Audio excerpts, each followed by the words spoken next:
Okay. I should be live now and you can hear me. Okay. I should be live now and you can hear me. Alright, gonna quickly switch source so you guys can see my screen. There we go. Let's get on in. And hi, Uxum and Bootleg Gamer. I see you were there first. Let's get the music playing as well. Alright, let's get that playing. Give me a sec.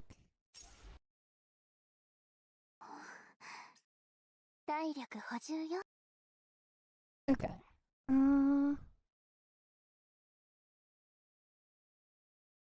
There we go.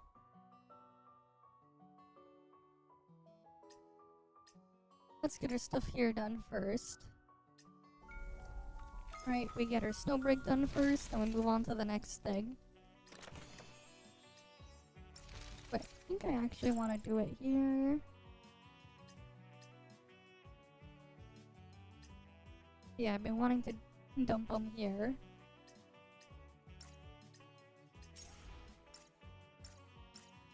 That way I can, destroy them for the other currency. And what else do we got here?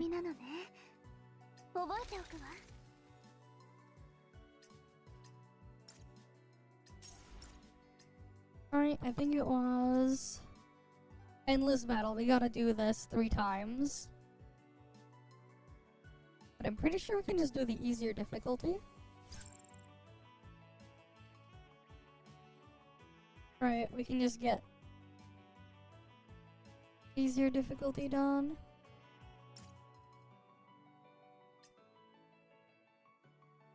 Wait, who else is boosted?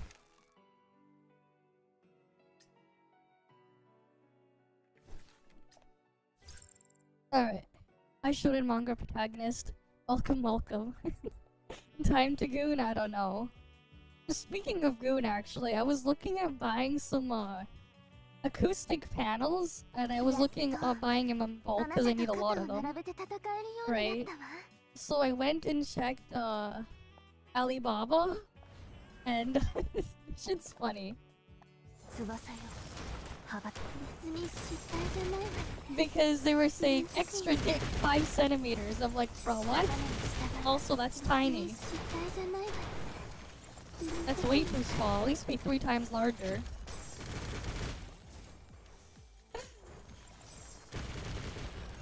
Right? Yeah, I was like, bro, what the fuck is it? I'll show you later. I'll show you later. Because, like, I'm looking at getting some acoustic panels.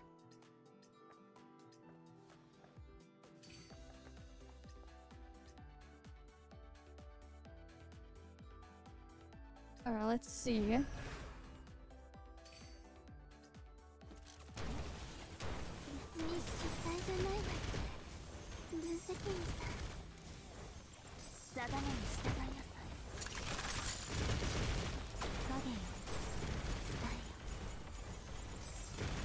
The only Asian size. Taken out of context. You'll see after. It's just like, bruh.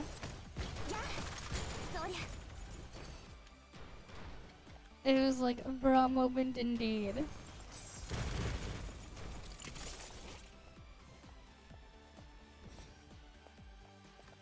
Like, you know, at least be like triple the size, you know?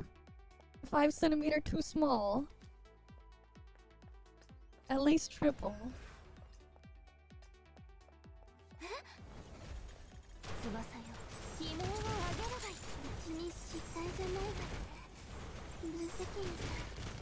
Right, you ain't satisfying anyone with a 5 centimeter.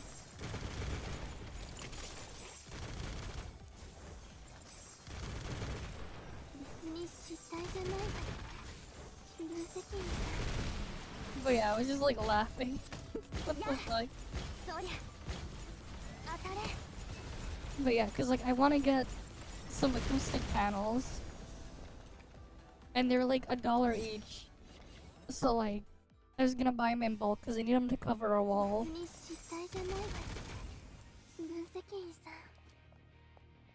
Alright, let's see.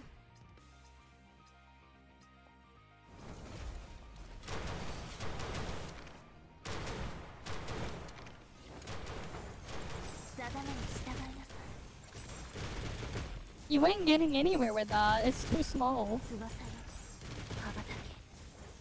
It's like, you come back when it's at least 3 times the size.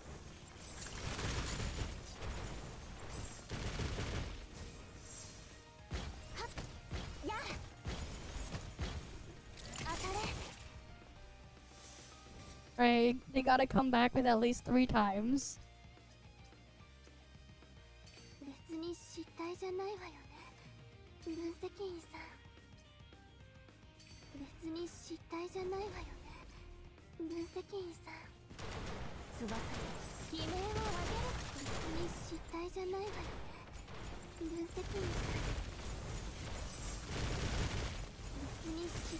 Yeah, if only they would give me Spark as a buff in here.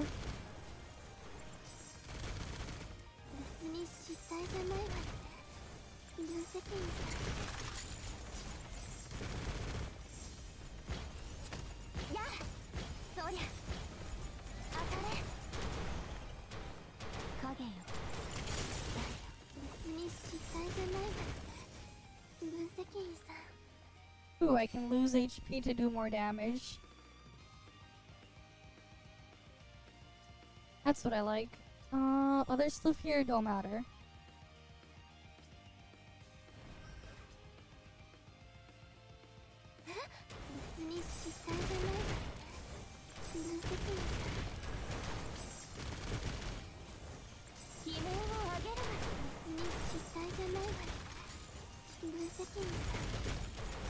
I have so much Shu energy that I have like no use for.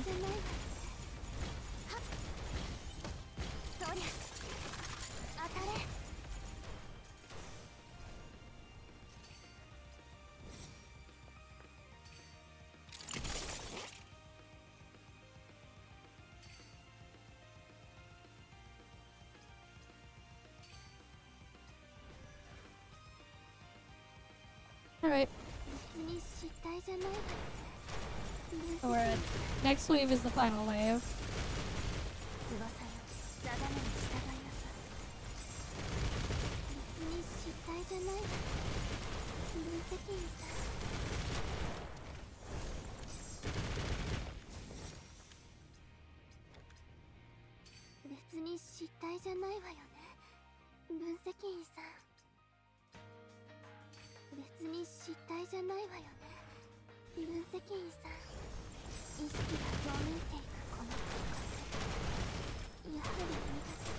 Why does it have to like reset my skill progress?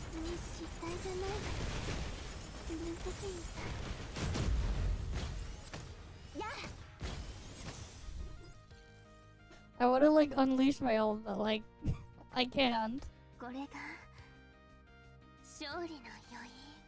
At least I did okay damage. Alright, we gotta do 2 more. Alright, we gotta do more here.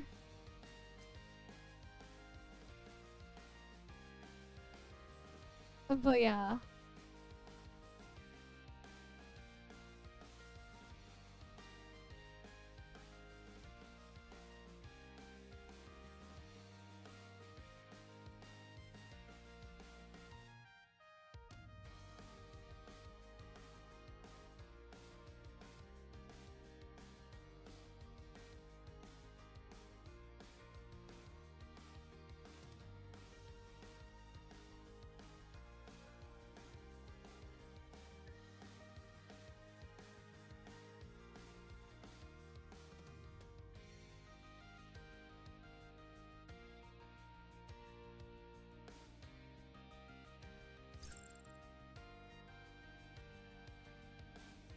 Alright.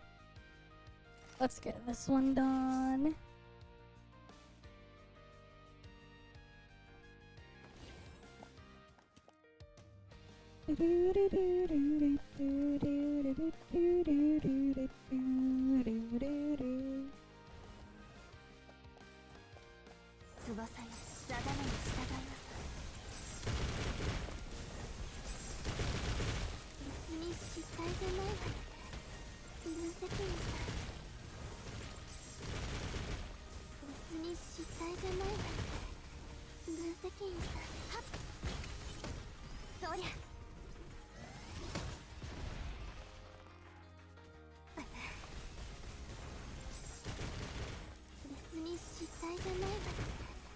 We gotta do 3 runs of this.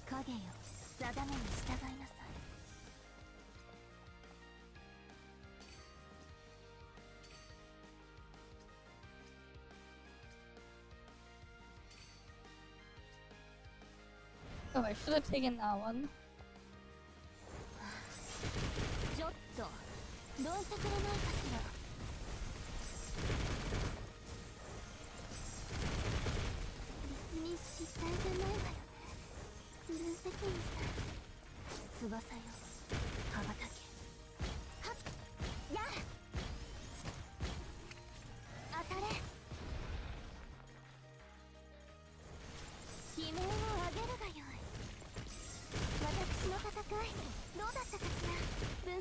How does this thing even assign?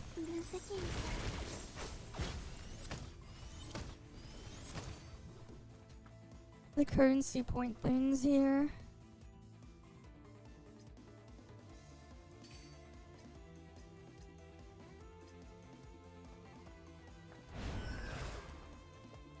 I didn't do any ballistic damage, so any and all ballistic damage and shot effects are useless to me.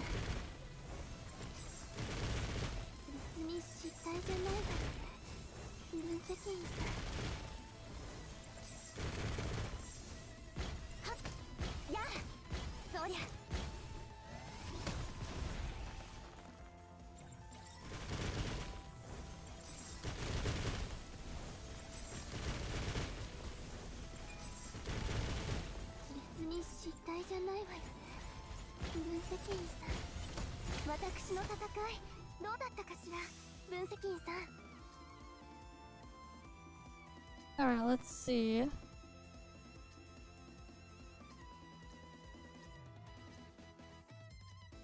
Yeah, all of those are useless.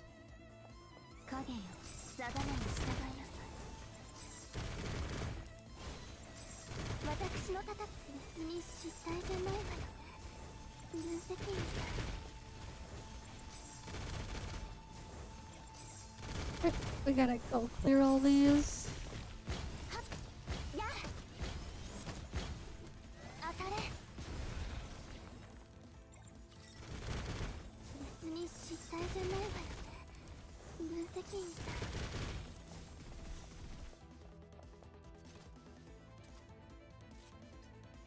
I'll take that, I'll take that.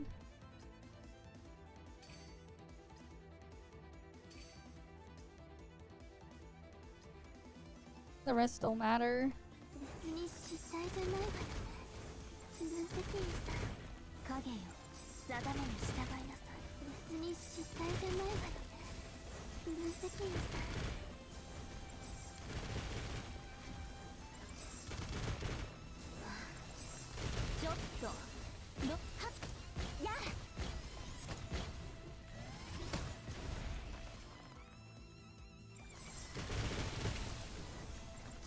I'm fine, how you doing? And welcome, Error Code M. Welcome, welcome. Do I want any of these buffs? No.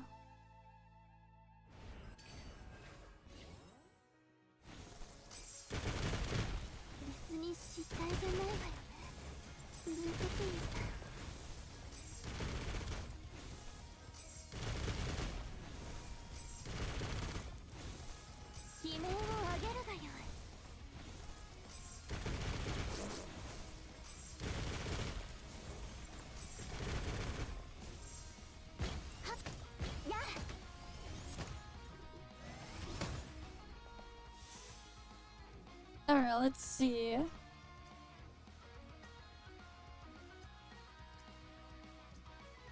there really nothing useful here?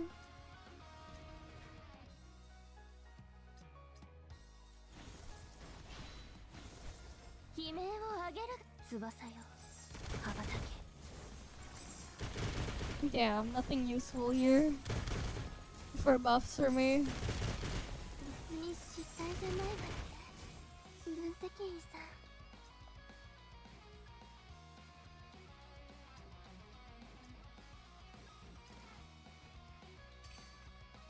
I'll take that and this one, I guess.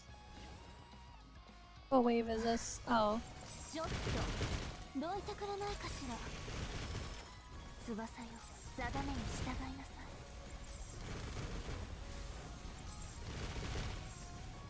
はっやあ。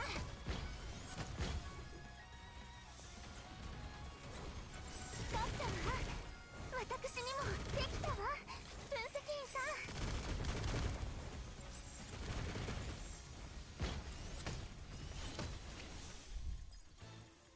Alright, how much did I do? 見てて。神聖を取れた 39%. 私を。Okay. So I did the most damage out of the three of us. And then we can do one more run.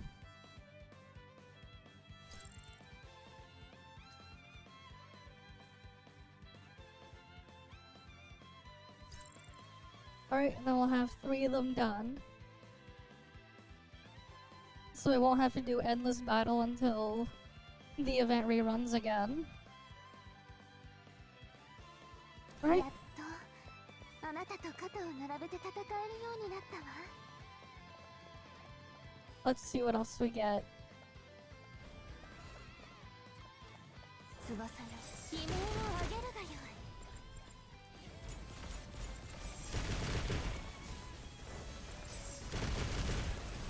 別に失態じゃないわよね。分析員さん。はっそりゃ。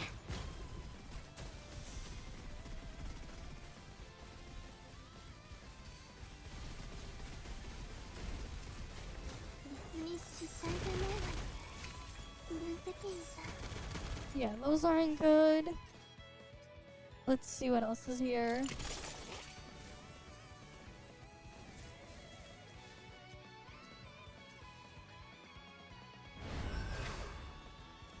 Oh wait, that one was useless buff. 悲鳴を上げるがよい。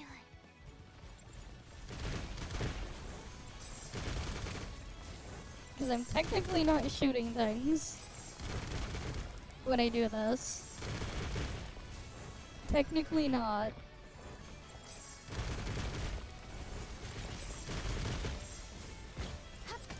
やあそりゃ。足手まといだなんて絶対に言わせないんだか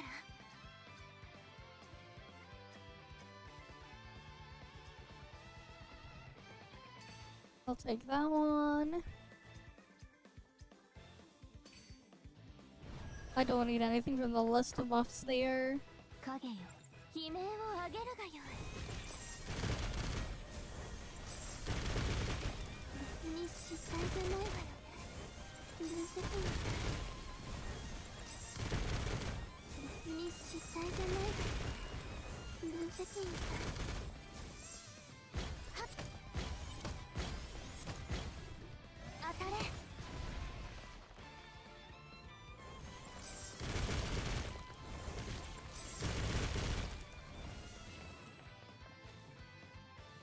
Alright, let's see. All of those are useless. Because I don't even use any ammo or anything. 別に失態じゃないわよね。分析員さん。悲鳴を上げるが影よ。伝え。別に失態じゃないわよね。分析員さん。 私の戦いどうだったかしら。やあそりゃ。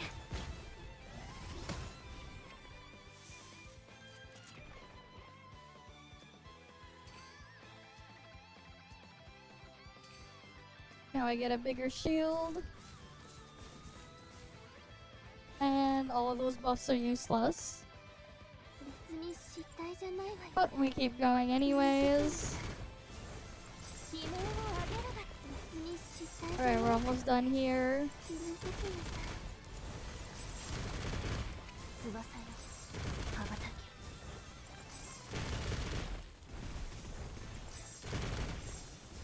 はっそりゃ当たれ。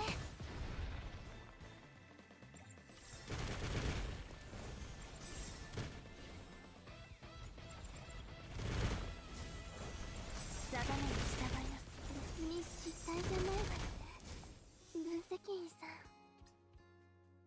let's see.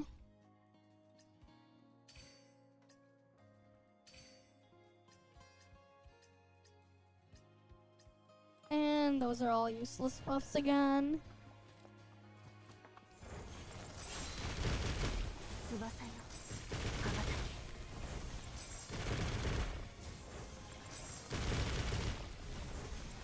定めに従いなさい別に失態じゃないわよ分析員さんはっそりゃ当たれ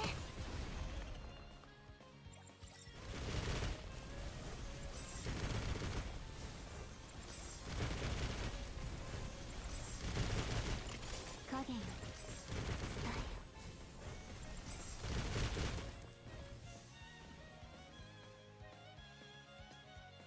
Alright, we'll take that one. 失態じゃないわよね And that 分 one. 析員さん Alright, what wave is this? 悲鳴をあげるがよい別に失態じゃないわよね分析員さん影よ伝えよ別に失態じゃないわよね分析員さん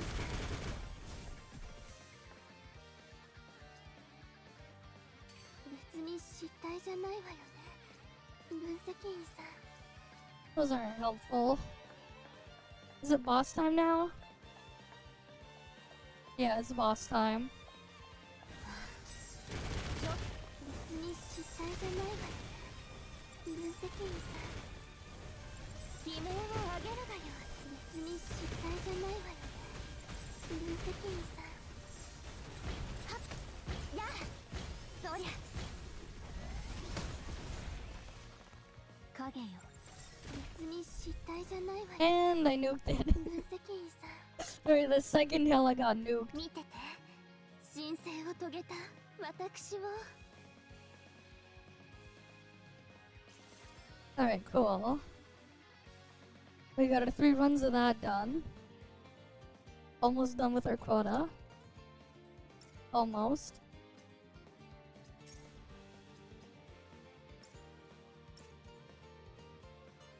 Alright, almost done. Gotta get personal file done.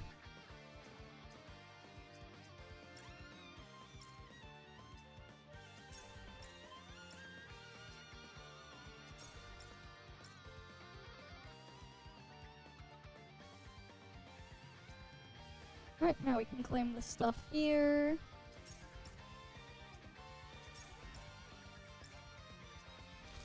Now over here we can claim it. Alright. We got our lab data there. Which means we can slowly get some of those. What else do we need here?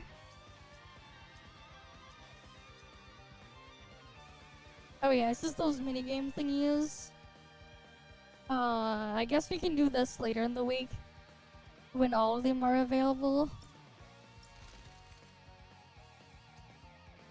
Right, we'll do those when all of those are available.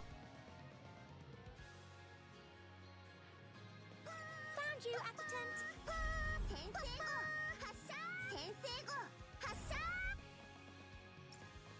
Alright, let's see. We need Boo Boo. 占い通り来てくれた I wonder though how much they're gonna like redo the voiceovers for the next patch in Snowbreak. How far they're gonna go? If they're gonna go back and voice what wasn't voiced as well. I wonder. Yeah, and there's hero games. I have 3 entries there. So we'll have to get that done in a bit too.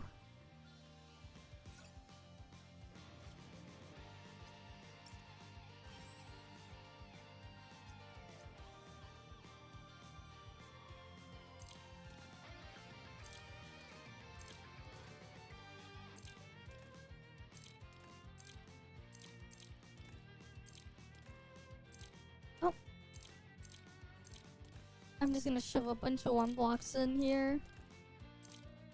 Hi, Tommy. Welcome, welcome.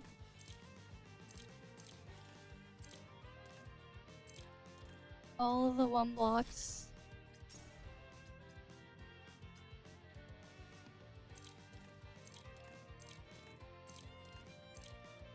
Because I can. I have way too many 1 blocks.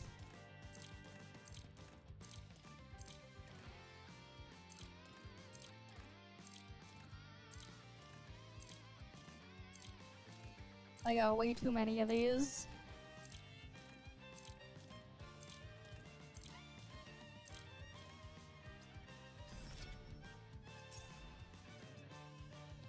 So I might as well get them done.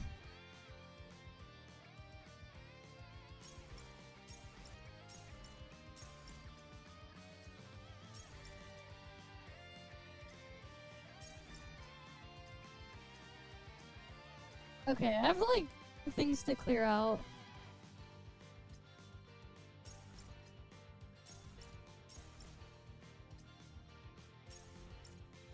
I have things there to clear out from the stuff in here. More friends to clear out the list. Because of the lost connection and whatnot.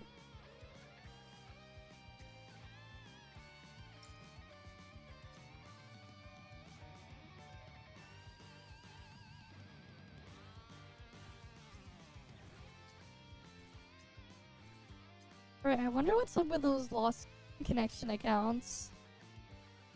I wonder what's up with those. Whatever.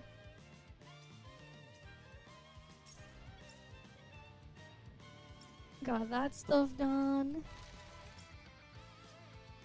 Right. All of that stuff is done.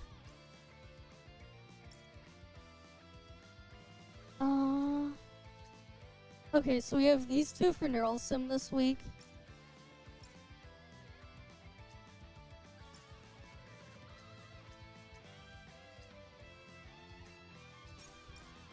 What else do we have?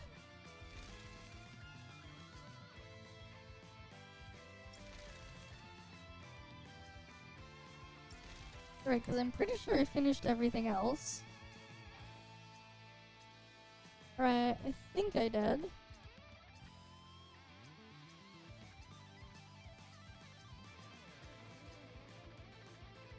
Yeah, it looks like I did.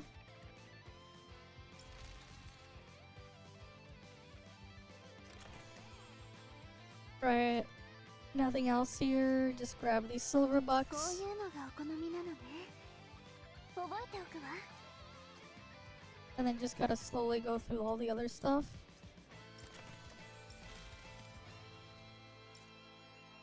安心して。もう確認したわ。すべてが一級品よ。 Right. Get our neural sim shards.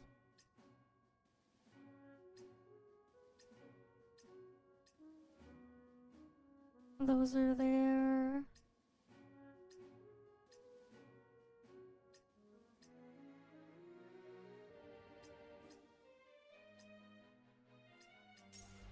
Yeah, I'm still missing 1 more of these. I still need 1 more of those. Right, I don't really think there's like anything else I need in here.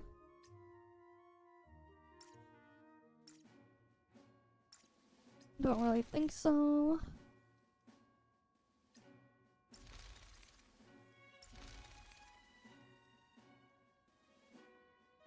I guess I can spend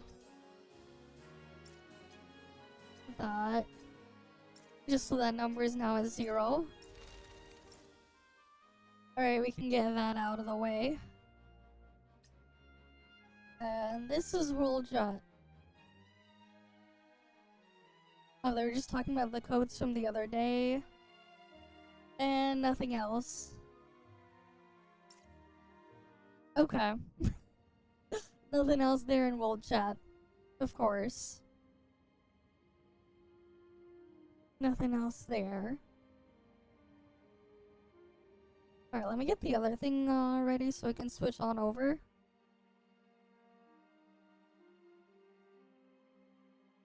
Alright, we'll go get into ToF in と万歳して in a minute or so.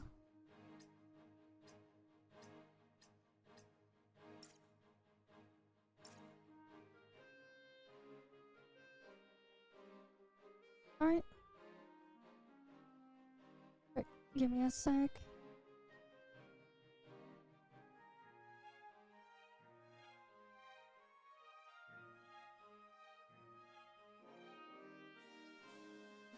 Okay, we met the quota.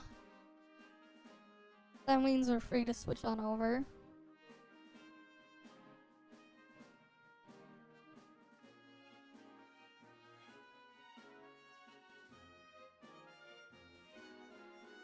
Alright, let's go into ToF category now.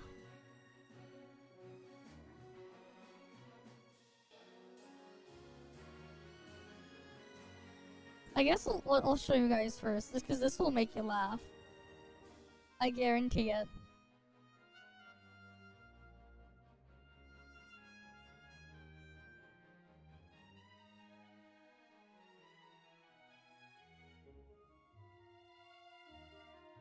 Because, like, I was looking on Alibaba on buying a bunch of acoustic foam. I can get acoustic foam here for like $1 a piece. Because I need a lot of it, right? Right, this stuff, right? So I'm looking through, reading the listing or whatever.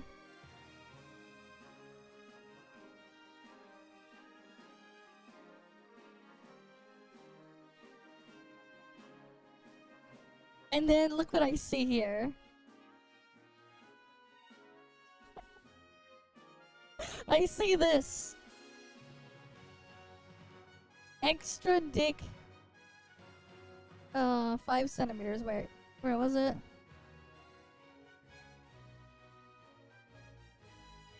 I saw it on here somewhere. Right, it's on this page. And then I see this. Like, bruh. A 5 centimeter dick.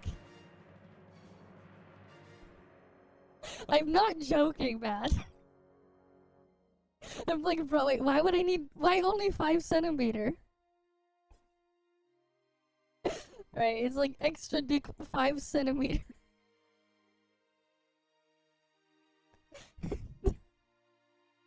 Right? Extra dick 5 centimeter.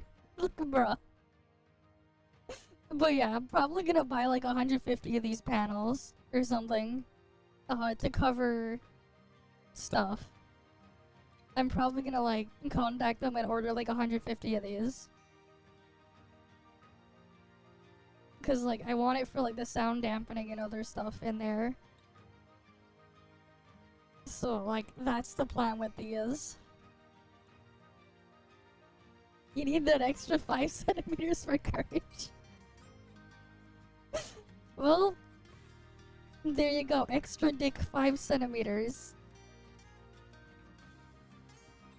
Alright, they got extras. The deep space is right ahead.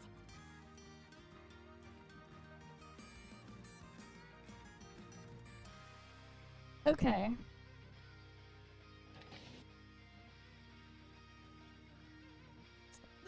Well, it is what it is. Definitely extra.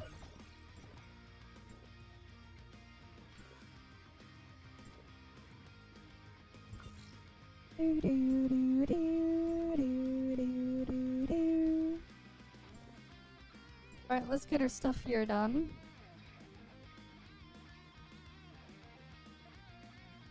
But yeah, it's like...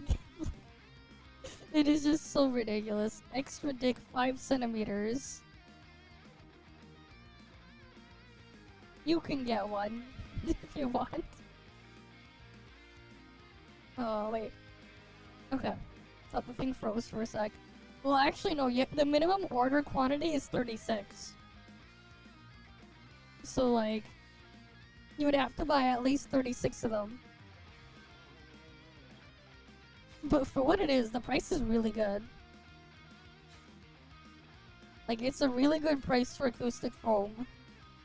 For the 5 centimeter thick acoustic foam. It's a good price. So like, I'm gonna go buy a bunch. Because like, yeah. Oh fuck, it ended it not too long ago. Oh well.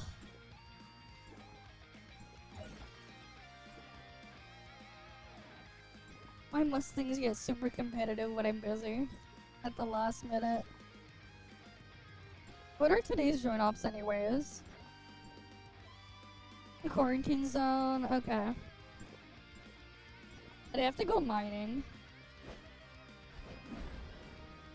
I have to do mining stuff too. But yeah, like, it's just funny. It's like, I just want to buy acoustic foam. And look, there's a bunch of other stuff I want to eventually get. Because if I can get like better soundproofing and stuff, I can change how I do some things a bit. Which would be nice.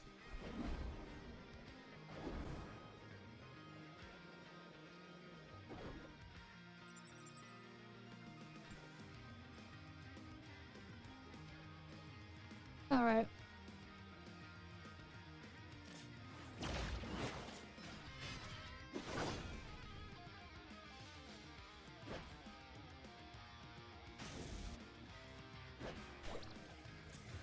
Alright, what else do I need here? Exoskeletons. How am I old?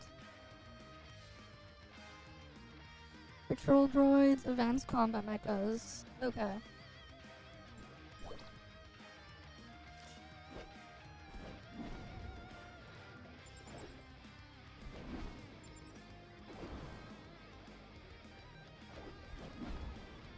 Let's head on over this way then.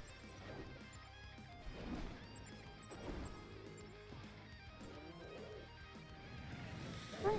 Get my ult over here.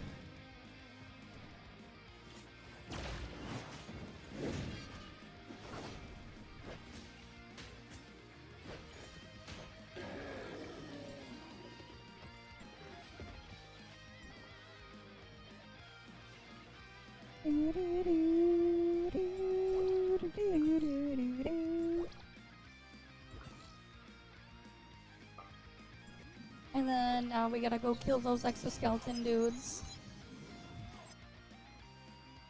Alright, let's get warped on over. Welcome. Welcome, Reptile. Did you see the acoustic foam thing? Because, like, I'm looking at buying a bunch of acoustic foam in bulk. And then I see this. And I'm like, what? Like, bro, what the fuck? This is quite some acoustic foam. Extra dick 5 centimeters. Which is tiny. Like, bro, what? Right. Like, I'm looking at buying acoustic foam here.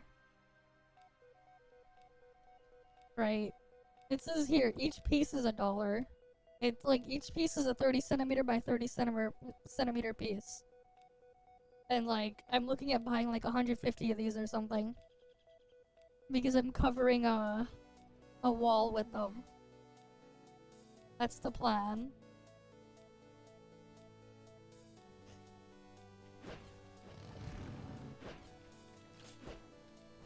Well, one of my plans, because like I am slowly trying to soundproof and sound treat my room.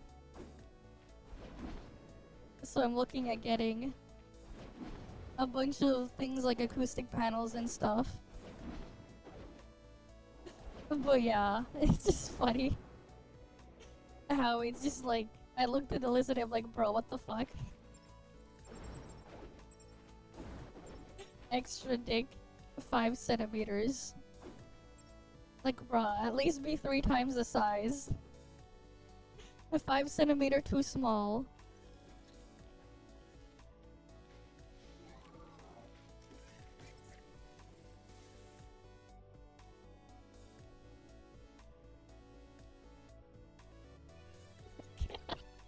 I don't know. I have, the last time I shopped at Walmart, it was a disaster. Or rather, it was like I ordered delivery stuff from Walmart the last time I did it because I needed groceries. This was like, I think it was like 2.5 years ago or something. And I was super sick during that time, and then freaking Walmart was like screwing me over. And shit's a pain to try to like deal with their customer support or whatever. And get refunds for things that they didn't deliver and stuff like that. It's just a mess. And I haven't shopped at Walmart since. I don't know, man. All I know is they're I don't know about where you live, but probably don't order groceries from them if you live in Canada. That's all I can say. Because the experience was not good.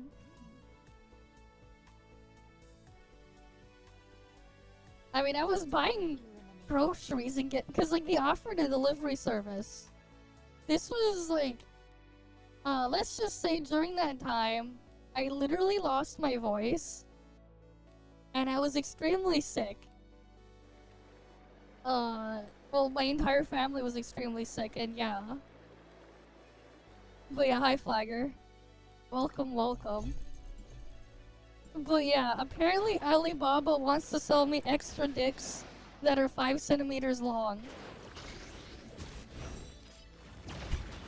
I just want to buy a bunch of acoustic foam. But instead they're like selling extra dick for that are 5 centimeters long. And I'm not joking, like, what the fuck? Like, what the fuck, actually? Extra dick 5 centimeters. It says it right there and right here. I just want acoustic foam.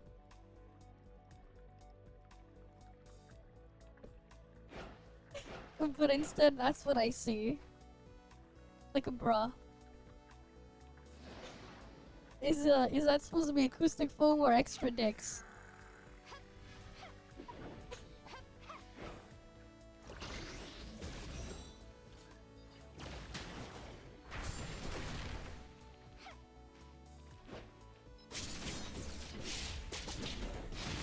I was just so sick, man. And that wasn't the first time it happened. I've lost it a couple times. No. It wasn't COVID. If anything, like, I got the vaccines early. Because I needed it for work. And like, I was able to get it earlier than most of the general public for stuff. Because of how they prioritized who got vaccines. But yeah. Back when that was a thing. It wasn't that.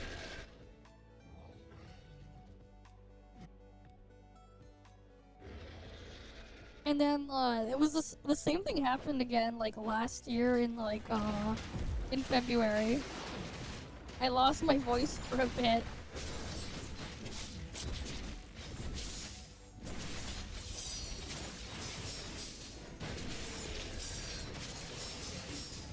And I basically went on hiatus for a while because of that.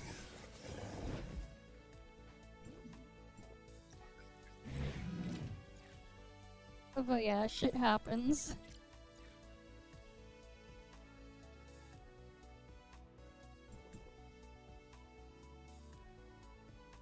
It's still funny though, it's like...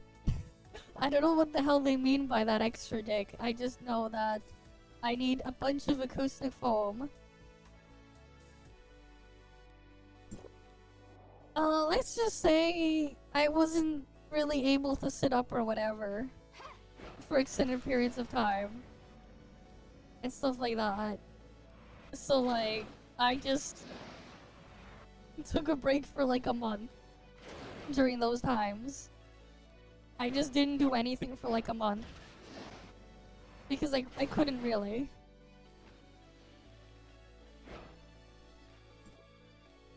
But yeah.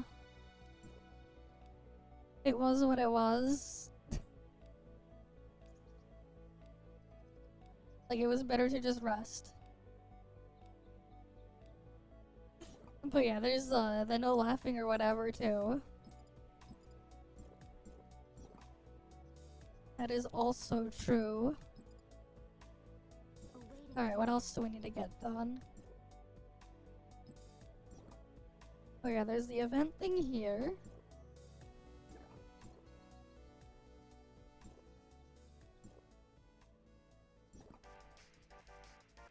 It's 28,500 is the cap.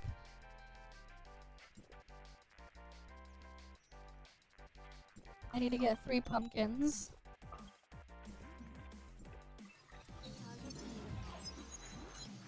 What about my ult?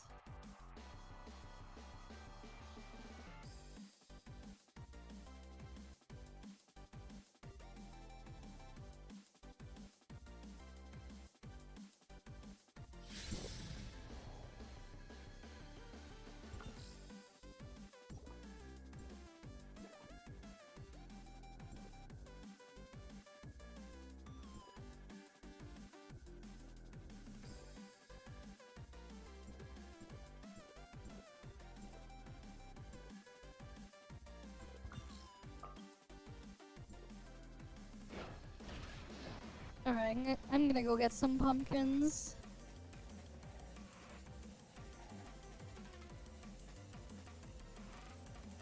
Just rather do this event than the other thing.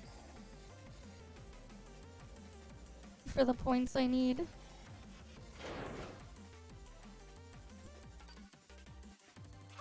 Oh, I need more pumpkins, but they're not spawned in.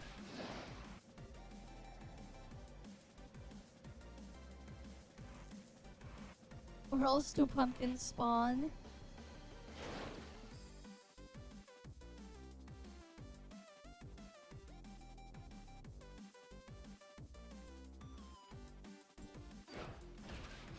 Oh, they're just around here. Alright, good.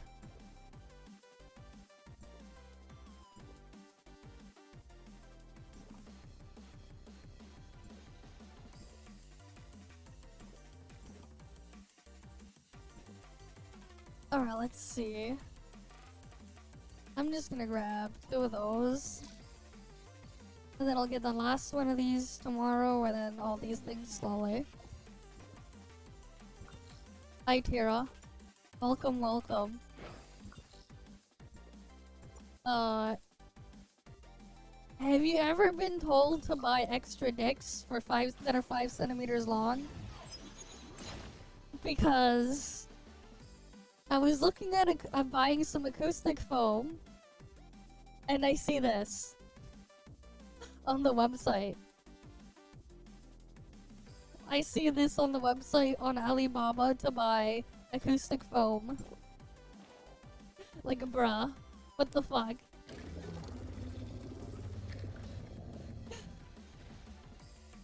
Right, like, I just wanted to get some acoustic foam.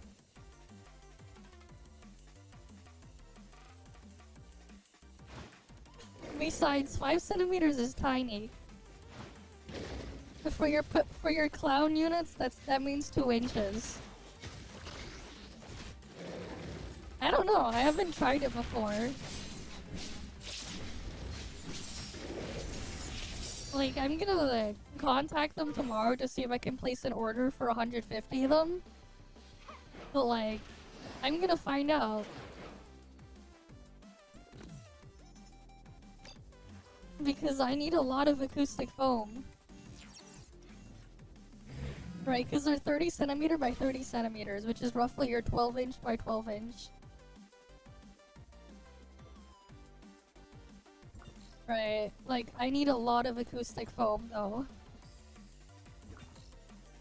And it looks like it's the cheapest price I can get for that. Okay, it's not gonna satisfy anyone. Need at least 3 times the size. It's so weird though, like, it just says that. I'm like, what? But yeah. Like, I'm gonna try to contact them tomorrow to see. To get a quote on the thing, because I'm gonna order like 150 pieces. Because, like, I could get them on Amazon, but, like, they cost like 3 times as much. Per piece. For the thickness I'm looking for. Like, for like, it's like what? I can get like 36 pieces for like $70 or whatever on Amazon. Which is nowhere near enough.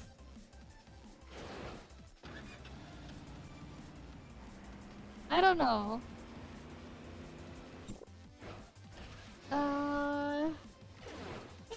Weird question, but I'm gonna say at least 3 times that size. At least. Because, like, you ain't getting anywhere with 5 centimeters.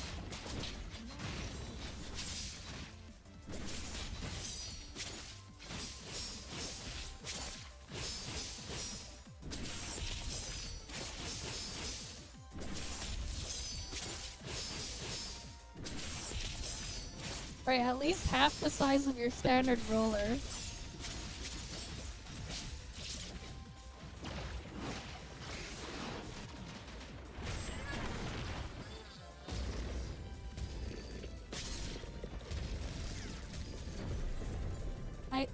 That's 8?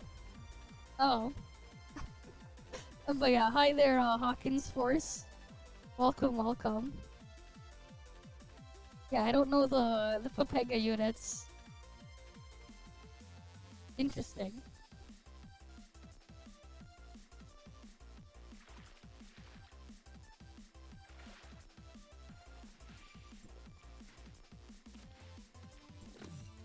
But yeah, it's just funny and bizarre. Alright, this is just acoustic foam that I want. And it's just, it says this. Which is just bizarre. I see.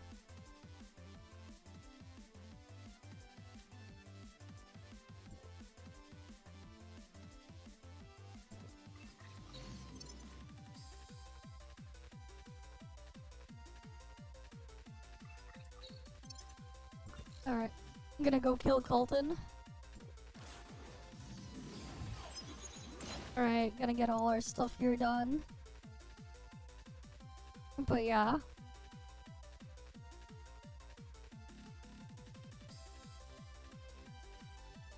Time to go kill Colton.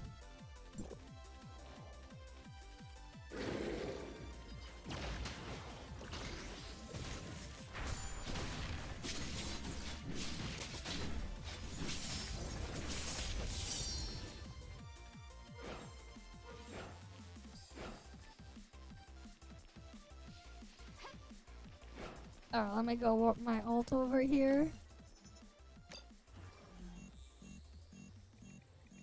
I gotta do some mining.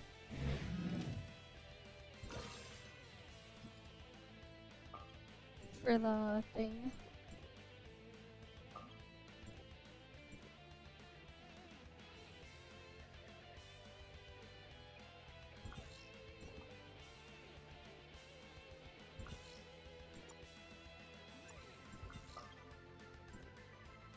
Alright, 6 seconds left.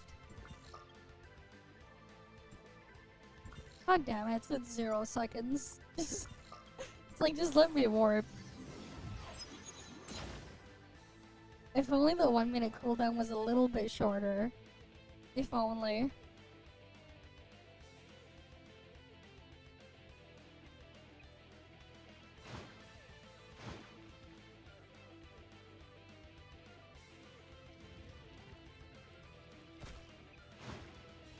Alright. Time to kill Hera.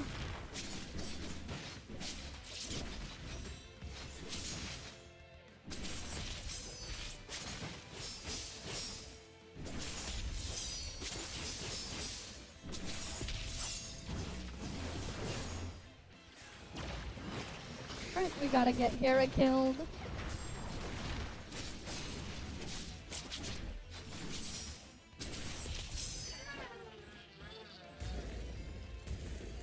And then we're gonna quickly do Rudolph and stuff.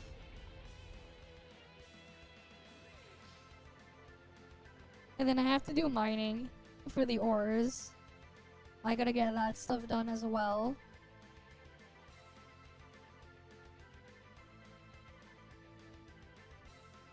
Oh, soon we'll be able to see people posting stuff from the MMO server for ToF. Soon. Because second phase is no NDA test. So that'll be interesting to see what goes on in phase 2.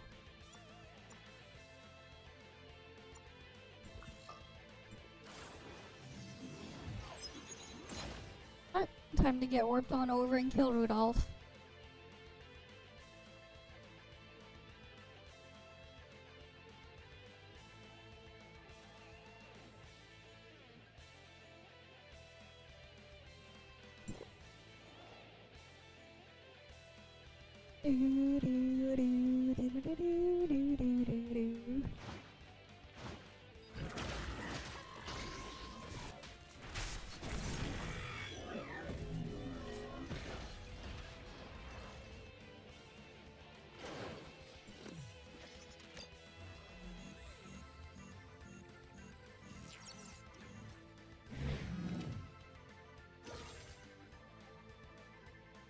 Okay.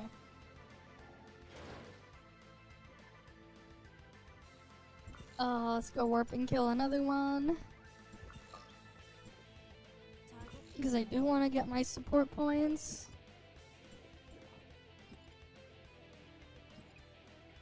Alright, should be good on mentorship points at least.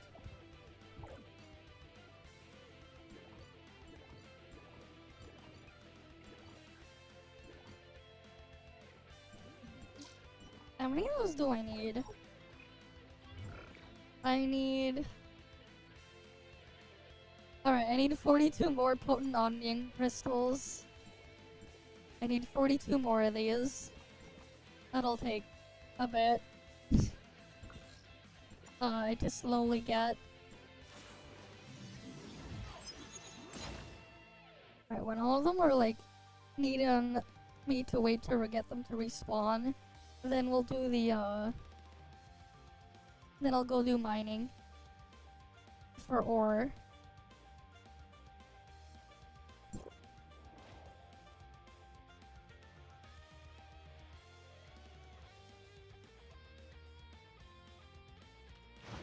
I mean, the only reason why you would want to even do Minecraft Bedrock is for the VR mode. But they killed the VR mode anyways, so like...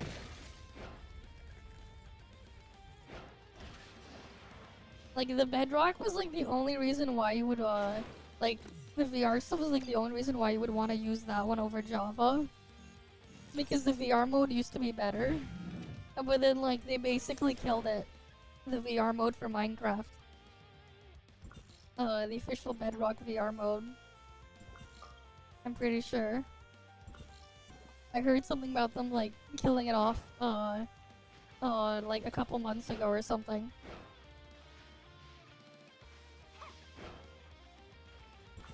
Though I have no idea where, Java VR is at this point. Because, like, I tried it, like, 8 years ago. 9 years ago. The VR modes in Minecraft. The Bedrock version worked better than Java. It had better controls for what it was.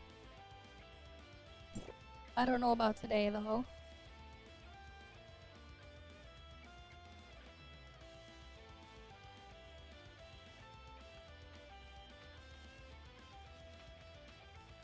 Yeah, I know about that.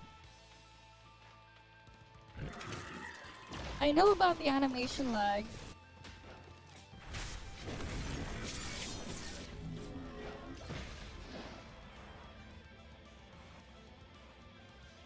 Yeah, I knew about that.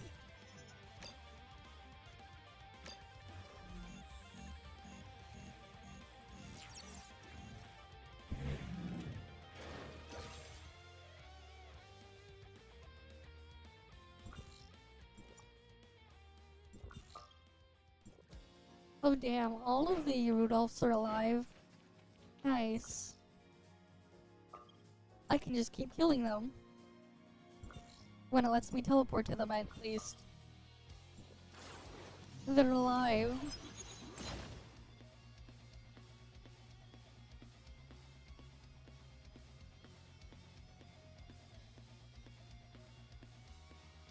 I see.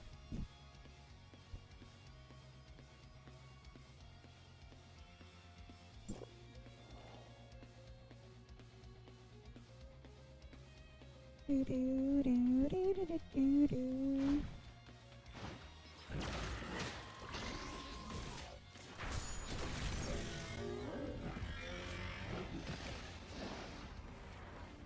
Apparently the Claudia bug with the jetpack still exists on the MMO server, by the way.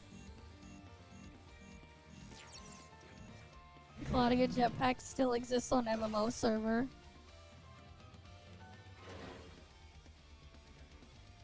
So that's interesting.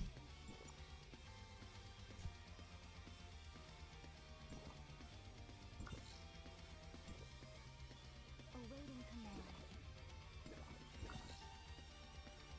Alright, time to go mining.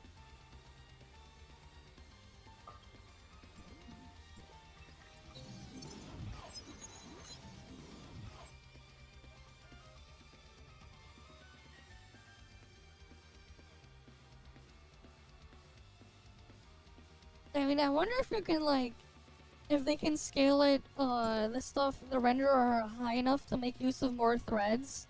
So you could just crank it up much higher. If they can get that done, like, then, yeah, that'd be nice.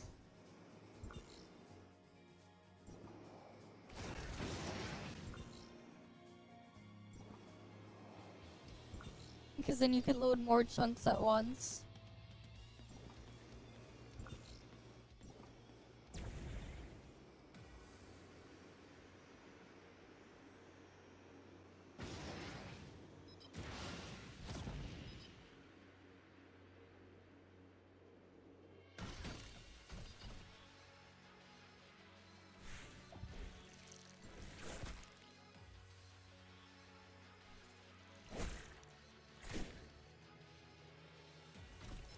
Alright, let me get my ult over here.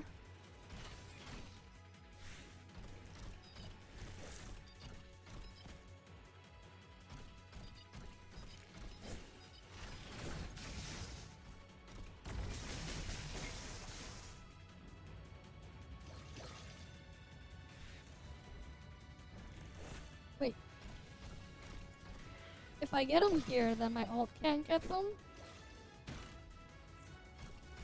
Oh, that's Pepega. Because I need all these ores.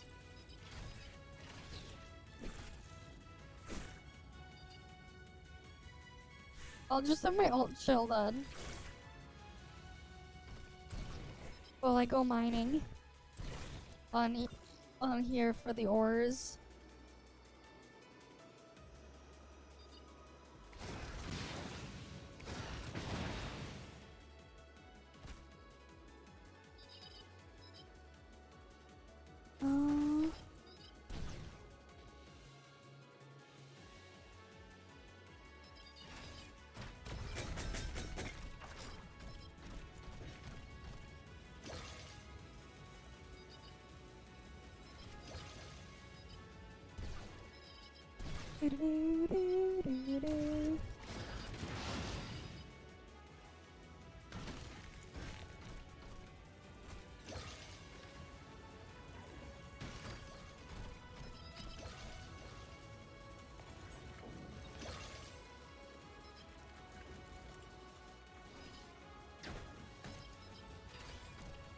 Okay, got all the stuff there.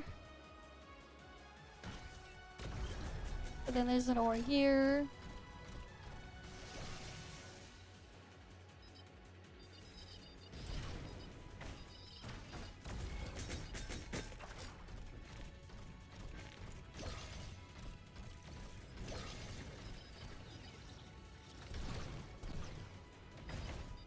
But yeah, I need a lot of this stuff.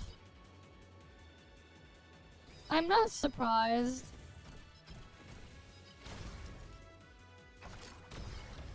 Like, it's not surprising.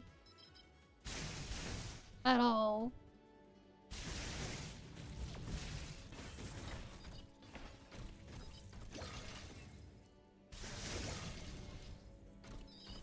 Especially when all the consoles cut corners in all sorts of ways.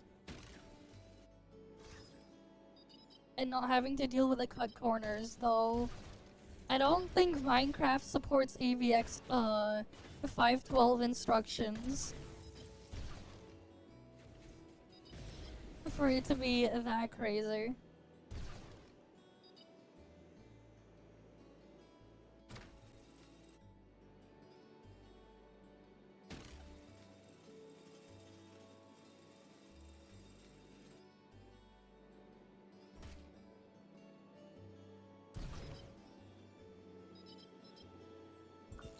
Right, I doubt Minecraft supports AVX 512.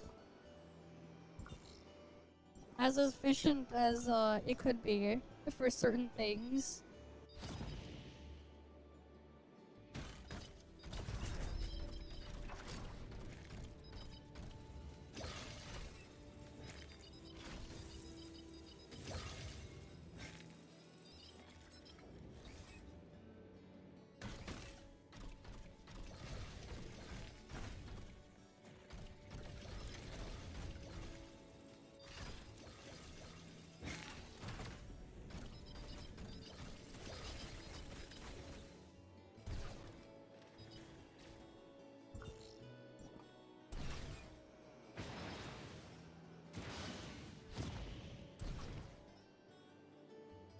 Alright, what else is here?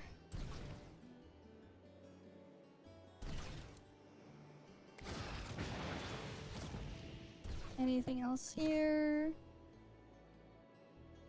Nope. On to the next rock. I need all the ore I can get.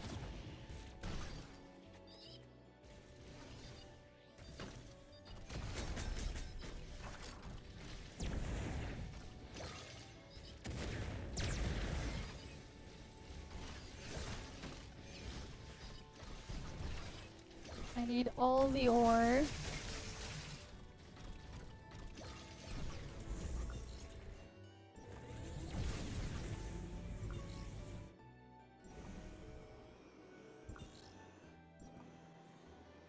I need my companion ore.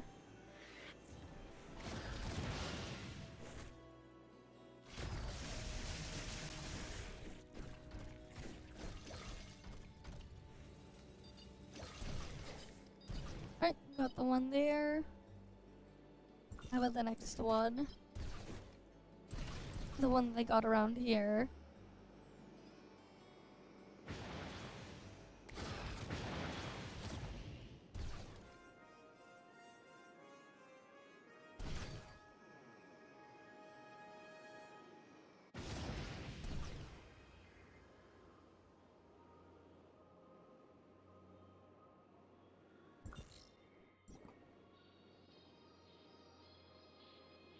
I guess there's no companion ore here.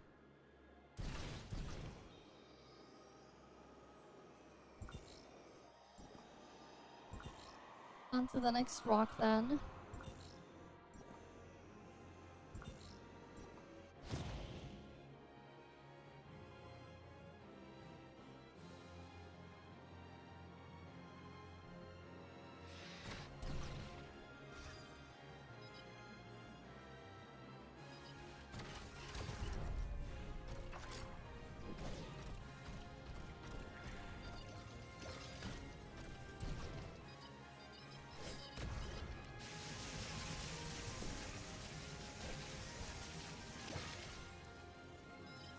I got my ore. On to the next thing then.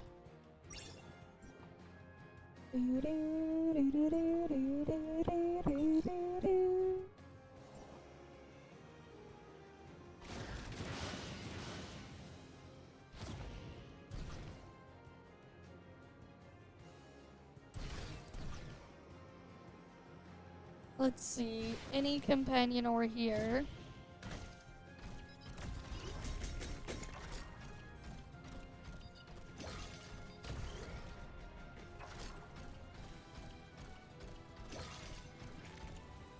Alright, I gotta get all the ore. Very delicious ore. I need all the ore I can get. I need it all.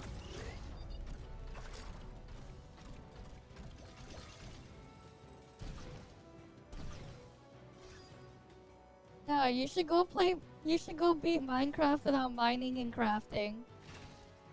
Theoretically, it should be possible. I don't know how many seeds you're gonna have to go dig through until you find one. But it should, in theory, be possible. Minecraft without mining and crafting.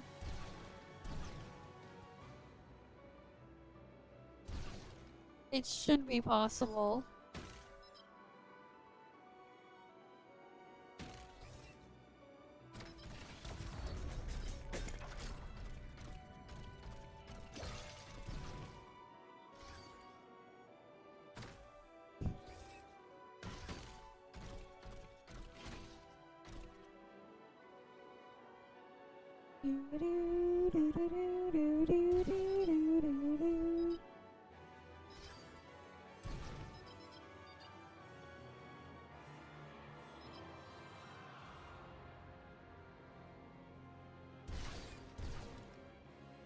I mean, you're going to need to play on a seed with a complete end portal. So, like, it's impossible to do it if you don't have a complete end portal seed. With all the Eyes of Ender in the end portal. You're going to need one of those seeds. If you want to attempt that.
Oh, you'd have to go to an older version? Why did they patch that out? That's so dumb. Why did they patch it?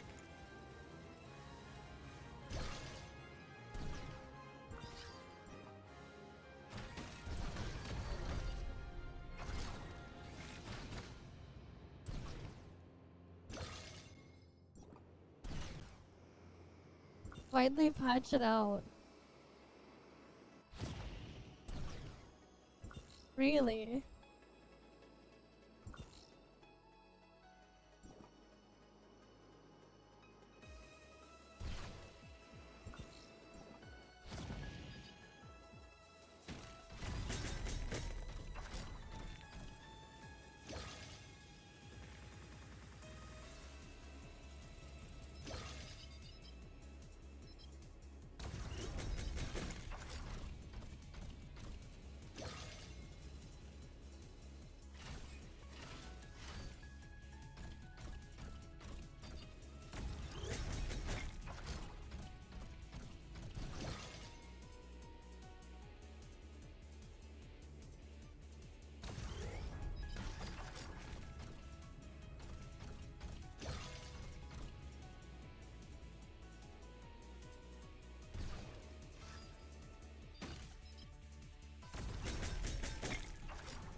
Alright, let's get all this stuff here.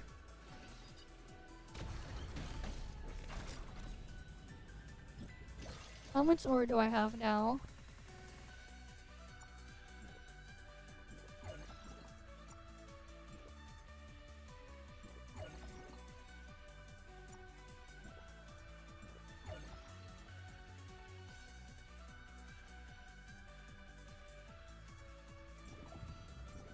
Alright, I want to get at least enough for this week and next week.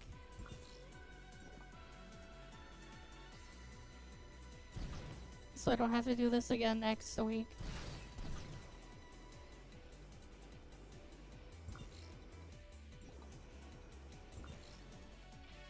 Alright, let's go to the next mining spots. We gotta go to where the purple thing is. And make our way all the way around.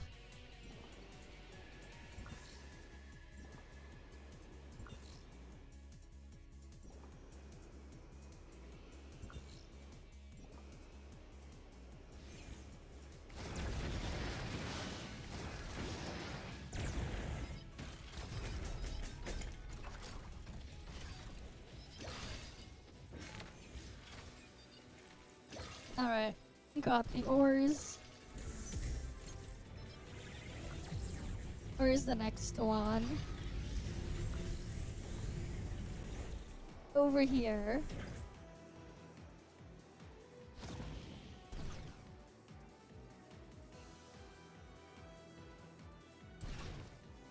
Any ores here?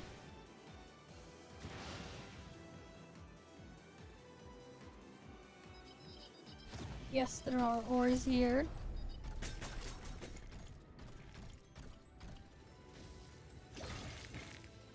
Lots of companion ores.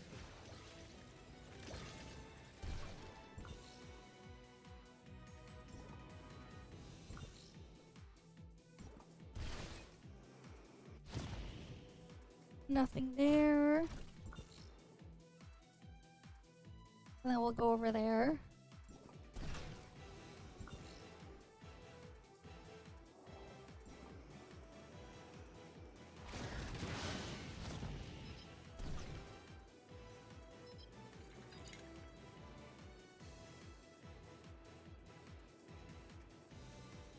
No ore there.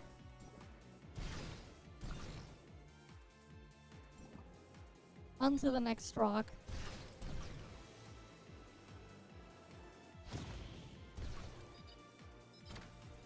That one's floating.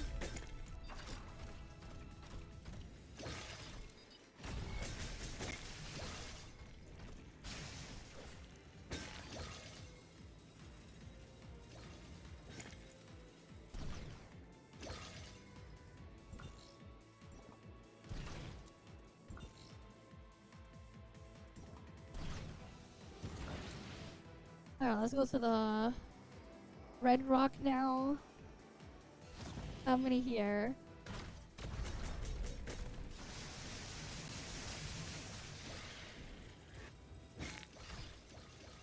But yeah, surely in 5.4 we get more mech upgrades. Surely.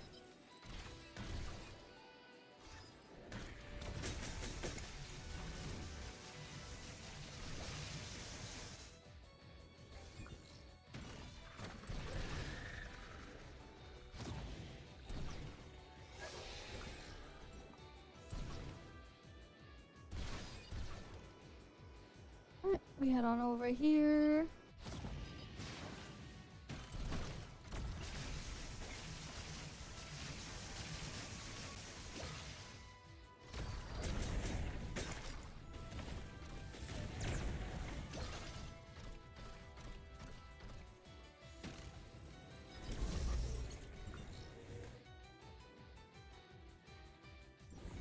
Alright, next spot.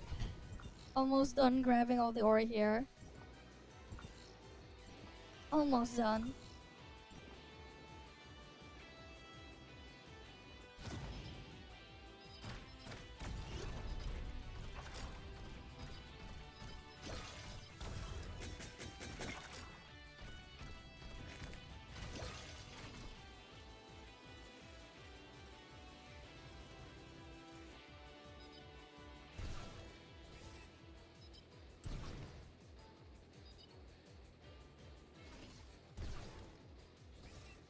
Damn, nothing else there? I thought there'd be more ore here.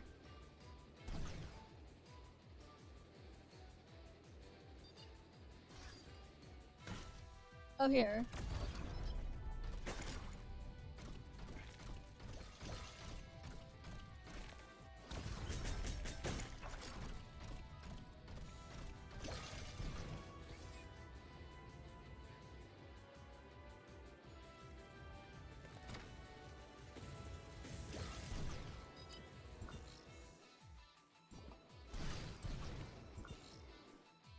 Alright, on to the next spot then.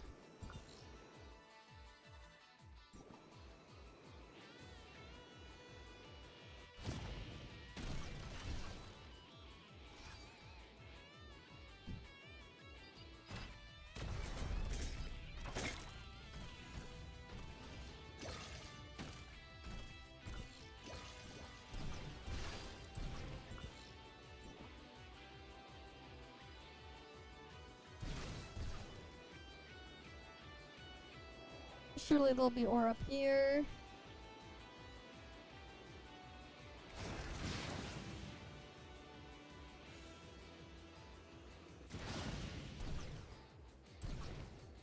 Nope.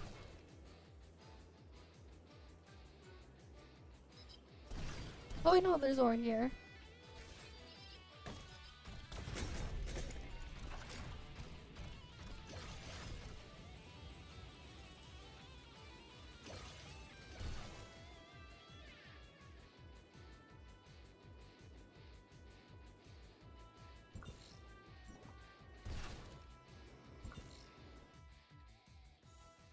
But yeah, almost done my loop through all of these places for ore. Right, because I need all of the ore.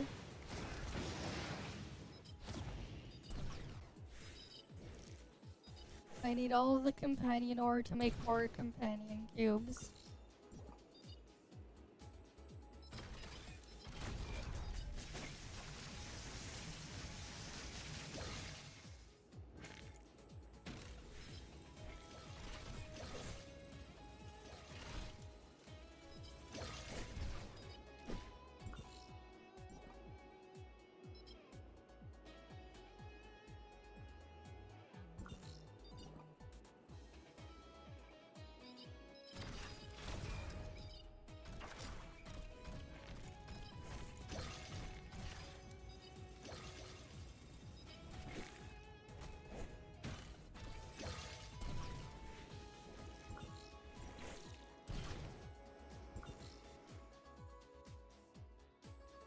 On to the next one, which is over there.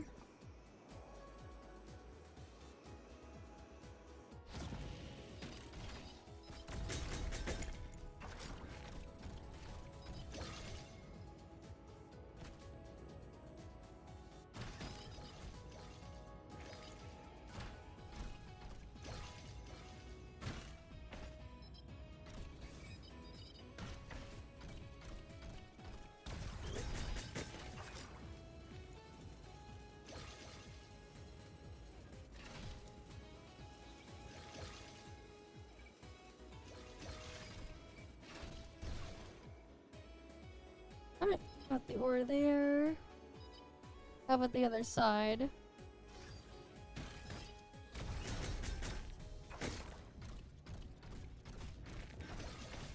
Getting lots of companion ore. Lots of it.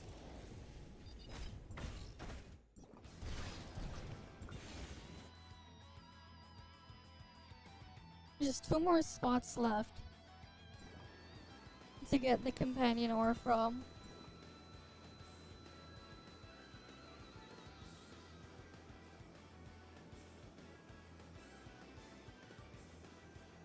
Alright, I'm gonna grab them from the last 2 spots.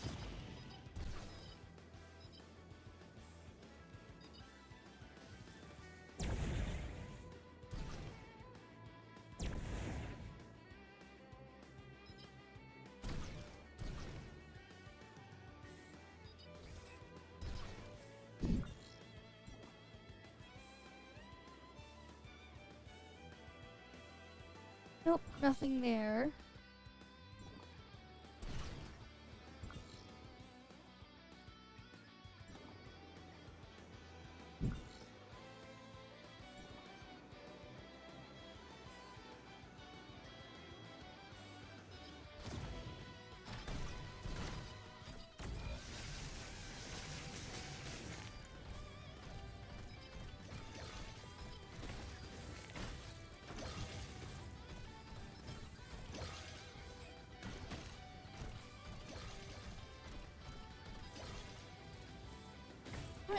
Got lots more companion ore.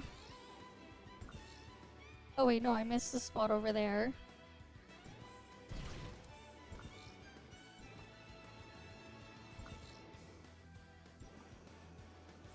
Alright, I think it's that blue spot there.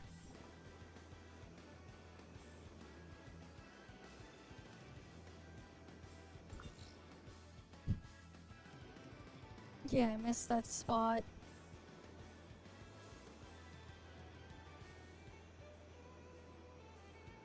Time to go get it.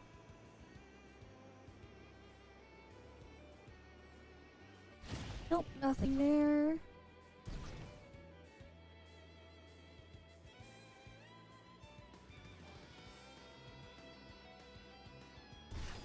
Okay, there's no ores here.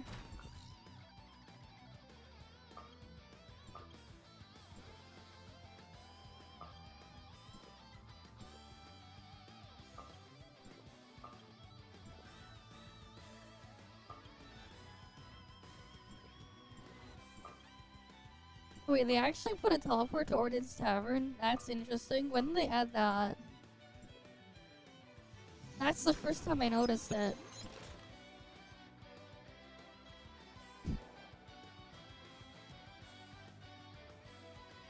Seems new.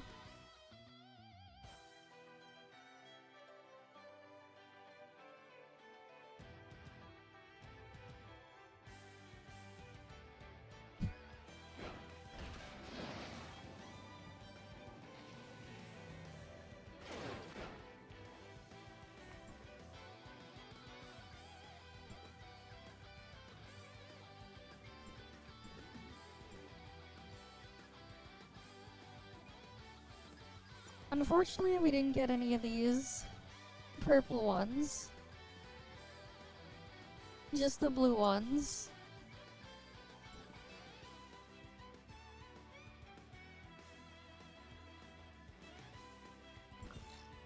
Oh, I at least got more credits. Yeah, I have 80,000 social credits now.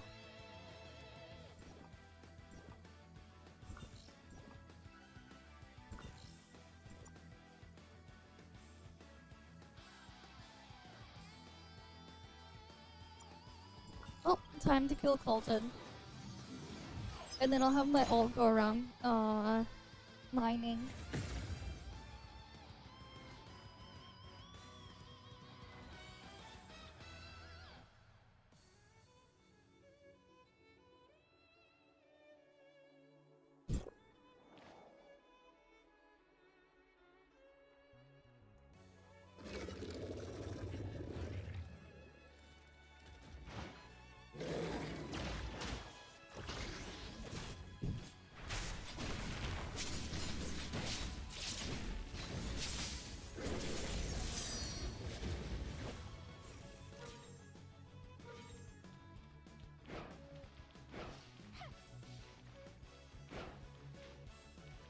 Alright, let me loot this one first.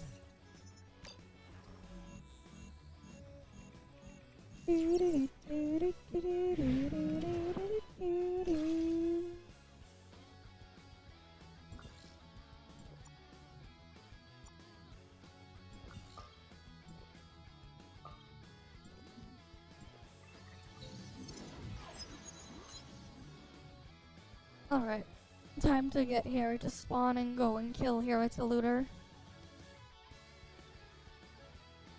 And then we finish off with Rudolph. And another round of, thing. We'll do the reacts tomorrow, I think. We'll do some of them tomorrow. Although I think I only have 3 reacts. But like, one of those videos I've already seen off stream. I even have like a decently upvoted comment on one of them. But yeah.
Alright, time to go kill Colton again.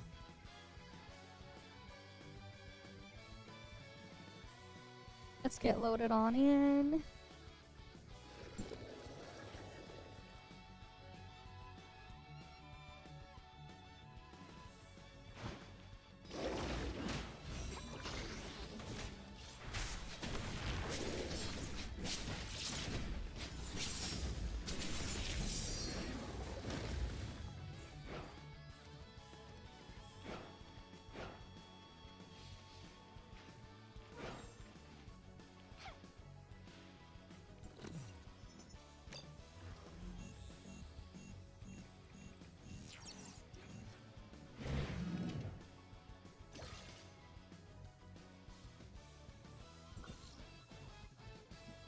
Alright, time to go kill the other hero. Oh, we gotta wait a bit.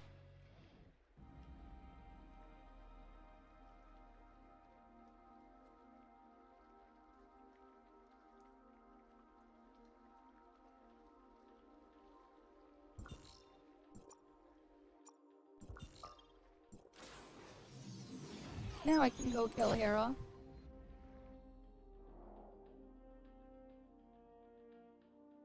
Alright, time to go kill Hera.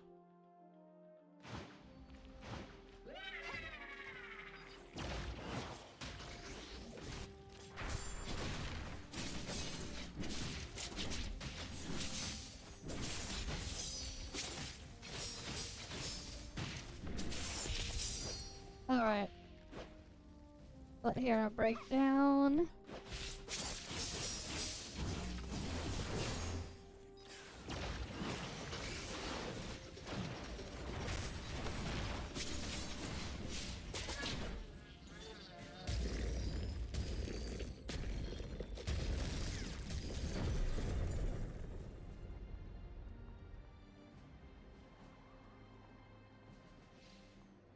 And then let's go kill Rudolph.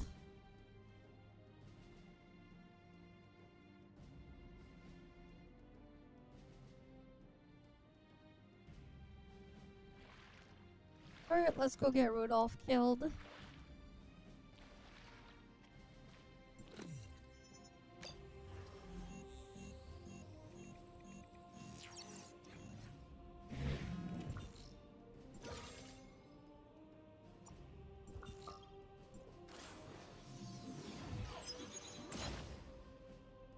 Need to get a couple of Rudolph kills anyways.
Alright, let's go kill the next Rudolph then.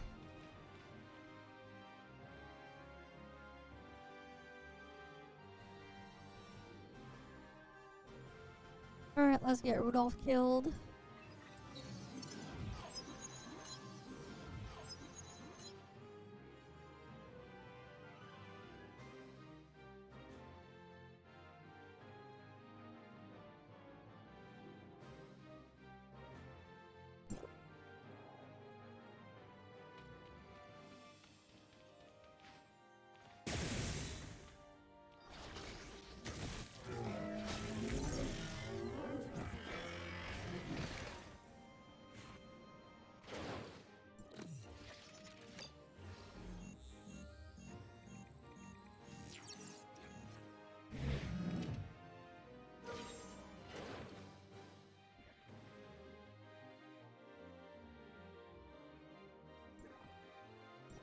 Oh, I'm still getting support points, so I'm gonna go kill another one.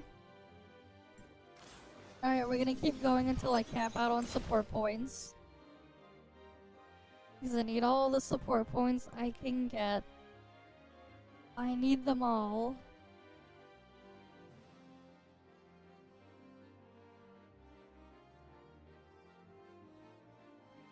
Gotta get them all.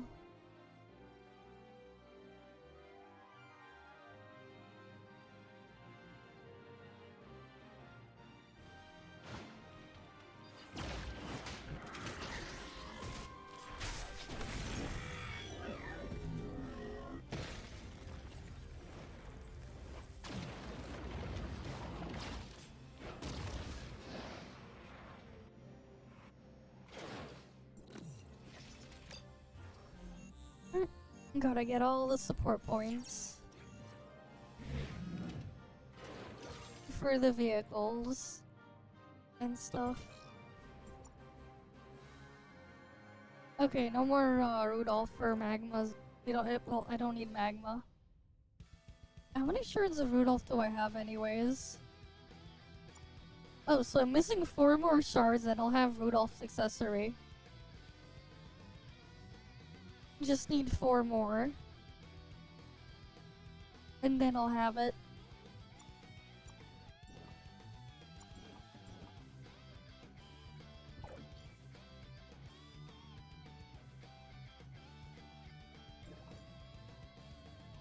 Awaiting command.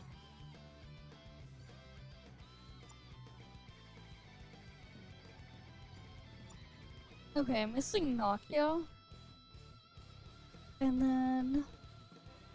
yeah, then like, it would just be, Hera and the other one that I'm missing the things on then. Target eliminated. For the, Vera World bosses. I just need 4 more of those.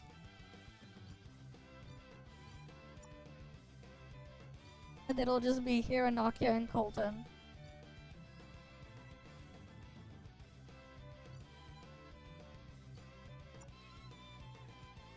That one's Phelan. Awaiting command. That one's Merble. What's an annoying one to go after outside of like Hera and shit?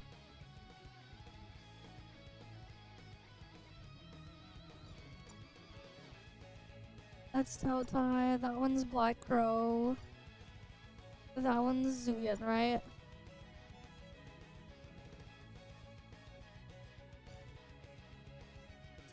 Wait, which one was this one from? Oh, that was Jingchun. I had Jingchun's accessory, okay.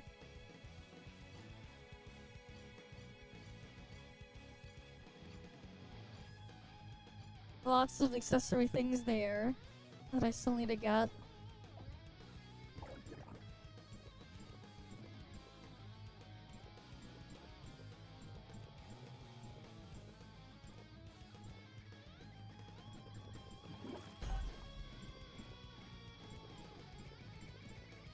What else here?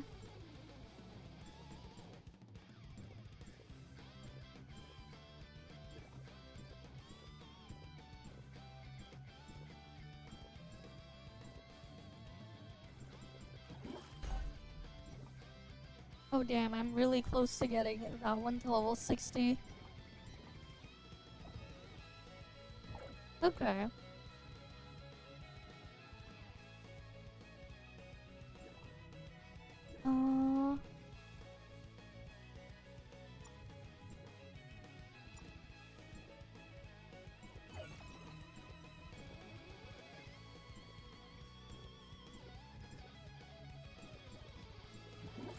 Oh neat, I can finally get that to level 200.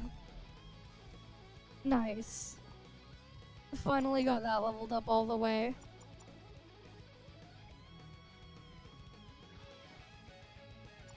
So at least I have that at level 200 now.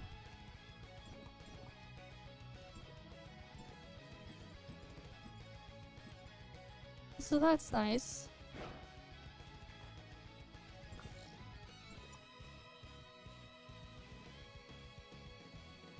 And that shit there, that needs to wait for like 17 more minutes. Anything else here that I need to get done?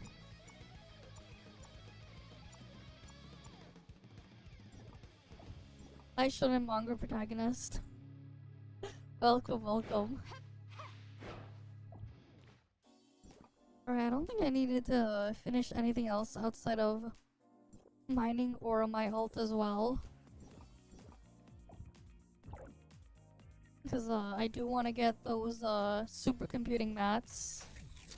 So I can get this thing done. I'll get this thing up a level. Alright, getting all of these to level 15 is gonna be a very, very slow process.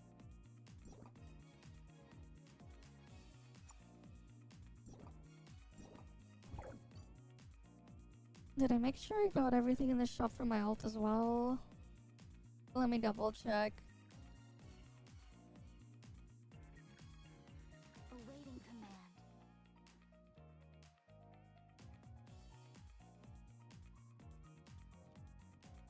Wait, that was the second time? Oh. I see.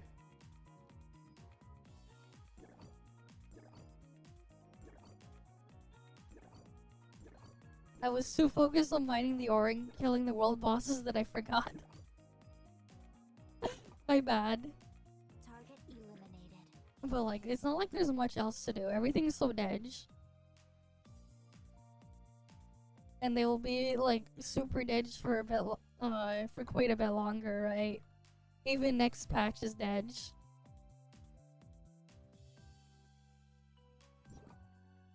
Awaiting command.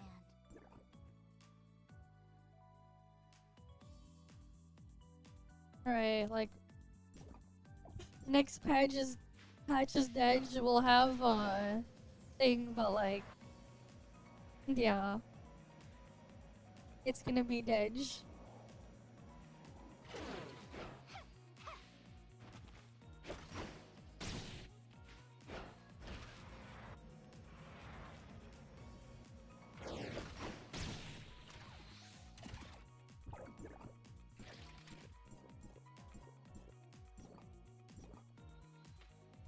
You know, I should probably check the thing here.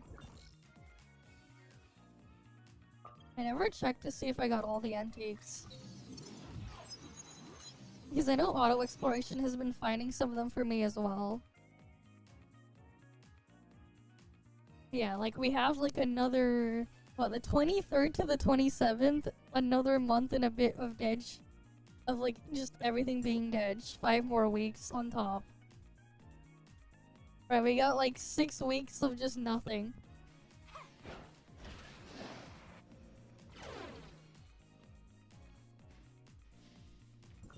Yeah, that's pretty much it. And then Snowbreak is finally getting their English dub again. Well, it is what it is. Up until the 27th, right, everything's just gonna be dead.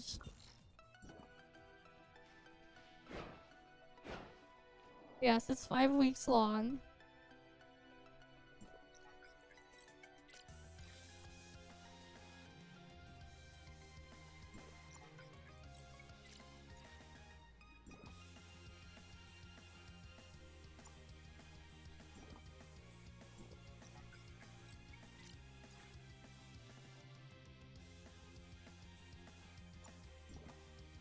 I guess not. With this stuff here. Target eliminated.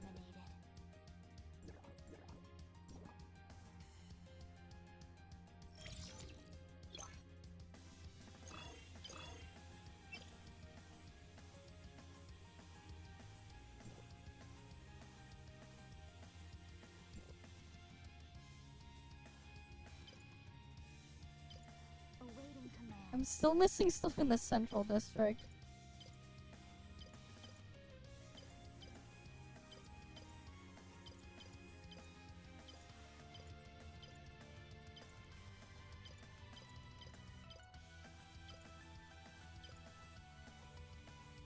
Right, I'm still missing a bunch of the stuff here. Target eliminated. Gunner will drop a thing there. But I think AFK Exploration will slowly find it anyways.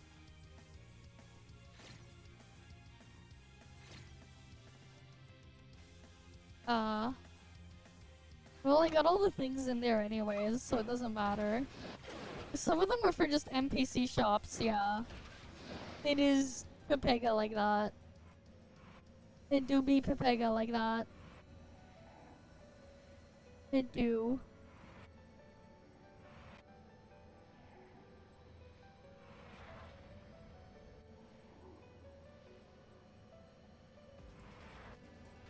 Oh well, it is what it is. But yeah, at least AFK Exploration can find those items. They actually can, so it's just like, let the AFK Exploration slowly clear it. And then you just profit, I guess.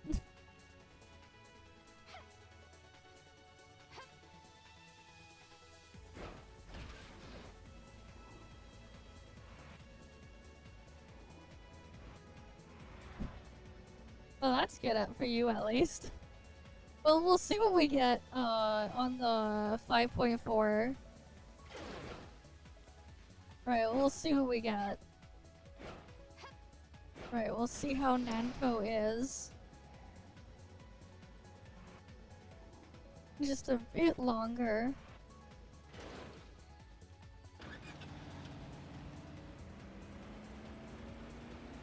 And by a bit, I mean like an extra month longer. Oh, and what, like next week should be Nanto test on Cian, I assume? Is Cian gonna get Nanto test? Is it next week or the week after? Right, I forget how many weeks ahead is Cian. And then we'll get to see what Nanto does.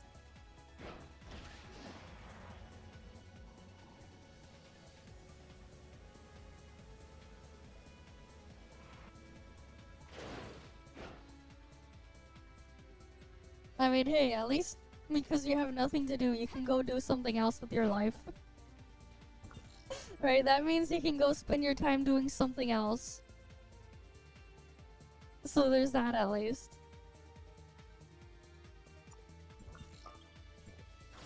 Right, you can spend the time doing something else.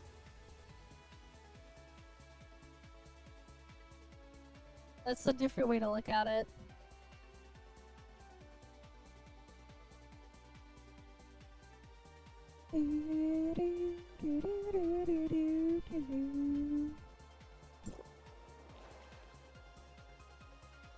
I'll just go kill Sobkek.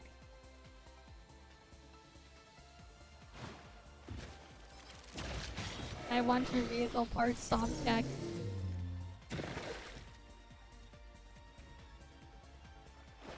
Nice, delicious vehicle parts.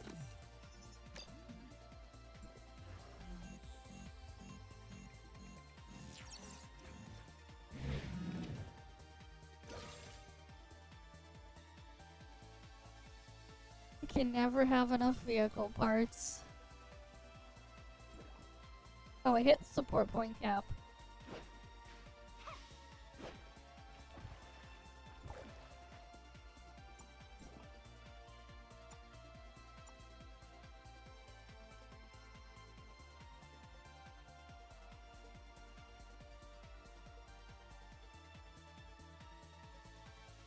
And like, it's not like I need anything else here.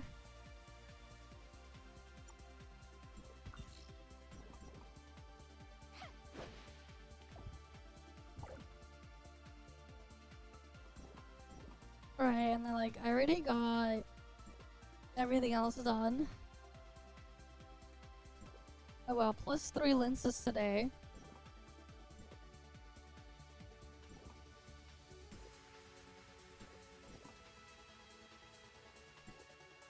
Alright, like, a high sequential floor, everything. Yeah, new battle pass on Wednesday, yeah. That's the other thing too, it's like, don't do it immediately then, do it later. It'd be scuffed like that. Because for some reason ToF never synchronizes with anything. It's just, there's a new battle pass when there's a new battle pass. When there's a new battle pass. Because, yes. Right, because yes. That's just how it is. Target eliminated.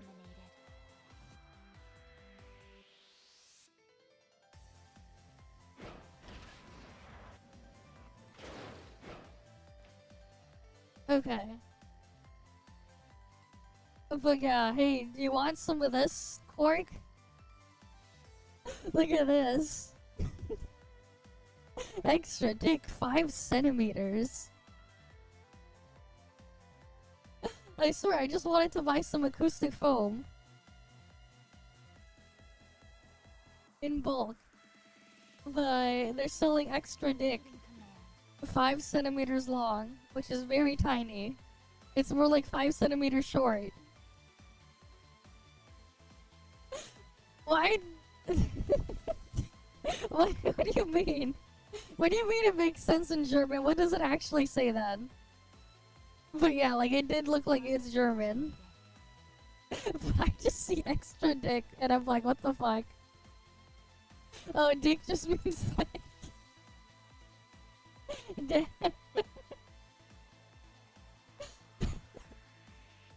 Okay, extra dick, 5 centimeters. I mean, like, for acoustic foam, the pricing is decent. $1.01 each. Right, I'm probably just gonna get 150 pieces. Yeah, extra thick, 5 centimeters. I mean, it is on the thicker side for this type of stuff. Because usually they're, like, smaller, they're thinner than this. So, like, yeah, 5 centimeter thick, nice. And I need a bunch of these. Alright, this is on Alibaba.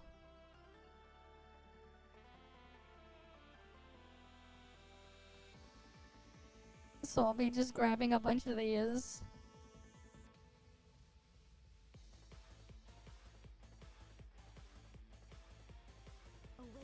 The nice thick foam.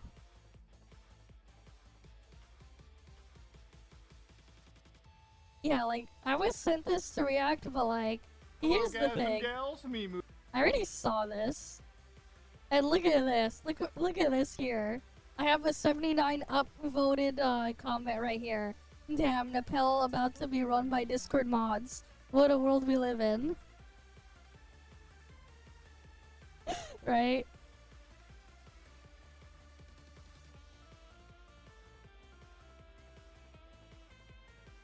I don't know. As for funny misheard German sentences, we're such an... We're sucking dick. Yeah, I can definitely see that.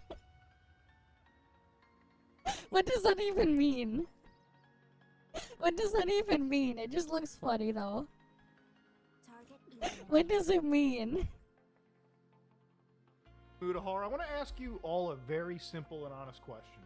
Who do you think has more value to the world? A We're Discord looking for you, moderator okay. or a Reddit moderator? If But your here we answer go. is, oh, Muta, this is a trick question. either. Well, your answer is actually wrong today, ladies and gentlemen. Now, I love all my Discorders and Redditors, I Of guess course, I would say. misreading is But funny. Discord was used in the last couple days to elect a leader for a country, okay? Insanity! Now, I brought this up to my parents, I brought this up to my significant other, I brought this up to my brother, and everyone said, you're crazy, until I Okay. showed them exactly what I'm about to show you guys right now. Now, you might go on the internet and see Nepal is currently being run via Discord after a Gen Z uprising. Now, I talked about this a few days ago, ladies and gentlemen, where, again, people were being killed for the censorship of social media. Now, in that video, I talked a lot about Nepal, right? And how basically overnight their government decided to censor social media services. And, you know, Yep. people obviously retaliated. Now, I want to give you guys a little bit of context to this story. At least they that retaliated. actually brings up to why protests occurred. So, because social media started to get banned, a lot of people Yeah, in revolutionary South Asia in chat general, not just service. Nepal, use They can social use media. that in their So you marketing. started to see young kids walking around with banners like Gen Z against corruption, and most importantly, nepotism, okay? No more Nepo babies. We demand fair opportunities. Now, in the research for this video, I found out that apparently in Nepal, 33% of their gross domestic product is from remittances. Now, if you don't know what a remittance is, basically it's, you know, people who send money back home, whether they have family, I mean, it's whether they fucked, have but loved that's ones, the whatever reality. the reason may be, people send money to family back home. It just kind of happens, all right? It's happened for a long time. But when your gross domestic product is propped up, at least a third of it, by money coming in abroad, that's a pretty dangerous situation. It really turned out that for a lot of people in Nepal, there weren't a lot of jobs or opportunities for younger people. For a country where earning $1,400 a year is average, not a month, a year, just Bruh. imagine for a minute, if you live in North That can't even afford you 1 month rent. America, what the fuck would you do if That's all not you even earned enough was for one more rent. $1,400 1 month of rent. for the entire year, okay? That is not just below the poverty line, that is at the fucking core of the earth.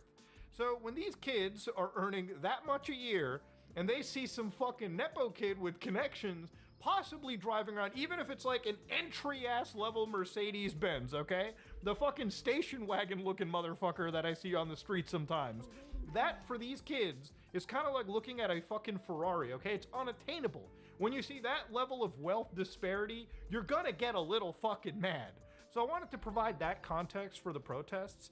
And thankfully, there have Yeah. been some YouTubers like We Hate the Cold where they actually showcase these things happening. These kids are out on the streets literally lighting the fucking government on fire because they're pissed, okay? Yep. The government tried to take away their social media so they couldn't fucking talk about their leaders or the people at the top, okay? Literally, the people at the top were just afraid of that level of criticism. When people start to think, when people start to wake up a little bit, that scares the elite at the top. It's pretty much the same for the entire world, right? So anyways, when that had occurred and people had started actually going out and protesting, unfortunately, in a protest, people started dying. Now, last time I looked at this, we were looking at a death count of probably around 19.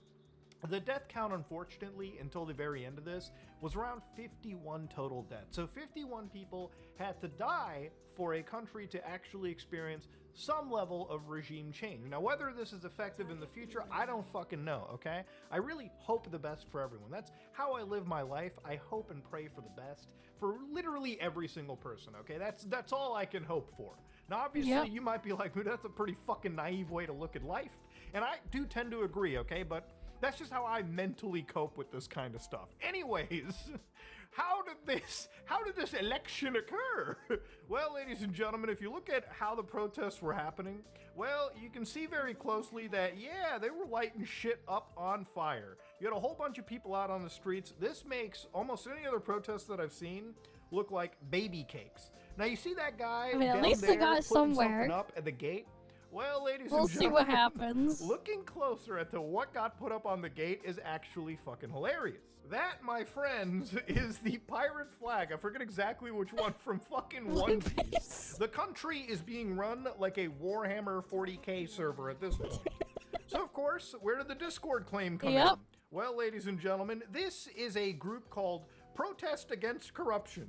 Our motto: spread proper, verified updates, protect protesters by sharing emergency resources, connect the youth, and international supporters and show the world what is happening. And you know what? Honestly, that's one of the reasons I want to make this video, because I think what I'm showing you guys is fucking crazy. And I'm actually kind of surprised. Like, I'm not a political commentator kind of guy. I don't really jump into this realm. I know I've kind of talked a bit more about it than usual. Mostly because of the whole Epstein stuff. Getting flamed and run by Discord mods. How some of my contemporaries, I guess a lot's going on, crazy. Haven't discussed this, because this is literally a revolution caught on camera, caught on Discord. So the more you go down over here, you can see that they talk about September 9th, they talk about the protest days. You know, they literally tell you the key events on September 9th. Machine guns were deployed. Balan Shah joins protests. KP Ollie, Reinx, Regins. I think there's some spelling mistakes. I think what's happening is they're writing it in Nepali and then they're translating, it into, English. So there's going to be some obvious issues that come out here, okay? And I'm not going to hold it against them. So of course, they say they're not affiliated with any party. And so when you scroll all the way to the top, they actually have a Discord link right here. So you can go to their Discord link, you can even accept the invite, but actually the invite doesn't work because they have it entirely on pause. Now my brother joined into this and it was pretty informal. You just had a whole bunch of people sort of talking and deliberating on Discord. I mean, it's crazy with some of the screenshots that have actually come out looking at it. It almost feels completely surreal. But of course, if you look at their vote, ladies and gentlemen, you can see right over here that moderator Jalebi, which is a delicious sweet emanating from South Asia. You can see the votes here. So out of 7,713 votes, and by the way, one of the big criticisms was because it was on fucking Discord with no ID verification, anybody could have jumped in here. Dude, my that's brother true. could have jumped in here as a Canadian and voted for a Nepali interim president or prime minister. So you can see like 50% was this Sushila Karki. You got Harka Sampang, you've got Sagar Dako, you've got random Nepali. Random Nepali. 6%.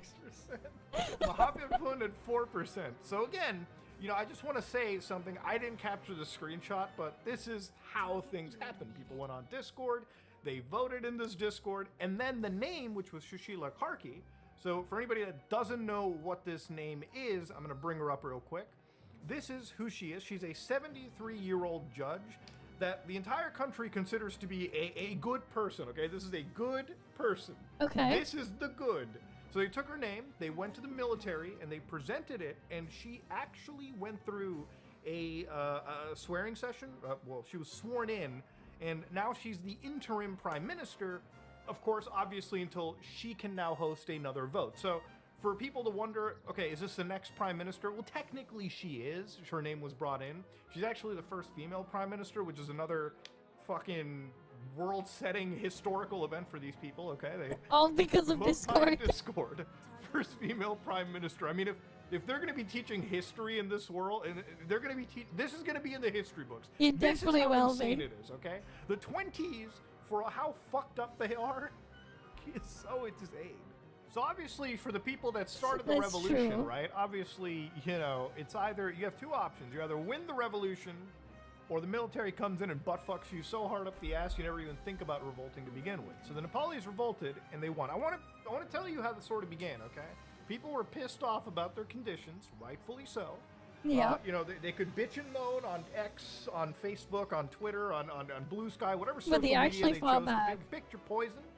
They wanted to complain. The government was like, "Oh no, we gotta take that away from you." And these guys got fucking pissed. Not only did they get pissed, but they got violently pissed. And unfortunately, as sad as it is to say, people did die during it. That's unfortunately what happens in uprisings, protests, any form of movement like this. By the way, especially something like this. When you've got the palace set on fire, you know that there have been lives lost. But ultimately, a lot of these younger kids moved their discussions to Discord. And to be fair with you, it's not shocking. You know, if you think about it, social media and what it is, like for all of its ills, it's the greatest way for people to converge together and have a discussion. And it ties well with Discord, you know, raising their server limits to like some crazy amount now. So now people can come together, discuss and converge about their government in real time. He pissed on the moon. So much in real time that people from all over and the hit world Nepal by jump in and accident. observe this as well too. And they're doing votes in here, and those votes are being passed to the military, to the government, to create an interim government that will then hopefully give these people some change in the future. And you know what? I don't think I have much Nepali viewership, But I think this is a story the entire world can kind of learn from, you know? It's goofy, but in a lot of ways, it's a positive story because ultimately it seems a lot of positive, meaningful changes happen. Now, I don't know much about this judge, but if the youth is regarding her as a clean bill of health for the country, then I think things are going to go well. Okay, obviously she's got some challenges going forward. She's got to put back this country together. She's got to get rid of all this corruption. She's got to get rid of all this nonsense. But for once, it seems like Discord users... Discord as a platform was used to help elect change in a separate country, dude. It's crazy. Wow. You know, when you really say things out loud, it like just it settles. It like whoa, okay. As ridiculous as it sounds, yeah. Crazy shit. But I wanna kind of show you guys before I leave something about like what was going on. So if you look closely into these Discord servers, right? This is again from an article where they're like, when gamers took the street. And I mean, that's the thing about this too, right? Like, obviously, I don't endorse everything that was on these Discord servers.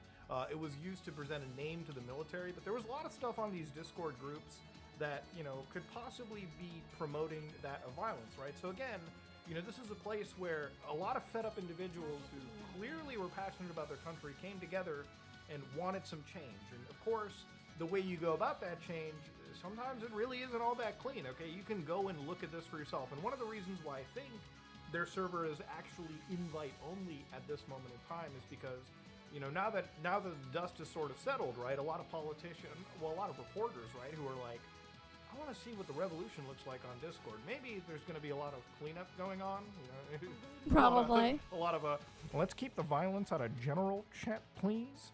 You know, I agree a lot with you with what you're saying, pal, but we gotta stick to the rules.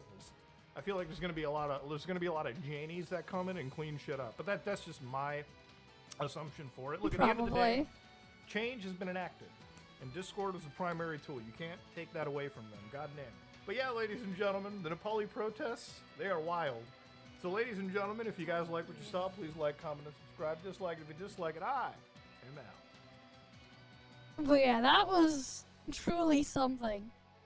Now they're run by Discord mods. What is this? Italian brain rot. The fuck is this?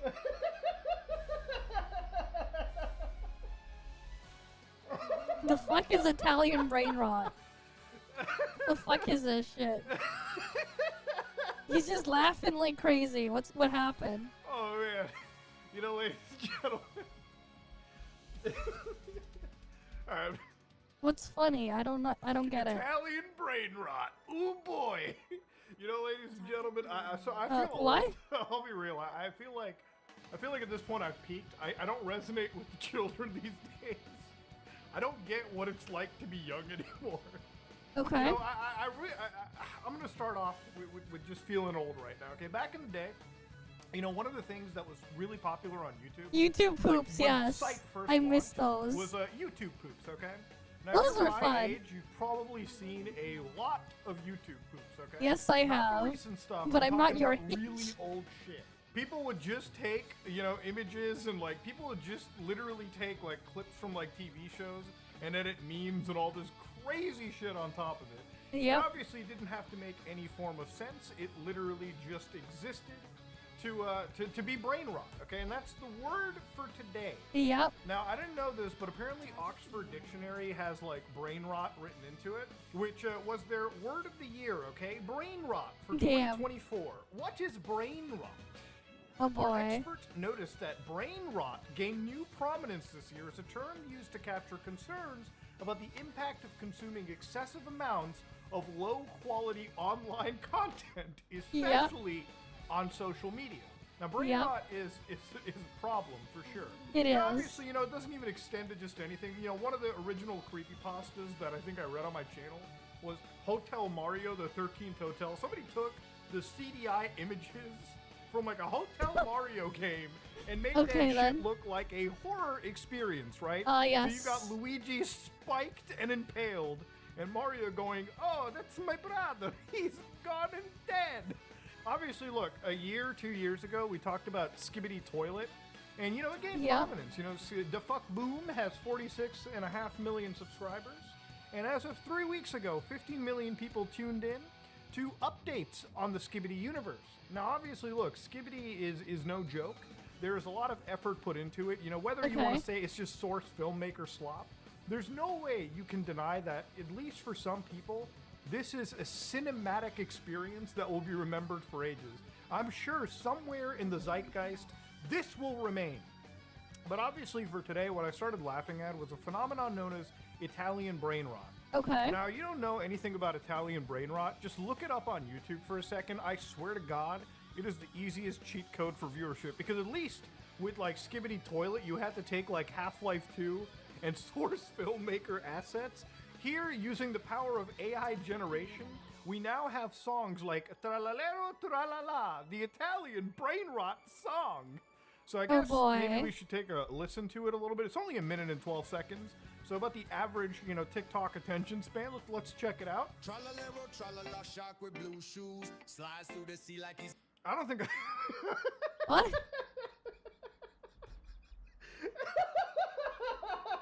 They got walking sharks. Okay.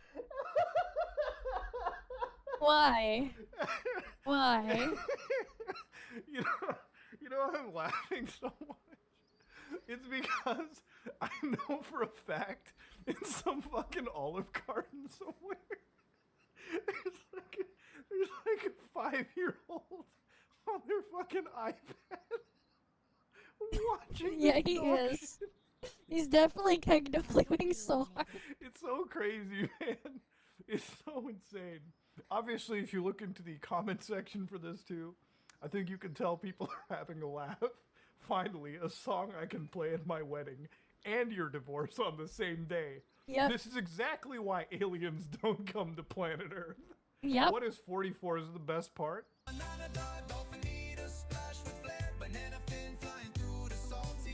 Whoa, What? Speed needs to calm the fuck down. He's about to lose it over an AI banana. Now, maybe like, all right, hold on a minute. Is this just music? No. If you look carefully at it, this is 18 million views 4 months ago, okay? So this is like very, very up there.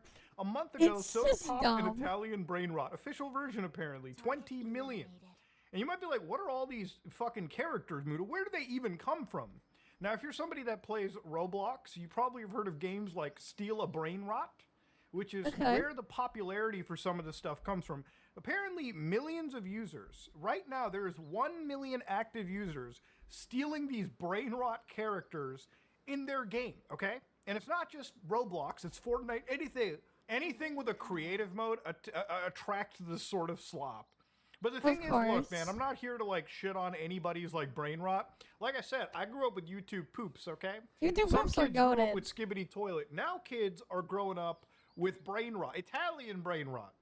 So what are the characters behind the Italian brain rot? So on one article from a week ago, don't look now, but there's an AI-generated Italian teacup on your child's phone. What does it mean?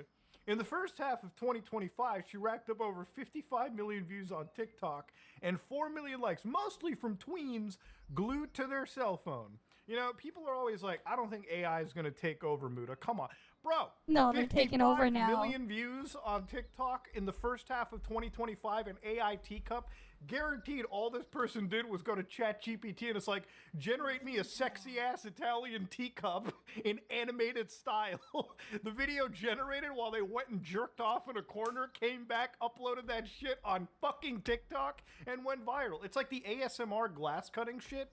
I'm sorry to say, maybe it speaks to my fucking character and intellectual capacity, but sometimes I stop scrolling when I come across that. My brain is entirely open to being fucking rotted. Now, of course, thankfully, one of the things that exists about this is at least the Namu Wiki, which at least explains what all these characters are, okay? So let's line up. The apex brain rot character is Tralalero Tralala. And of course, the motives here is a shark that is wearing Nikes. It is a shark character with 3 legs and with Nike sneakers. At the beginning of the Italian brain not meme, part of the explanation was incorporated by the settings, enjoying Fortnite as a hobby. Now, what is the lore or backstory to this character? Not entirely sure. really, Okay. the closest thing to understand the backstory of the shark is I'm going to try to approach this in a poetic manner. Because we're looking at an AI-generated character, I'm going to first time use the AI-generated overview. Tralalero Tralala is a character whose origin story involves a dead shark who was brought back to life by a prisoner who then stole his shoes to save him. The shark makes a home in the shoes and eventually grows huge. While this is a Italian brain rot character, his actual origin is a popular TikTok trend that combines elements from the sound originally created by a user known as EasyBurger401 and AI-generated sharks wearing Nike shoes. And again, that was gained from this video by a YouTube user known as Brianna Plays. And I'm sure this is probably like an AI-generated human centipede feedback anus loop that has probably given the same story to us, all right? Simple as that. Of course, the other characters are Bombardiro Crocodilo, which is a fucking B-52 crocodile AI bomber, okay? God damn, just from World War II. And of course, the next one is where we go a little bit, foreign. This is Tung Sahur. Now, from what I understand, this is apparently a character based from Islamic heritage. So sahur is basically another word for sari, which is like that morning meal during the month of Ramadan. And that's about all I can get out of it. This character is actually somehow so much more popular that there is actually even talks about having an individual movie based on him. Like this viral TikTok meme, Tung Sahur, is being adapted into a film by D Company, a production house behind films like Vina Sebulum Sevenhari and Dosen Gabe Suda. Why? Of all things, why make that into a movie? It almost sounds pornographic to me, but they're actually, it's crazy when like production houses are now making entire. Maybe it's not so much different than shit like the Slender Man movie or actually, I'm not even gonna say that. Those movies had like a story to it. This, I don't even understand how you can generate a story off of like AI slop. It's just insanity. Of course, then you've got Lirili Larila, which is again a elephant with a cactus body wearing sandals. And then of course you've got Patapim handing them out for free. And he's from the Kingdom of Predators. What the what the fuck is that? Chimpanzini Bananini. Okay, you've got like a chimpanzee that's a banana. You've got Bombompini Gusini. Okay. Oh, this is even wilder. Cappuccino Assassino. Target eliminated. Yeah, I'm not surprised. I can't. It's just so you know what I feel like I'm a war photographer or something. Like, actually, no. I feel like I'm a human being and I crash landed on an alien planet and I'm trying to fucking understand life itself. Bro, yeah, I don't for the first time in my life, I think I genuinely do. I'm not even joking when I say this. I actually feel old. Okay, when I see things like La Vaca Saturno Saturnita, fucking cow with big old feet, that's a planet. What? The sound of your fear. I actually am in fear. And of course, one of the most popular characters, and before you ask, there's probably rule 34 of this, Ballerina Cappuccino, okay? Apparently there's motherfuckers who enjoy looking at a goddamn ballerina cup that is a cappuccino. And that's really kind of all it just comes down to. Everything else is usually just a variant, like, if you want to just look at how brain rotted things get, just imagine combining all of this shit into one character. I mean, I want to actually fucking throw up looking at this. Now, because this is such a new trend, ladies and gentlemen, to give you an idea, Italian brain rot is so popular now, at least, that what has kind of happened is, when something gets like a Wikipedia page, it's pretty goddamn real. You're looking at something that kills your neurons. In my opinion, the stuff that you're looking at the death of your neurons. That I used That's to, like, what it was. go to when I really just wanted to turn my brain off. How many neurons did you guys lose? Arab Funny. And if you ever wanted to see some halal memes, this is probably the closest thing to like equivalent brain rot. I mean, literally, it is just the closest brain rot that you can find. But at least this has some like logical sense sometimes to it, right? Like halal Peter Griffin can make sense. The fucking brain rot shark does not. Now, obviously, you might be wondering, Muda, is this safe for my children? No. Look, if you're asking me that, it's not. You've already fucking failed as a parent, okay? Let's just... It's not safe for your kids. Rip the fucking Band-Aid off right there. But one expert, for instance, at neonmusic.co.uk asks, Is there cause for concern? Yes. Some experts aren't laughing. Cheryl Eskin, a family therapist and senior director at Dee Hirsch's Teen Line, describes Italian brain rot as digital cotton candy for the brain. Bro, I'm gonna be real. I think it's somehow healthier if you take like this tub of like gamer sups, you know, you just like unbox Snort it, it. you know, take out a line or something and just snort it. Not that I promote that by any chance. Somehow Yeah, I it's think that might be probably better healthier for you your to brain and snort body that. than constantly seeing this.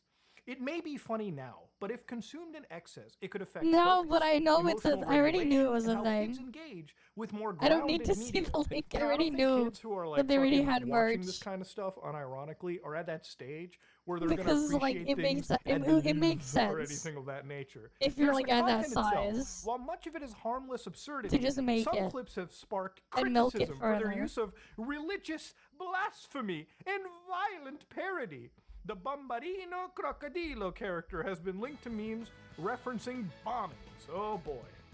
Yeah, you know what, to be honest with you, that's where the internet is now. And as wild as it is, look, I'll just say it right now, the internet treating anything with civility and normality has never really existed. Yeah. In fact, I think it's only ever gotten worse.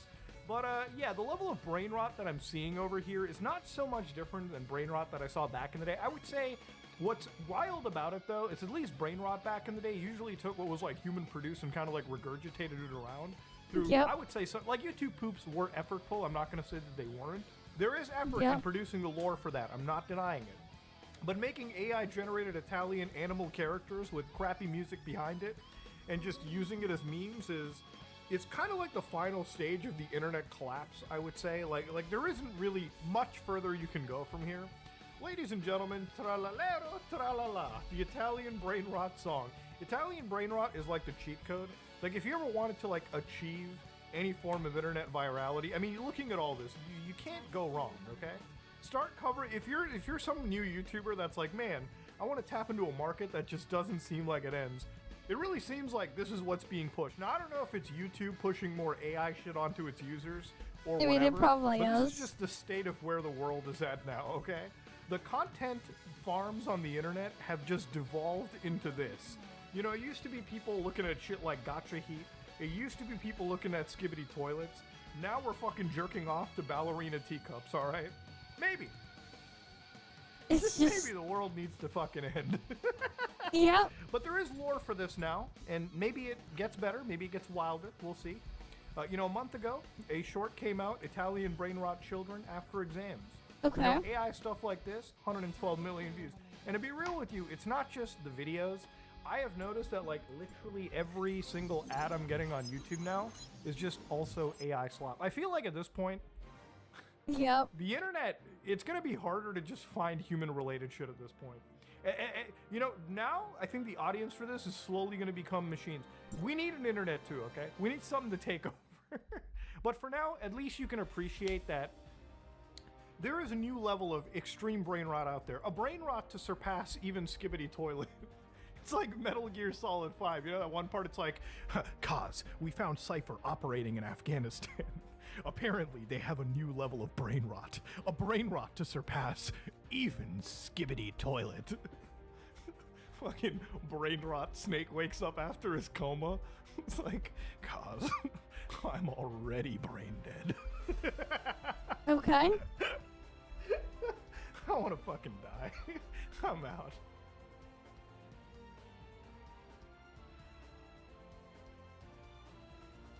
Well, there we go. It's crazy that that's the thing, but that's the world we live in. That it's the thing.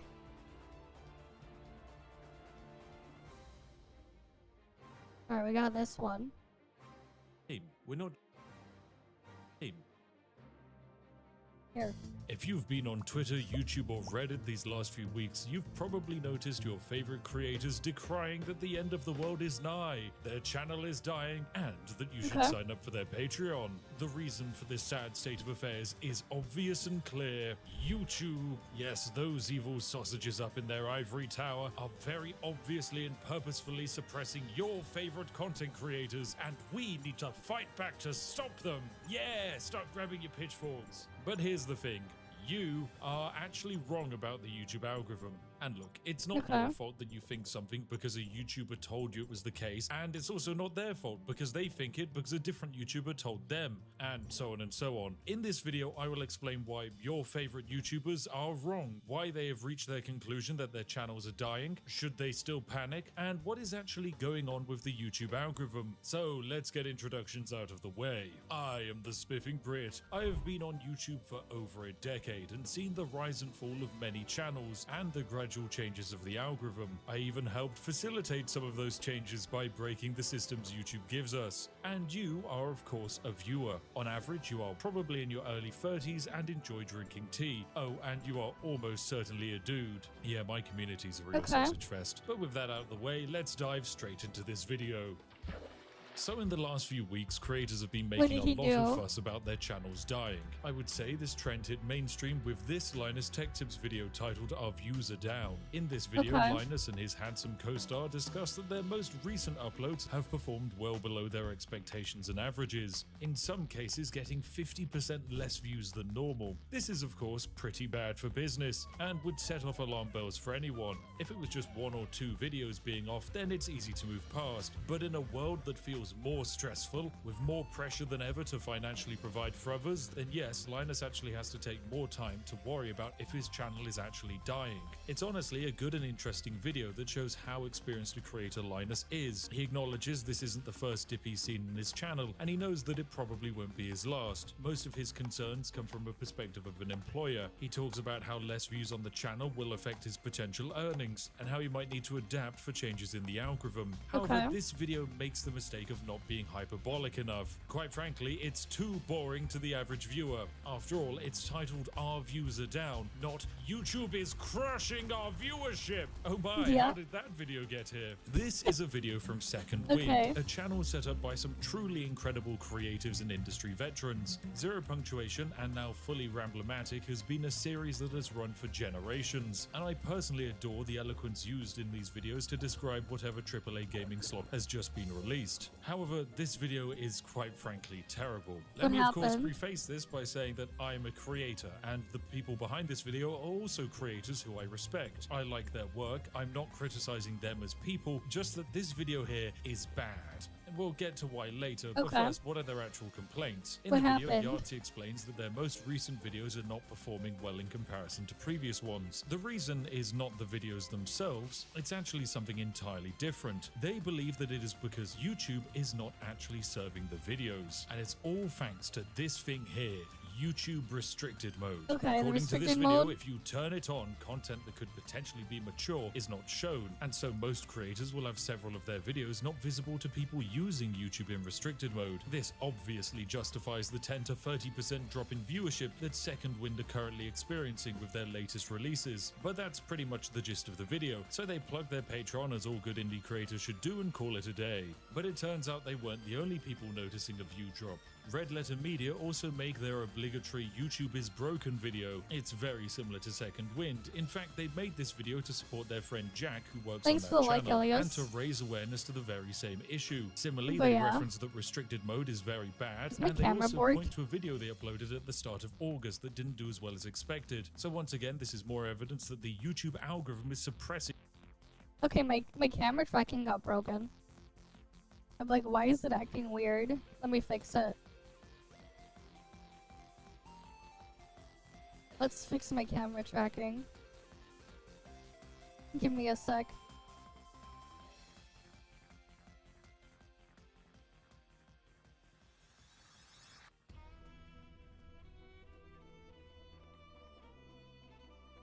some of your favorite creators, all because of this restricted mode. Restricted mode was also one of the main talking points of a video from fellow British creator Josh Drive Hayes, who you will have probably watched if you know what an MMO is. I would show Okay. you some of the video, but he deleted it for He deleted reasons it, we'll get rip. to later. To vaguely summarize his perspective, he believed that YouTube was either potentially bugged, turning restricted mode on for some people, or maybe there was a nefarious ploy to make the algorithm more advertiser friendly. But you should start to get the picture. What began as as a retrospective from Linus about his channel declining has now grown into this huge site-wide cascade of creators getting less views at the start of September because of this new silly feature called YouTube Restricted Mode. We're so certain of this fact because there are of course tweets getting thousands and thousands of likes and they're being circulated around like hotcakes. Creators on all platforms and private forums are talking about this, and this in turn creates algorithmic demand, so you have creators making response and update videos and speculating about their own analytics, repeating this cycle and cementing that this new algorithm update in September is the end of YouTube as we know it,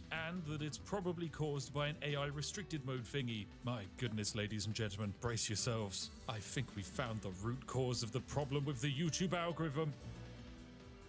So yes, some of you might have seen this coming. It's not actually restricted mode. The thing I've seen most creators blame is not even remotely the cause for downturn in viewers. For a start, then what is it? I don't even think most people know what restricted mode is. It's a feature that wasn't added in September. It's a feature that wasn't even added in August. It's been a part of YouTube since probably before you started using the platform. It's a feature that exists to restrict potentially mature content from being shown. Its sole purpose is so that places like schools and libraries can have access to YouTube without the fear that a child is watching a GTA 5 Let's Play, because the game is technically for adults. It's not perfect, there's definitely a lot of videos that slip through the cracks, but it's a good enough change to make a very big platform slightly safer for kids. In 2017, restricted mode accounted for a mere 1.5% of views on the platform, and I honestly expect this number to be even lower now, as it's really not a popular feature. Restricted mode is not the cause for less views, because it has not in any way changed. The people still using restricted mode will make up only a tiny fraction of anyone's active viewer base. There is no possible way that 30% of viewers for Second Wind are now in restricted mode, when probably less than 1% of their entire viewer base might have ever used it at any point. No, it's not restricted mode, and no, YouTube is not secretly switching accounts into restricted mode to kill your favorite creators. The then what's YouTube going algorithm on? exists with one purpose: to keep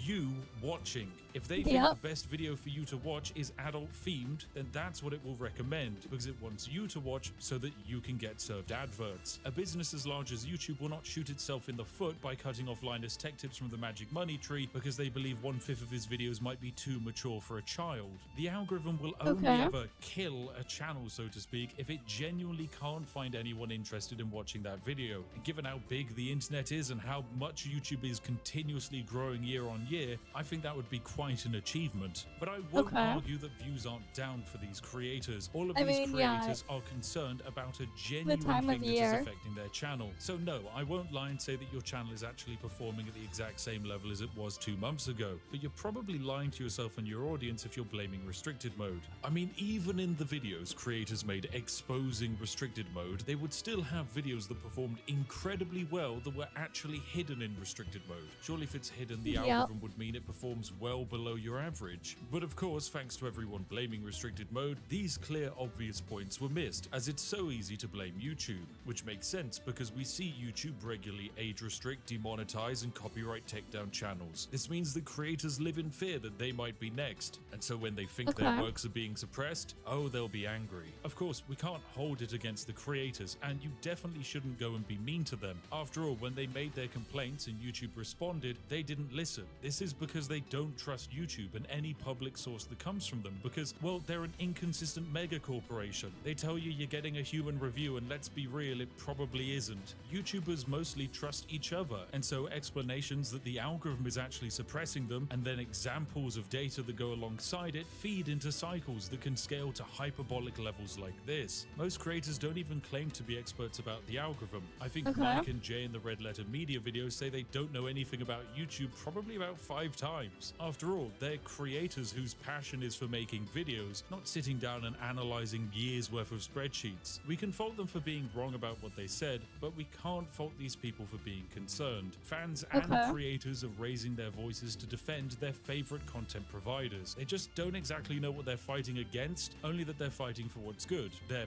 favorite creators. So if someone says it's restricted mode, then it's probably restricted mode, and until someone with a big enough stick in the game says otherwise, that's going to be the prevailing narrative. And hello, here I am, the self-proclaimed king of the algorithm, waving my big stick and telling you to put down the pitchforks. So now what? Who on earth do we blame? It So if must not be restricted what? mode, there are a few other things I've seen creators blame for this decline. Let's start with shadow banning. This is the vague Okay, idea that shadow a channel banning is now? being signaled out and suppressed by YouTube. This usually comes with the notion that the creator is covering non-mainstream ideas that the men in power don't want you to know about. Sometimes it connects to this idea that these videos don't get as many ads, and so YouTube doesn't want to show them. But YouTube's main goal is watch time, and the amount of ads placed in a video makes absolutely no difference on how much YouTube will push a video. It is with absolute certainty I can say that shadow banning doesn't exist. Quite frankly, none of us are special enough for a platform this big. YouTube cares not if you talk about the worst of humanity or you have the most vanilla ice cream take possible. All they care about is watch time. But as a species, we generally follow the opinions of the herd, and so our viewing behaviors mirror that, leading to groups of viewers of niche topics becoming more enclaved away from the rest, just consuming content that is specialized for their niche but wouldn't be attractive to someone looking from the outside in. Anyway, if not shadow banning, then what about hype? This is a hot new YouTube feature that we've been given, whereby small channels beneath 500k subscribers can receive boosts from their viewers. Basically, you can pay so that a video gets more impressions and more recommendations. These impressions then might turn into views and grow the channel that's been boosted. So the idea is that if you're a channel and your audience aren't boosting you, you're being suppressed by the algorithm because YouTube wants you to make more money for them. There's just one slight problem. This feature's already been on YouTube for months now in different regions, and well, it's just not used that much. It hasn't really had much of an impact at all. It's also brand new in the West, and so it's seen limited use. So no, it's not causing a huge drop in viewership. It, however, is a brand new YouTube feature, and that means it probably has some weird exploits in it. So if you want to see if I can break it, then hey, subscribe and find out in a future video. But for now, the timelines just don't match up. Hype is not the cause of this viewership decline. Another thing I've seen blamed is that YouTube has changed the way views are tracked. The idea being that creators are getting the same amount of real views, but perhaps the botted or duplicated views of previous videos have been removed. This was actually a very strong talking point of the Linus Tech Tips videos, and they're not without good reason. These changes do happen with YouTube, and in fact we've recently had one with shorts changing to fit the TikTok approach to counting a view as seeing a single mere frame of a video, but it only affects shorts and not normal videos. It's a change to display, not to the actual algorithm. I also know that no change has been made to the YouTube view counting and verification in the period that these creators are discussing. This confirmation comes from multiple sources that work at YouTube who know far more about this than anyone else on the planet. Okay, so all of those classic blames are out of the way, and yet we're no closer to discovering why the algorithm is seemingly suppressing creators and leading to them having less views. So, what do we have to blame instead?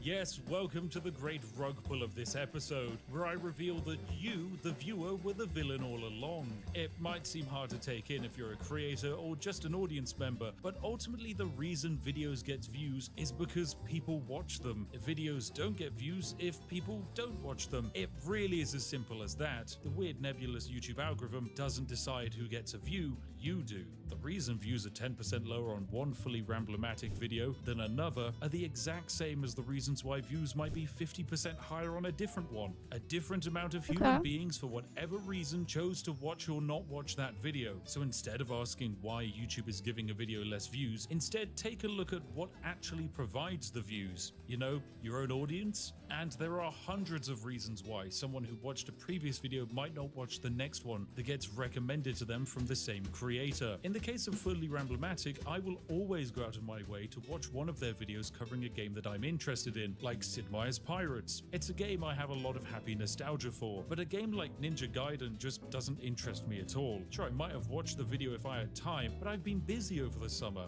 so that means I had less time to watch videos, so I had to narrow down the creators I was watching to just the ones who I know will be able to deliver a video that I'm looking for. Audiences are fickle and not loyal. We like to think that we care strongly about everything online, but in reality we cling on to and discard topics and creators at a blistering pace. A channel doesn't exist in a vacuum, neither does a video. This entire platform is a living, breathing ecosystem with so many different moving parts. By all means, a creator can make a better video, but whether it gets more or less views is much more determined by external modifiers. At this particular time frame of early August and the start of September. Like early August, start of September. September, people are going back to school. Early August, they're on vacation. The creators are complaining about So they're too busy with doing other is quite shit. interesting. It's a very intense period Right. of time, especially when you realize that most new creators get their first break over the holiday. This is Exactly. often because they're actually having time off from work or school, allowing them to basically go semi-full-time and create better videos, leading to even more competition in the communities that they provide for. In That too, 2010, more there were competition. hundreds of creators making content like this. And now in 2025, you can have thousands of creators making Yep. incredible, Tens of groundbreaking thousands, videos that are better even. than ever, uploaded every single day of the week. The bar for competition has certainly Yeah, been bar is raised. too high. So yes, the audience is definitely the thing we should be looking at. And what better way to demonstrate a rapid movement of an audience than with a good bit of drama? A few weeks ago, the entire gaming landscape was covered in Pirate Software drama videos. Yep, Even if you'd the never Pirate heard of him Software or seen stuff. any of his content before, you definitely got to know about the drama by the end of it. Everyone had to have an opinion, of course, and everyone had to be involved and draw battle lines. It was a real fight that felt quite thrilling to be a part of, I'm sure. Streamers were making comments and getting viral clips, people were poking fun at each other, drama channels were churning Okay. out shocking new updates, declaring that his career was going to be over, he was finished. Oh, it was so exciting. I bet it felt great to nod in agreement with your friends when you all agreed that this creator is just the worst person in the world. What? How is someone giving everyone cancer? I don't get it. How the hell are they doing And then that? the bubble bursts. Everyone slowly realizes that actually I probably shouldn't be spending hours of my week watching something to feel the emotion of anger towards what is basically a total Yeah. stranger online. Content exists to make you feel emotions, and we as viewers chase the content that makes us feel the most. We chase senses of community, and we remember the content and creators who make us laugh the most or make us the most angry about the things we ought to be angry about. Is Pirate Software a bad person? Honestly, I don't know, and I don't care. I don't think it actually Yeah. matters. But for the channels doesn't who were really making matter. content on this viral topic, as soon as the drama ended, so did their views. Their audience were around to see this silly influencer get dunked on by facts and logic. But audiences are fickle, so when the next drama isn't as interesting, or it doesn't cover a topic they know anything about or they're not invested in, they move back to the next fresh bit of emotion that they get served by YouTube. So did the YouTube algorithm change and kill these drama channels? No, it didn't. The audience simply stopped watching. Now, this was a very easy example to use of the Wait, rapid what the movement fuck? of audiences in and out of spaces. That's Most of the time, fucked up. it's not as obvious and clear-cut as this. But what What we the are seeing hell on did YouTube they at the moment do? is similar, and it's on a much bigger scale. But There is that's- a reason that's why fucked creators' up, videos man. have dipped in view count at the start of August and September. The reasoning is a very Medical human one, and I've malpractice, hinted to it throughout the goddamn. video. The views are from the viewers, and we, the viewers, live boring human lives. That means at the start of August, the greatest human migration event happens as we Yep. enter the summer holidays. The first week Summer. of August is the busiest summertime week, where people's regular schedules It are is thrown out of the something. window because Not you've got good, a though, one-week but trip to it's something. Disneyland. Can I blame my viewers for not regularly watching me when they're on the beach sipping gin and tonics? No, I can't, because chances are I'm doing the same. So of course views are going Okay. to be down. You have less hours of the day dedicated to watching content. Still, as people return home over the summer period, views often tick back up again. But then we get to September. Well, it's the biggest season of change for us humans. Teenagers go back to school, adults start university, or maybe enter into the workforce. And at the moment, with the world we live in, some are even starting second jobs to make ends meet, or Okay. desperately seeking new jobs with better wages. When you add all of this together, you get people that are spread thin with the weight of the world, with less and less time dedicated to entertainment. This trend is so common that each year, Rene over at YouTube releases the exact same tweet after creators panic that their viewer figures Yep. are down. He's Same used tweet the again. exact same video for multiple years now. So yes, That's I'm afraid that the crazy. thing most creators are panicking about is We're the using exact same thing video that for other creators multiple panicked years. about at this exact same time last year, and they did it the year before that, and the year before that, and chances are we'll be doing the exact same thing next year. The thing is, this isn't a YouTube thing. This is a worldwide global Yeah, that's trend why that all Twitch big has companies September. and entertainers are struggling with. Right, Twitch, the views live are streaming down, so platform, they hosts sell September cheaper in this subs. month. In this period of time, the paid sub everything to is most down. creators is halved. It's To done try to not to spike give it. the creators more money, but to try and keep viewers hooked on the platform, as it pushes creators to go big on this month, to bring out their biggest ideas and get some of their more casual fans into becoming dedicated fans. The reason it's done in September is I mean, because it's just a mix of everything, man. We're all getting older, and everything is just getting shittier and shittier. otherwise Twitch would see a very big viewership Everything. decline, because everyone's going back to work. Who has time to Right. watch a live stream?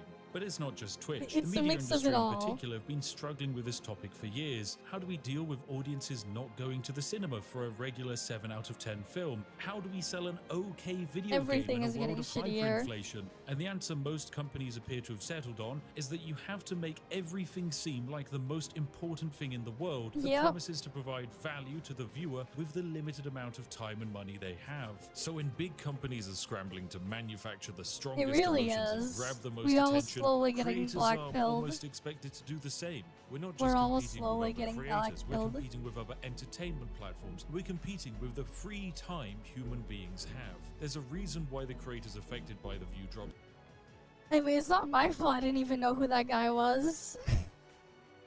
It's not my fault. I don't even pay attention to a lot of that stuff that goes on.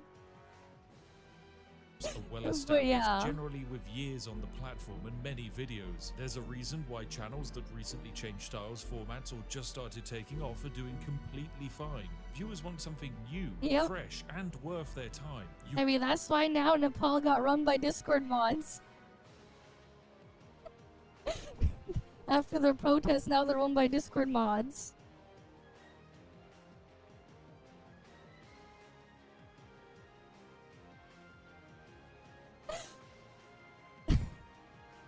I mean, I just need freaking sound dampening foam. This stuff. Right. I need more of this stuff. But yeah.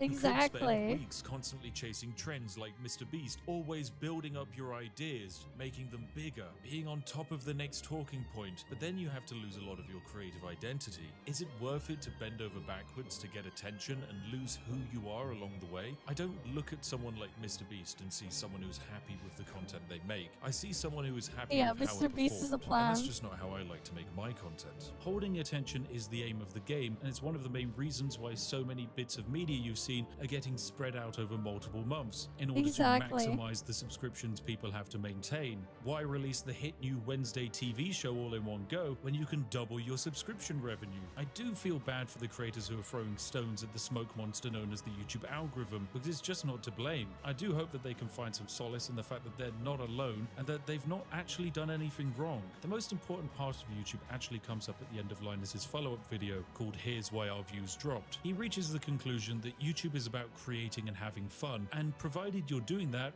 you're doing the right thing. The wrong Yeah. thing is when you're creating and you're not enjoying what you're doing. This last month That has is been one true. of the lowest in terms of views for my channel in many years. I genuinely don't care. I'm here for the love of the game and to keep people entertained by breaking games and algorithms. If you're Okay. interested in something I'm doing, then I hope you watch along and laugh. But if you're not interested in it, then that's perfectly fine. I don't expect you to watch every video I make. I can try and make you more interested by chasing trends or make everything feel like the world is ending and that you need to desperately watch this video before you die. But in a world where you're probably more stressed than ever, I think it's important to take a step back and stop watching. Maybe Yeah. just enjoy the world a bit. A wise man once said, "You always own the option of having no opinion. There is never any need to get Exactly. worked up or to trouble your soul about things you can't control. There are things not asking to be judged by you. Leave them alone." The wise man was me.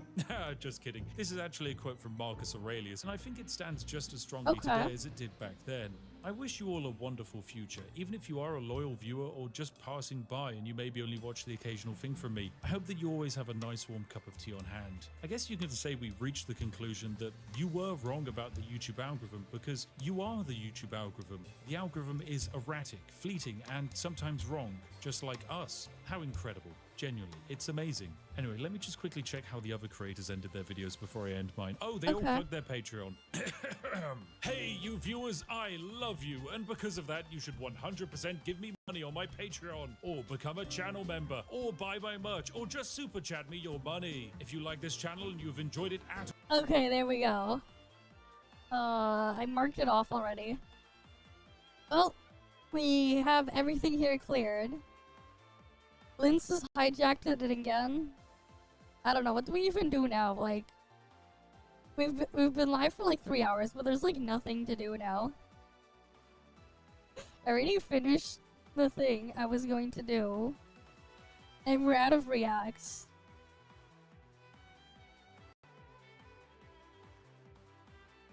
How am I dressing up for Halloween? I don't know. Maybe I'll make a new model.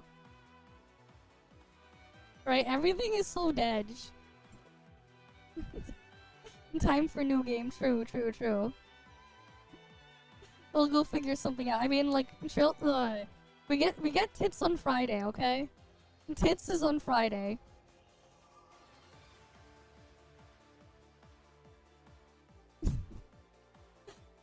But yeah. As for other stuff though.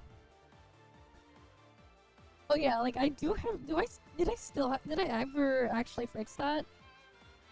One sec. I had this before. Let me check if I still have that model here.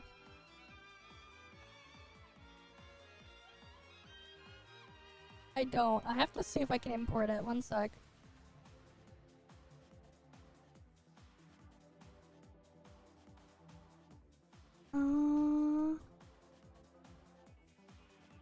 I thought I had that in here.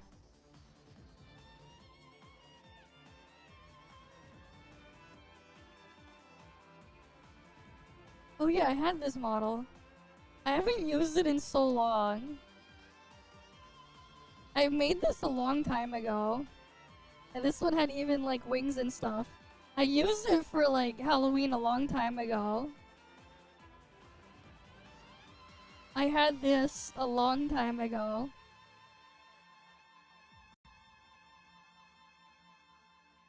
They're asking too much for Digimon, man.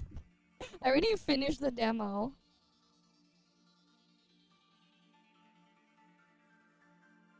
But yeah, I had this old model.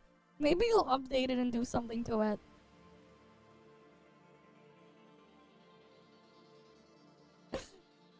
Maybe I'll make a new model. I have to figure out what I'll do though. If I make a new model. It has the old model physics though. It's like not updated.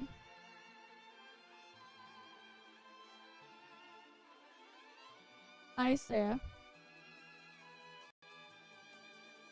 It does, even though they're the same size. No, they're the same size on every single model I have. They're the same size. I mean, if you want to see how big they are from the side profile, there you go.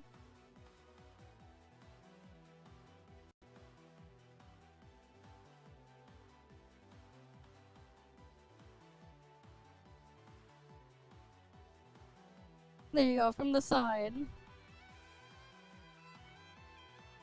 That's how big they are from the side. Okay? But yeah, I do make these models. But yeah. I do make my models. I'd have to figure out what I'll do for Halloween then. I don't know what I'm gonna do. If I'm gonna make a new model or not. I'll have to figure something out. If I do it. Because it does take a while to make one. Because I have to like do the textures and make the model and everything and put it on. So I keep the base the same, so like, if you are wondering, yes, there is a version of my model without clothes. What I have to do is make the model of the stuff on there that I put on and the texture. I have to make the model of whatever I put on and the texture. I'm using a base that I made a long time ago in Vroid, and then I add the physics later. I manually add the physics in Unity later. Like, I have a specific version of the Unity engine installed, so we can manually add the physics in. But yeah. I use Vroid to put it together, but then I make the other stuff off of it. Like, I use stuff like Photoshop and stuff like that to make the textures. And then, like, I do other stuff to get the models in. Sometimes I use some of the template stuff, though. And mix it up. I haven't like updated Vroid in a while. Maybe there's like they added new features I could make use of. I'll have to like look into it. and see if I can come up with something new for the model. But yeah.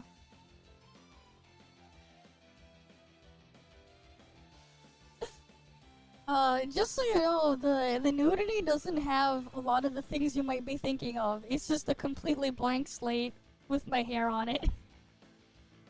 Like, you're not gonna see nipples or whatever on the booba. Like, no. And no, I don't have OnlyFans. Right. But yeah, like, full body model there, even though I don't use what's down there. If you're wondering. Mostly because in case I ever use it for something else, I have a full body model there. Wait, I know.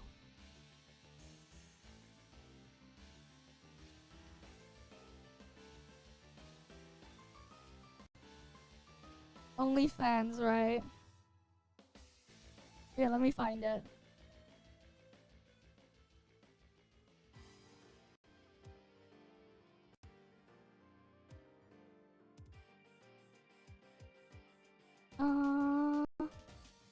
What happened to that picture?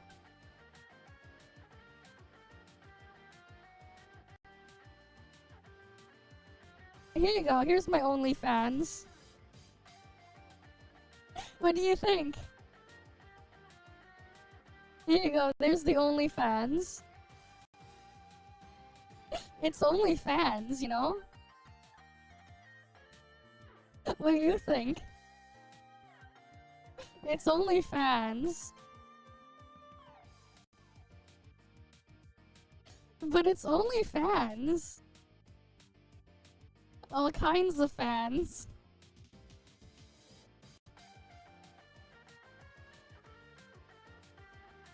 Fair enough. But yeah, there you go. It's OnlyFans.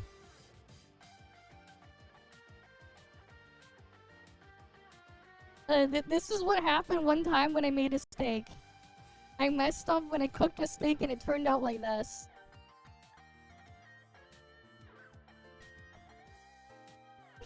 Ever cook a steak and it turns out like this before? It's quite the steak. It was. It was a steak.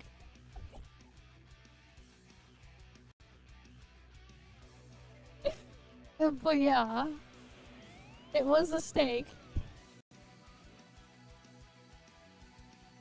Oh, here you go, here, nudes.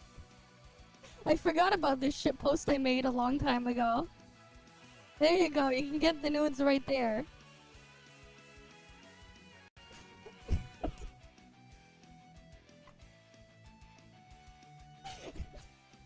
Now, my cooking skill is just super pepega, but hey. There you go, we got some nudes right there.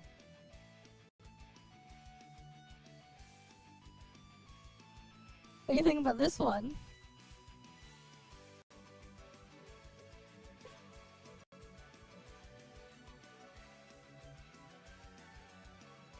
I mean, like, back in 2023, this was trending in February on 2023 on Twitter.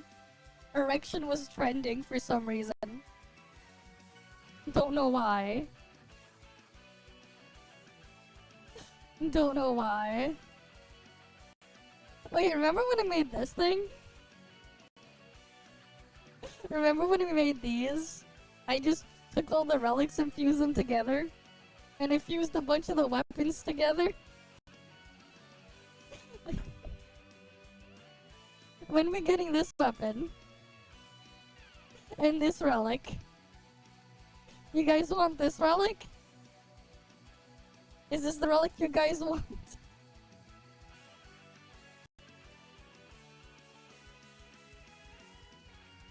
What's lower on the model? The current model? It's just a fusion of my two variants. But that said though, if I was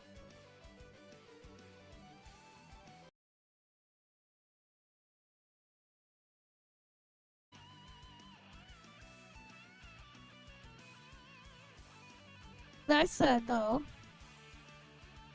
if I was to ever make merch one day, I want a t-shirt that says this.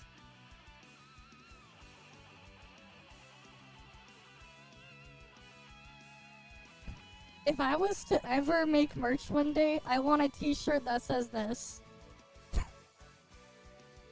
Chest messaging rates may apply.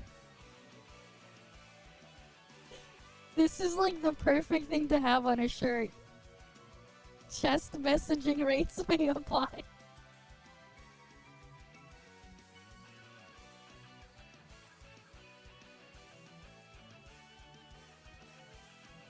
Oh yeah, this is how you assemble chess pieces, right? You do this. You make a chess Voltron.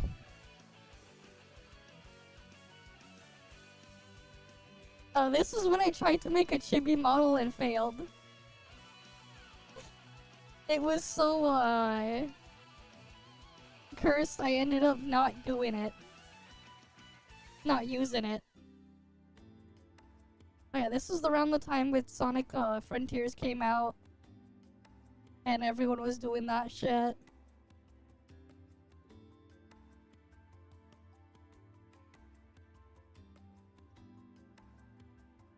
Yeah, I haven't figured out how to make it work properly. One of these days. Oh yeah, this was back when I played PGR and it was, and I got PGR working on Linux. That was a thing.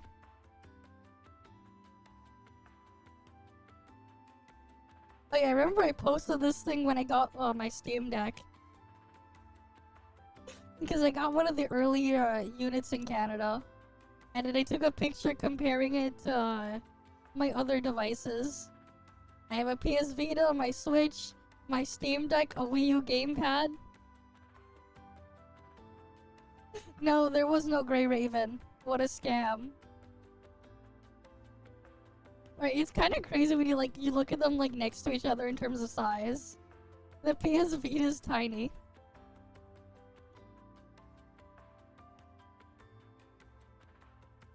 But yeah.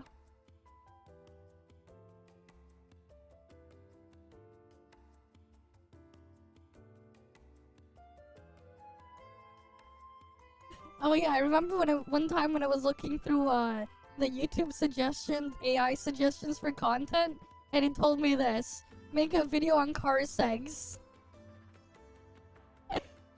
Funny things. This was the time that Snowbreak sent me a bath towel. She was the size of the freaking dining room table.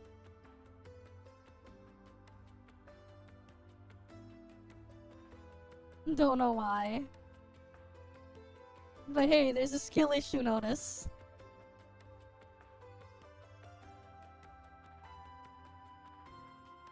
This is just a rectifier. I don't remember why I posted a picture of a rectifier diagram. This one's a full bridge rectifier. But yeah. Yeah, not just any, it's a full bridge one. The full bridge rectifier.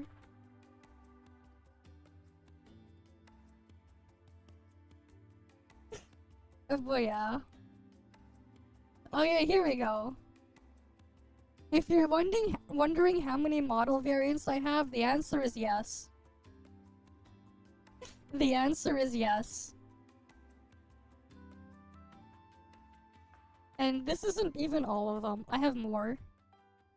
If we count the scrapped ones or the retired ones, I have even more.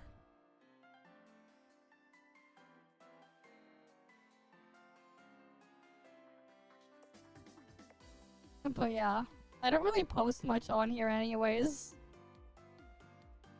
Like, I'll post maybe once a month or something. I'll post something once a month or once every few months.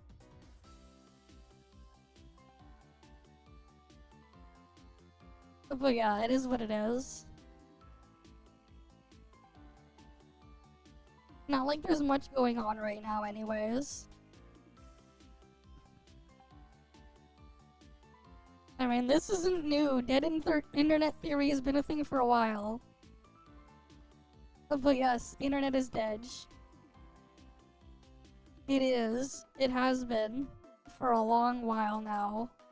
And it's dying even faster, dying even more with more AI slop. That's just the world we live in, unfortunately. Everything is dead. Yeah, it's super buffed with AI.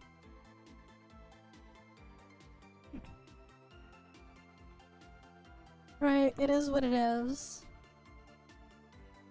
What else do we do now?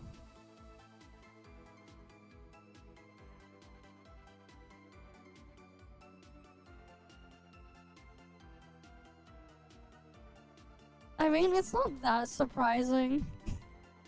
It is what it is. No.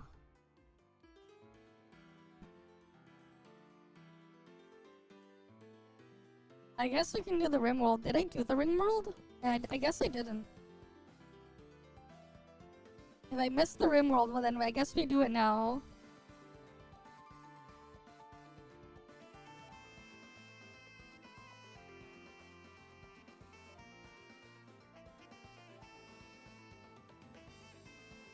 Oh yeah, here. The worst guide to RimWorld. What is this? Abraham Harold Maslow was an American psychologist, and in 1943 he published his landmark paper, A Theory of Human Motivation. In it, he outlines Maslow's hierarchy of needs, a stupid triangle that every first-year psych major is forced to memorize. Yeah. It essentially teaches us the foundational blocks of human needs required to reach self-actualization or a sense of fulfillment. And RimWorld shows us what happens to a person when that pyramid is deconstructed brick by brick. Okay.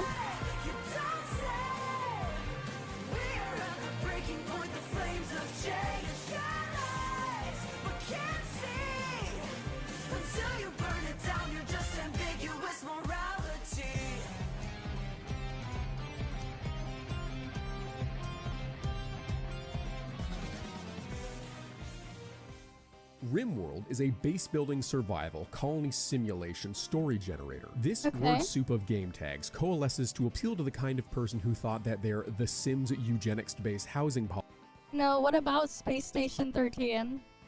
I have no idea what goes on there. policies didn't go far Or what enough. happened So there if or you're the kind of whatever. person who sees human rights as more of human suggestions, or if you've ever wondered what the sequel to War Crimes is, then boy oh boy, Okay. buckle your plump organs and let me pester you about RimWorld. Now, RimWorld, despite its name, is not a sexy game. Instead of managing a Okay. colony of degenerate car mod enthusiasts, we're instead managing a colony of very, very dumb survivors, most of whom are also degenerates. We take on the role of the invisible hand of God. What kind of God are we? Well, the game's win condition is to escape the planet, so a benevolent one, I guess. However, the road to hell is paved with good intentions, and more often than not, your intentions will amount to industrial-grade concrete. This is because RimWorld is going to do everything it can to make sure that you stay here permanently. And that's Okay. not just because your first playthrough will take forever to beat, but because there's also a horde of bugs, Quebecois, and Boston Dynamics robots that find your breathing to be highly offensive Damn. to their culture. And then there's the greatest enemy of them all, your own management skills. Chances are you're going to be restarting a few times because your colony of hot moms ran out of potatoes. Now, I know my Okay. guides have a tendency to spiral into insanity. But this time, I'm really going to commit to making a normal, informative guide that everyone can enjoy. The okayest guide to RimWorld, maybe. One where we can Links really to work on, appreciate the chat. kinds of You have to narratives post that them on RimWorld Discord. can create. So let's keep that mysterious man in black away just a little bit longer by trying to cover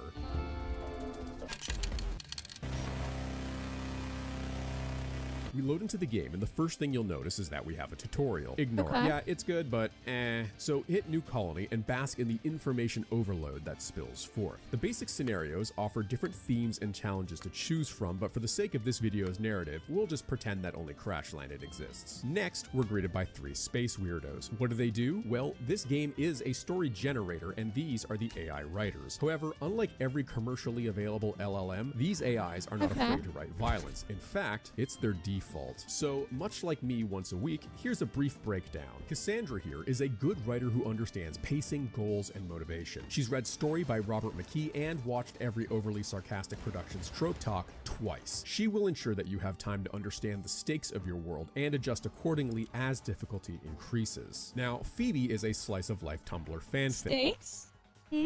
Steak. I wonder what it tastes, how their steak tastes. Type. If you want an easier playthrough or to try something highly experimental where the cost of failure is low, then Phoebe here is your gal. But just like spending too long on Tumblr, the madness will eventually take hold, and what starts out as a My Immortal will quickly descend into Dipper Goes to Taco Bell. And finally, we have Randy. Randy honed his writing skills by watching Family Guy Funny Moments compilations on YouTube and self-medicates his ADHD using RimWorld's hardest amphetamines. Randy is an objectively bad writer, but his unpredictability mirrors that of real life, so he's also one of the funniest. You have been warned. On top of these three unique storytellers, we have a few different difficulty options. These range from peaceful, please let me win, to Okay. Losing is fun now, guys.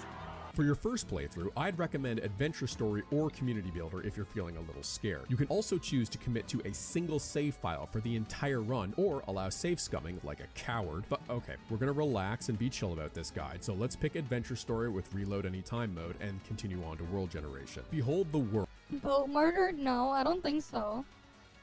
It's What's made up of that? spare hexagons left over from a single board gaming enthusiast. You can start pretty much anywhere that isn't the Arctic and make it work, I but see. for a first playthrough, you might want to pick a forest where crops can grow more or less year-round. This is also where Okay. we get to meet our neighbors. Most people here hate us, or at best, they're indifferent. Kind of like real life. Having someone who doesn't actively want you dead nearby makes for good trading early on. So find your ideal final resting place amongst some future friends, and let's get to crash landing so that we can start crashing out. Finally, we get to meet our stable of rimmers, or pawns if you don't want to get freaky with it. This slot machine in disguise will determine what kind of start we're going to have. let's go gambling. Oh, dang it. Oh, Pawns dang it. can have a wide range of Oh, dang backgrounds, it. traits, skills, passions, health conditions, and even relationships. Try to avoid addicts and people that can cause stress, and I mean, hey, that's just good life advice. Konnichiwa. To minimize your presses of the restart button, I'd suggest trying to roll pawns who are passionate about medicine, cooking, and plants. And it's nice if some of them are at least intelligent or good in a fight. Once you've spent way too long rolling your perfect set of colonists that will probably die in less time than it took to roll them, we can hit start and begin our epic tale of adventure, success, and friendship. Okay.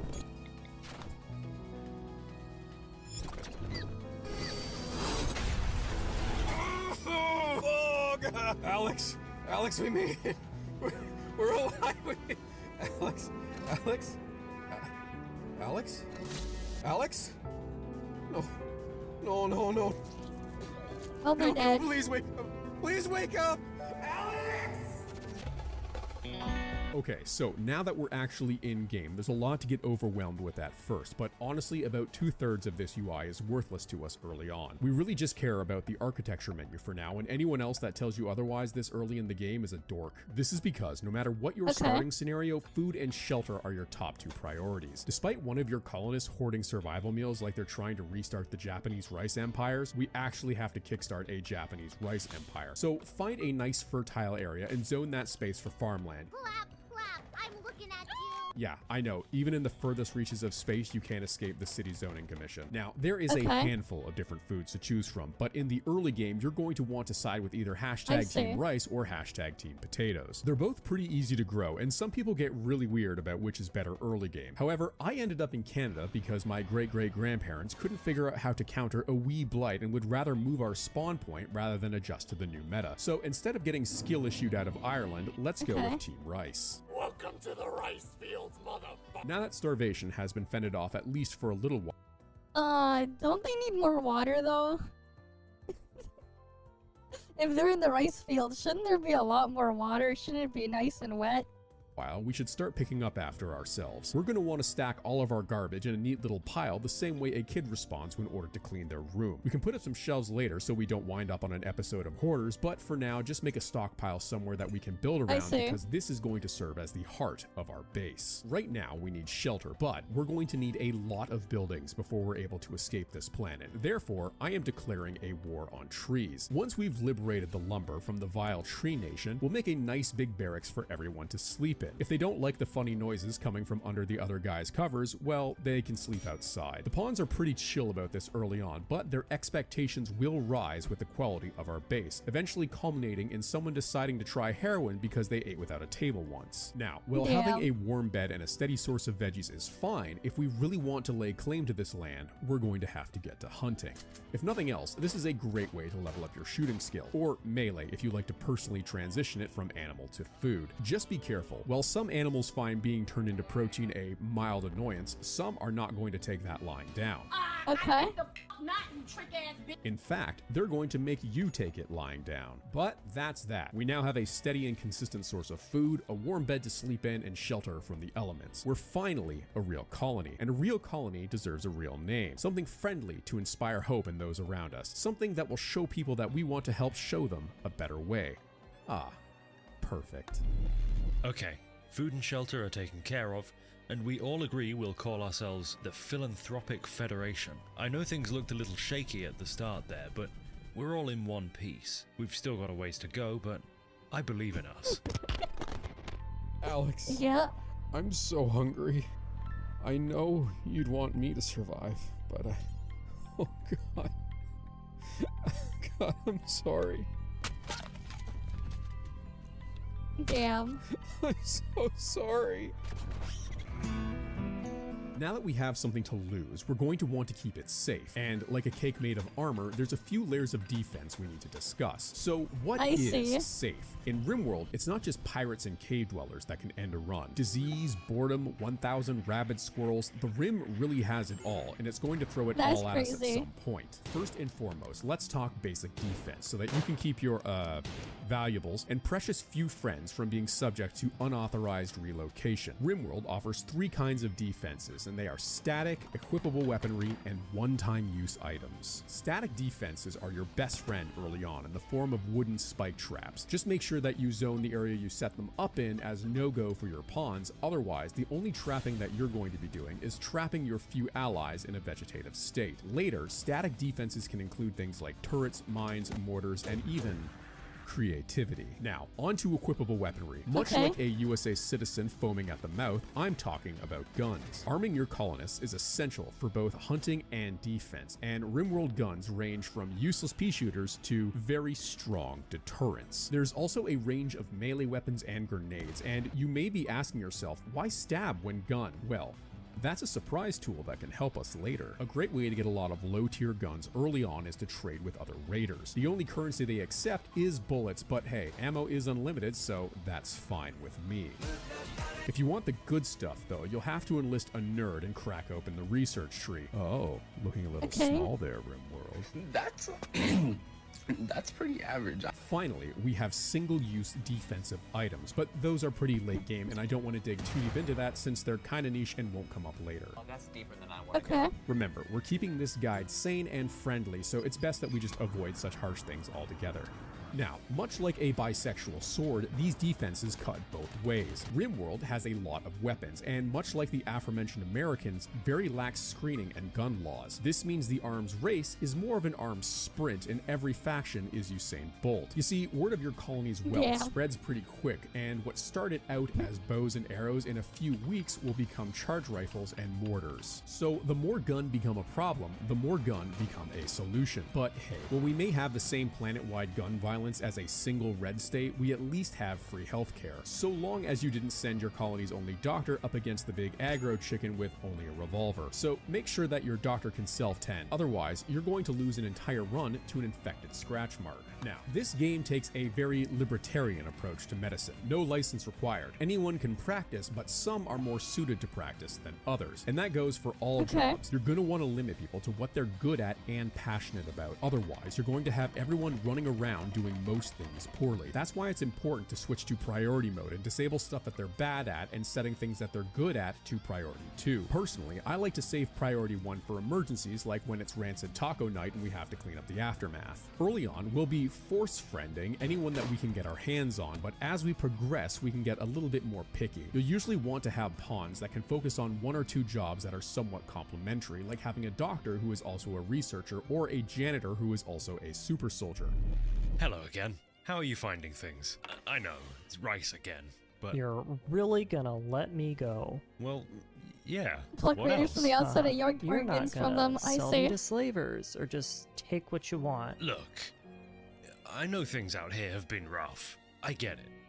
I bet if our roles were reversed, I'd have tried to steal our food too. I've heard rumors from some of the traders, but us Glitterworlders want to show you all a better way.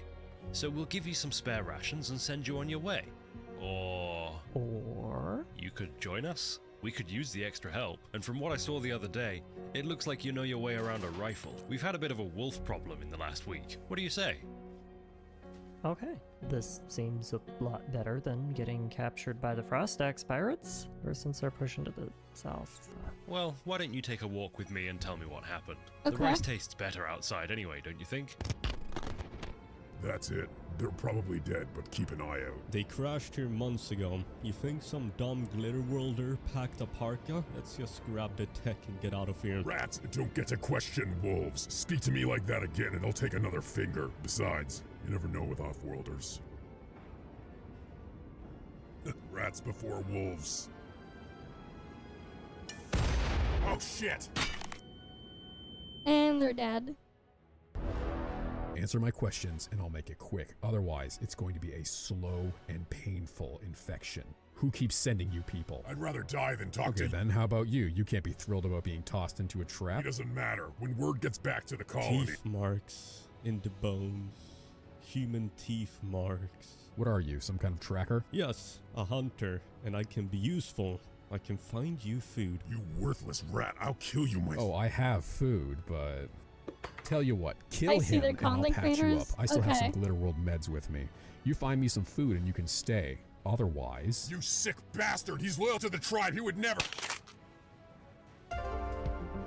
Ah, human connection, Okay. a sense of belonging, that social glue that bonds us all together, so let's huff deep and get high on life. I'm telling you, this is the wrong kind of glue, Charlie. No, it's not. Pawns in this game form connections with the living things around them. Now, given the title of this section, you'd probably assume that I'm talking about love, but no. Connections, like gender, are varied and expressed in a lot of different ways. For Okay. example, most pawns' favorite pastimes are either small talk or beating the living shit out of one another over petty nonsense. That and horseshoe. They fucking love horseshoe.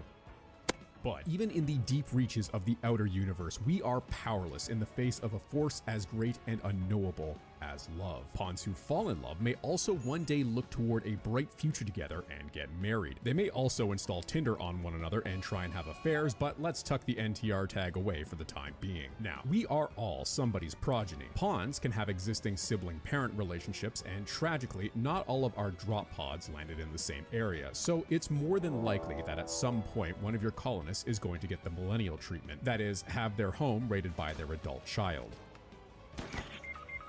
But why do we care about all this? Because once you get most of your basic needs on autopilot, social interactions will be the determining factor in whether or not your pawns are going to get their daily tasks done or choose to strip naked and return to nature. Every colonist is going to have opinions on one another, and while some may be affable and kind, others are Twitter users. In fact, the longer this game goes on, the more people are going to piss one another off, and if you're not careful, this can turn into a rage cascade that sends your colony spiraling. The end result of this being a bunch of hurt feelings and someone trying to recreate a Cannibal Corpse album cover in the dining room, all because Jason has such an ugly face and we're all sick of looking at it. Oh, also, your colonists can grow attached to some of the animals, so enjoy the moral quandary of deciding who gets to be a burger and who gets to be named Mark Muffalo. It's this perfect little guy right here, by the way. Yes, it is. Yes, it is. It's you. You're the hamburger. Now, social bonds extend beyond just the reaches of your colony. You're not the only pile of assholes getting rimmed out here. Remember how most people hate us us? Well, through the power of friendship, but mostly bribes, we can change that. Over time, we can earn the trust and respect of those around us and even engage them in peace talks. Or, if you fail that check, war talks. But hey, the important thing is that we're finally getting outside. Friendly relations strengthen everyone involved and really just feel nice. After enough trust falls, you can even form alliances or ask for reinforcements or trade caravans. Our base may run on green energy, but it's the power of friendship that really gets us charged up. So what was it you wanted to talk about? You've been acting funny all week. Okay, look, I know I'm an outsider, but I really like Ducky, and I wanted to ask her out, but... I'm gonna stop you right there. You're part of the colony now. You have been for months. Sure, I just wanted to make sure I had your permission. And maybe know if you thought it was a dumb idea. You don't need my permission, just hers. And for what it's worth, women love a man who can cook. Yeah, well, Okay. I could not let you guys keep eating raw rice. Thanks. Anytime, friend. Good luck. She's a firecracker. You must all pay off your debt for attacking my colony. How you do this is up to you. You will serve either as labor or as parts. It makes no difference to me. You can either be clothed and fed, or you can be clothed and fed. They found it. Kill one. I want them to know that we're serious. From my old ship, you're sure? It's just like you described. Definitely not produced on this planet. Okay. We need to biocode this to me immediately. No one but you or me is allowed in this room until then. Do you understand? Yes, sir. But don't you think we've got enough?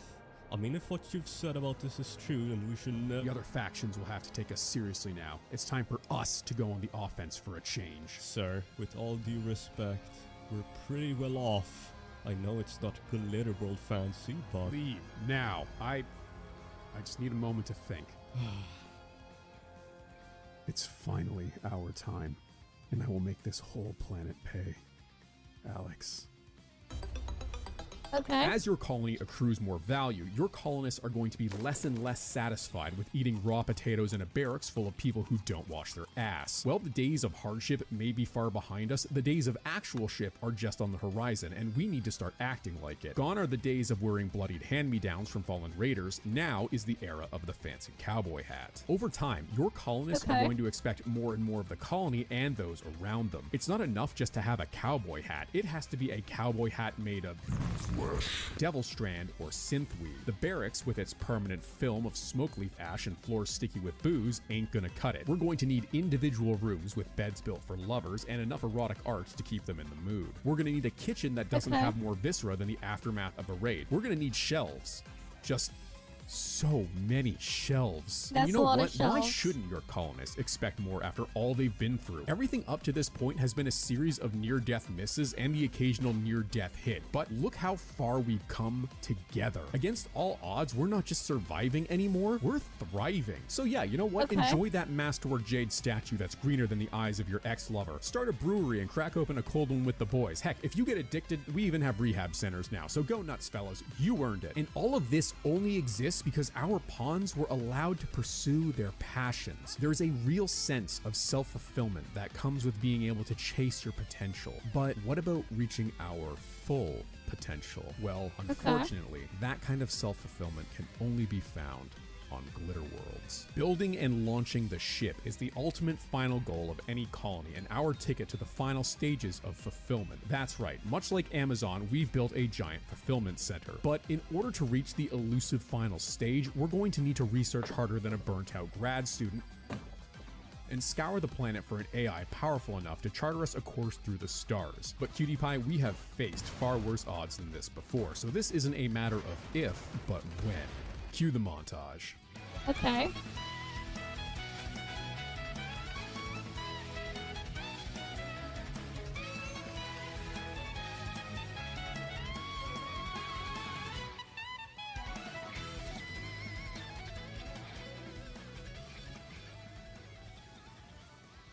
And with that, we begin the arduous process of getting the ship's reactor online. Once that switch is flipped, we're gonna have to survive for 2 weeks while everyone on the planet suddenly says, oh, you think you're better than me? I haven't seen losers this angry over a ship since Onceler Self-Cessed. But with that, there's not much else to do but watch the final moments of our beautiful colony unfold before I fade to black and hit you with the usual conclusion title card. You nervous? You shouldn't be. I know. I just want today to be perfect. The constant raids have really put me on edge. We probably should have waited.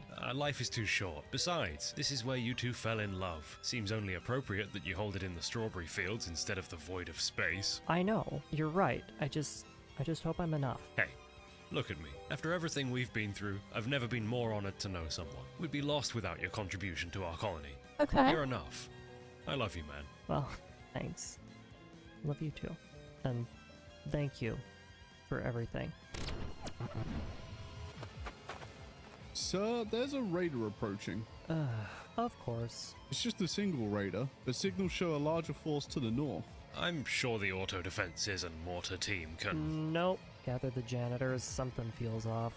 That's just the nerves talking. No, I don't like this.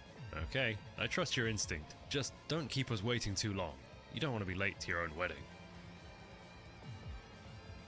No closer. Identify yourself. Hello there. I'm a little lost. I know who you are. I grew up hearing stories about the Frostax pirates. You know, I never thought another Glitter World vessel would crash land on this planet, much less one with enough tech to cobble together into a ship. So then you know you can't take us. Us? You're a Rimworlder. You think that you're like them? You think that they're gonna let you up there on that ship? Yeah, I will be, with my Glitter World wife. Oh, well, that's a shame. Believe me when I say that I understand your pain better than most. I had really hoped that you guys would have come around, but, you know, those that have lost the most tend to break fast or either not at all, so for your sake, I hope it's fast. What the actual hell are you talking about? You're facing down a firing squad. This is your last chance. Oh, you can go ahead and kill me if that'll make you feel any better. Trust me, you would not be the first, but just so you know, we did bring the entire stockpile of Resurrector mech serum for this. We're not letting a ship slip through our fingers. And besides, you've got nothing left to fight for. I'm sorry to say, but you lost 20 feet ago. Does the air taste ionized for anyone else? Oh.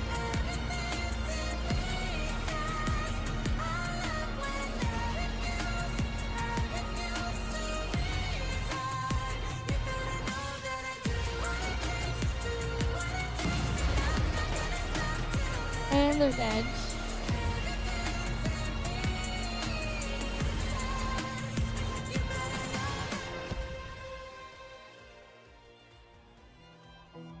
And everyone died. The end. Looks like the madness won out after all. I have spent too damn long managing these stupid pawns to just bail. So many months defending endless raids, and to what, just leave? We're finally strong enough to reshape this world, and instead we choose to abandon it? No. Is this sunk cost fallacy? Yeah, maybe, but you know what? I'm going to make this entire planet pay that cost for me. It's time to corner the market like a bro dude corners women at the club, aggressively and with undertones of violence. Which market? Well, there's 3 big ones in Rimworld: fine art, chemical refinement, and human resources. And since we've sent all the artists to work at human resources, let's start with industrial scale cooking.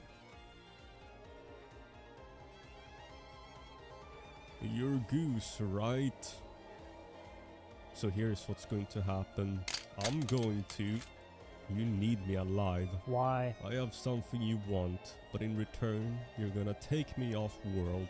You shoot me now and they harvest you raw. Or some of us can walk away from this. I have a plan.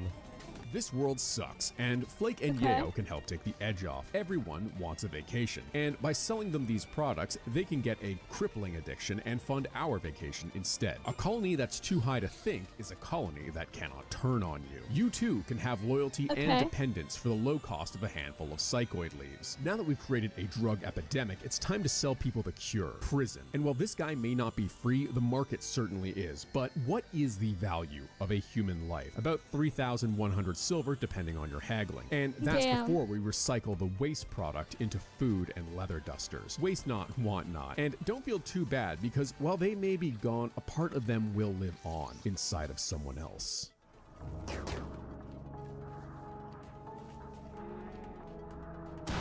What now? I'll make the distraction. You gotta move quick. If you're wrong. If I'm wrong here, we're both dead. Move. Now, if you want to go big, you gotta defend big, and these pathetic turrets aren't going to cut it. It's time for a kill box. This is where your creativity gets to shine. However, since this story started in the Frozen North, I think it's only fitting that we use this design. I'm not going to explain how this mess works, but just know that when hypothermia sets in, your final instinct is to go to sleep. Yep. Those lucky enough to wake up will find themselves either in our re-education center or in the clubhouse. The clubhouse being the house where we beat people to death with clubs. Remember, hard times create hard men, but hard men create good times. And while good times may create soft men, those soft men make me hard. So let's get to spreading hard times by chaining drop pod raids with soldiers so hopped up on go juice that their blood is legally considered a controlled substance. Shock and awe, look at them try to fight back. Self-actualization isn't some internal peace. It is control, unflinching, unmoving mastery of everything around you. Control is what builds empires and decimates enemies. Control is... Sir, we've lost control of the slave pens. Some kind of malfunction. They're loose. They've managed to set fire to storage block D. All guards to the slave pens, immediately. Going somewhere... You're behind this? After all these years, after everything I've done for you, you ungrateful little... Nice shot. I learned from the best. Why? Why all this? We had a good thing. Why did you keep pushing it so far? The things you made us do. Why? You know, in all the times I've died and come back, she was never there waiting for me. You have no idea the kind of... Okay, well, they're dead. Let's get out of here.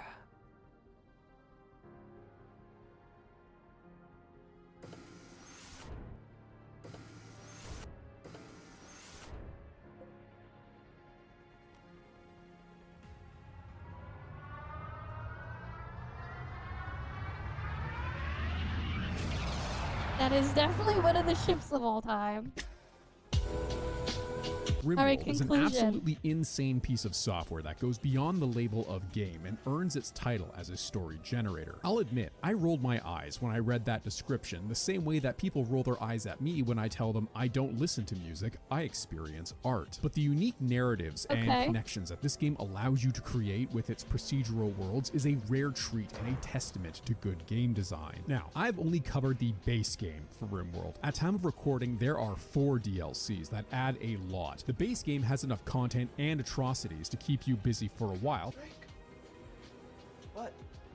Where's the door hole? So get your feet wet before jumping into the deep end. Or rather, jump in the ocean before you take a submersible on a dive from which you probably will never return. Because once RimWorld has you, there is little hope of escape. And if you think that the DLCs add a lot to the game, well then, my little dreamboat, straighten up. Because if the DLCs are a depthless ocean, then the modding scene is an infinite abyss. But Connor, aren't those both endless? Yes, but in my headcanon, the cardinality of an abyss is larger than that of an ocean, and this is why you should never do math. Seriously though, this is one of the craziest modding scenes that I have ever encountered. You can add your persona to the game. What's that? You're not a furry? Well, you are now. I've modded you into the game, and I will never answer for my crimes. Now, this fever dream would not have been possible without the amazing talent of the RimWorld content creation community. I'd like to extend a massive thanks to the horrible decision making that led these people to think that adding me on Discord was a good life choice. Regardless, please check them out if you actually want to learn how to play this game well and experience some of the wild stories that they have concocted. Links to all of their channels are in the description. Now, this video was more depressing and less hinged than most, probably because I didn't take good care of my pawn everyone's mental state, but since your mental state isn't subject to my poor management skills, I would highly encourage you to take good care of it. That's why this video is sponsored by no one. I just think that good mental health is important, and Calm is a great charity that I've raised funds for before. Calm is a suicide prevention charity on a mission to take a stand against suicide with the vision that nobody feels like it's their only option. You can find links to their guides, burn diaries, and mental health toolkit in this video's description. So if you or someone you know is struggling, please check it out. As they Alright then. That was definitely something. There you go. There's the RimWorld thing. And now we've covered everything. Now we're done. It's definitely one of the games of all time. Yep. It definitely is one of the games of all time. It's definitely one of. It definitely is. But yeah, other than that, there's like not much left. Alright, like what else are we gonna do?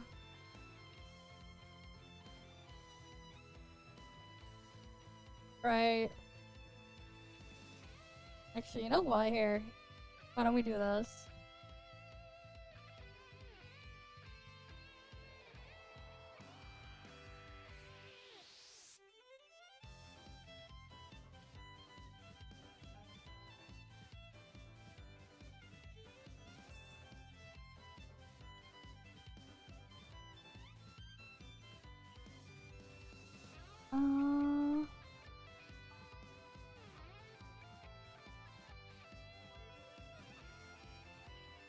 I guess we can do it for like later in the week. Let me just see if there's something interesting.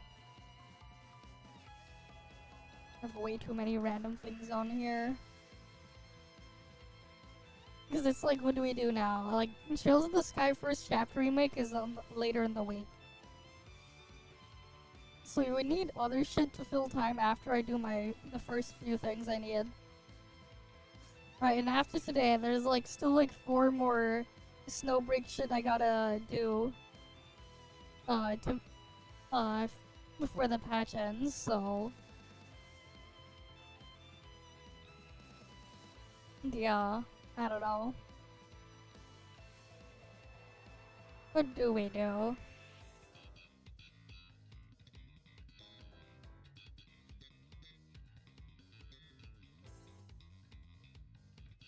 I don't wanna like dig through to find my Microsoft account right though. I have to like reset it.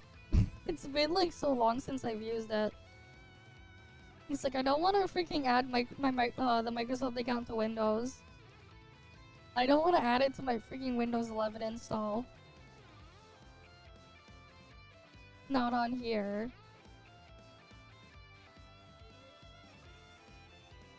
So like I'm trying to say, I'm like looking through thing. Like, let's say we look through my Steam library, for example. Let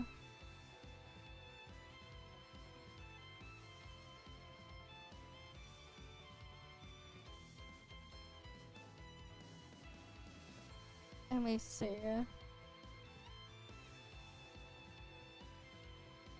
Wait, can I open it up here?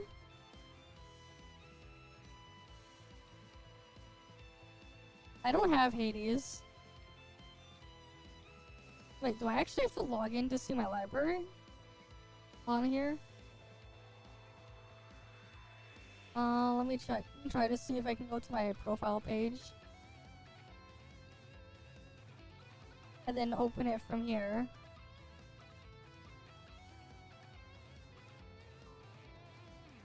I guess I would need a login to check it. To see the stuff on there.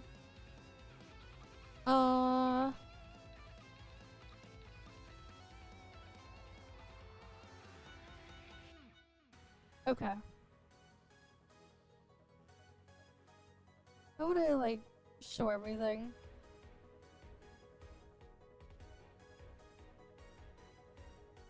Like, I never finished Stellar Blade, but, like, the reason why is I need a new graphics card before I finish it because of VRAM issues. So, like, until I get a new graphics card, I don't want to touch Stellar Blade again. Because of how stuttery it is in a lot of areas. Because of VRAM issues.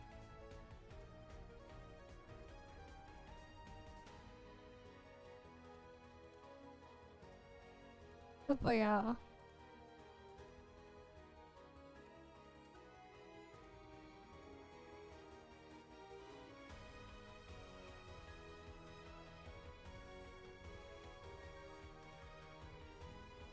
A lot of the stuff in here I've gotten through bundles and shit. So here we go. Here's my Steam library. Here, let me try to zoom in a bit.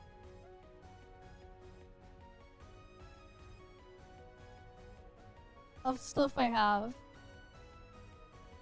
This is what I have on my Steam library.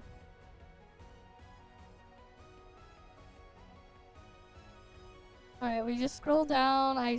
Some of those games I put in groups a long time ago, but then a lot of them are a mess.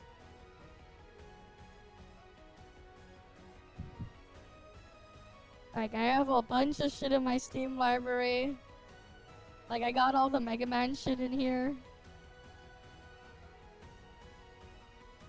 We got all this stuff. This is just my Steam library.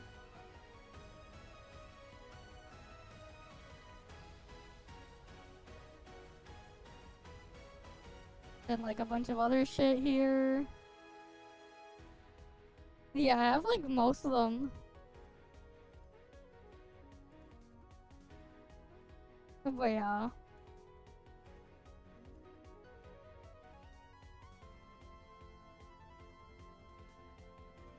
And like a bunch of these were also like just stuff I got from like bundles and crap that I've got from other things.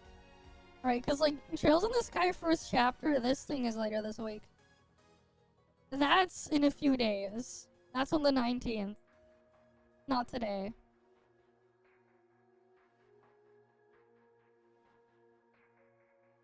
Right. But like, yeah.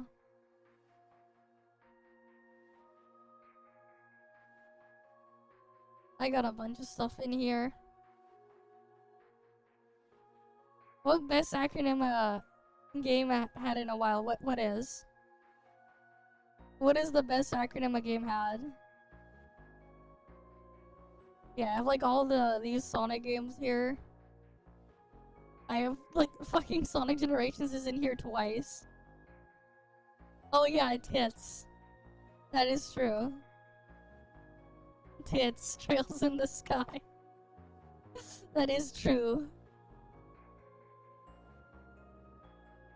This is just my Steam library. If I open up like other shit, there'll be even more crap.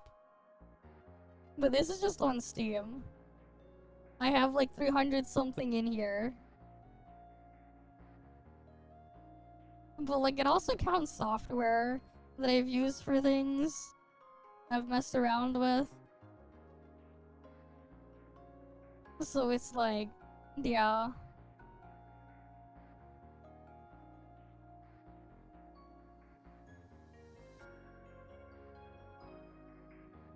Right, like, because like things are so edge.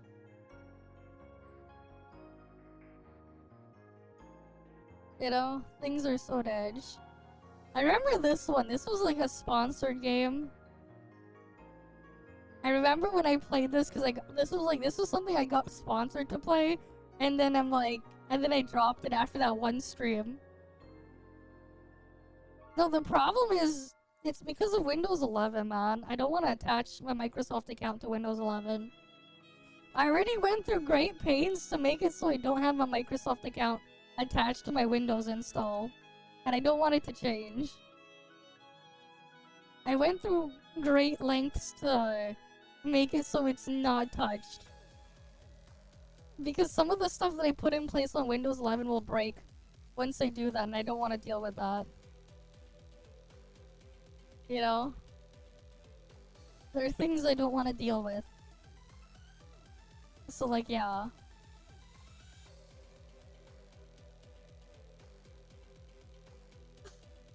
Like, it is what it is.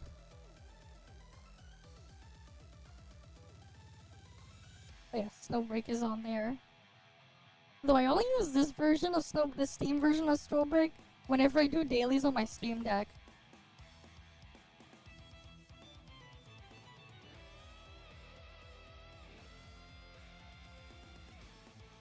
Like, I just don't want to freaking log into a Microsoft account on this install.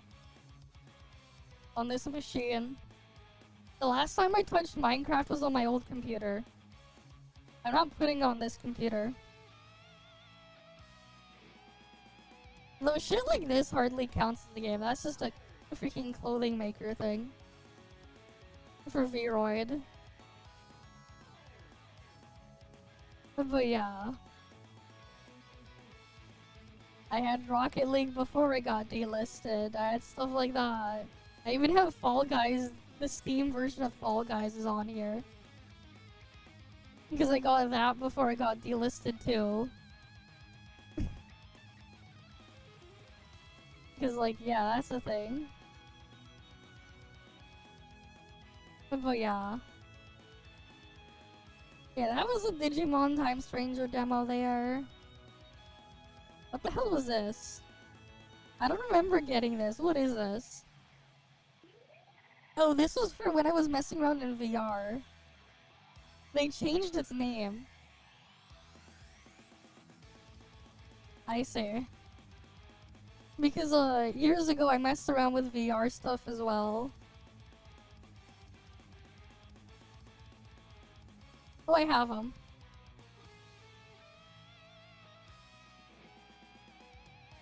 Oh, I have them, alright.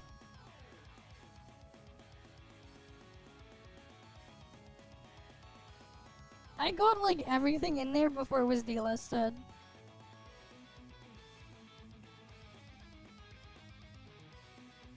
I have all of them. They got this. They even got like Sonic 3 and Knuckles and shit. Sonic 2, Sonic 1, 3D Blast, all the things in here.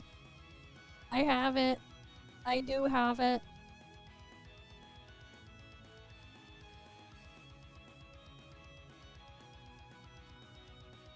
But yeah, like I do have this thing.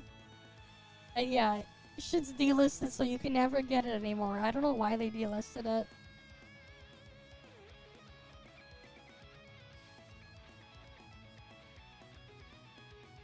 Yes, I have it. The version of Sonic 3 here has the original music. This one does have the original music. The Sonic 3 Knuckles. This version. Unlike the Sonic Origins one, but you can mod it in the Origins version as well. Yeah, Sonic Origins is its own Pepega mess. But like, yeah. I remember the VR mode on this thing is a scam. This was supposed to be like, have a VR mode, but like the VR mode is a scam on this one. It's like super Pepega. The VR mode on this one. That's the only reason why it was called V2R. Because it had VR features, but the VR features are Pepega. It's like super Pepega.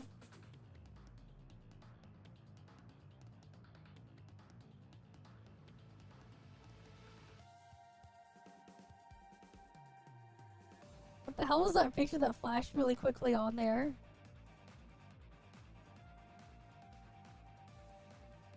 The hell are people posting here?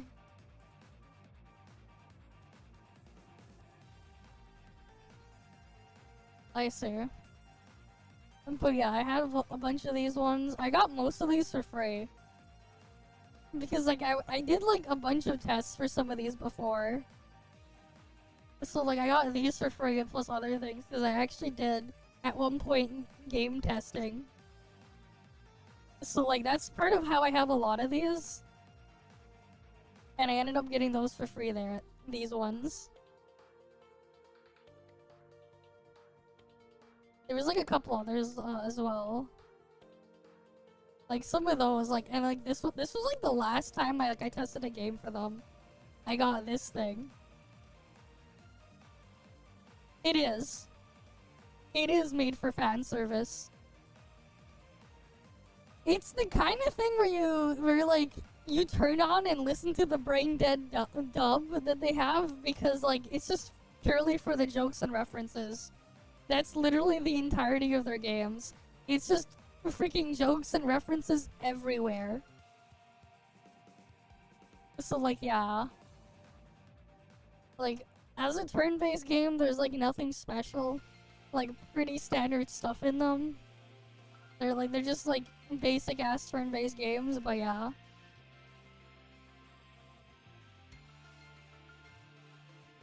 This one's like a roguelike thing that was like inspired by like Mega Man Battle Network, this game. This one's a cool one. It was inspired by Mega Man Battle Network, I'm pretty sure.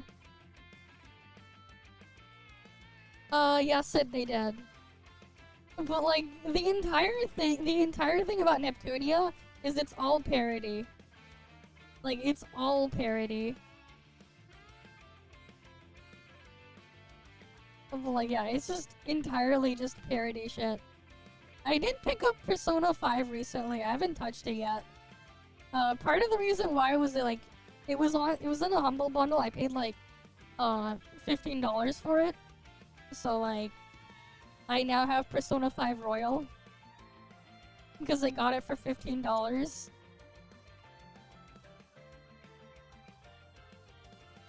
I mean, like, the whole point is just for the jokes. You're not supposed to take it seriously.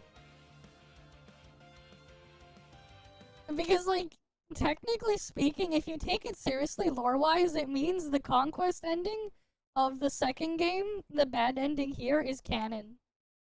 In the alternate reality that is in the V2. The bad ending from this game. The ending where you go around murdering every single party member you ever had.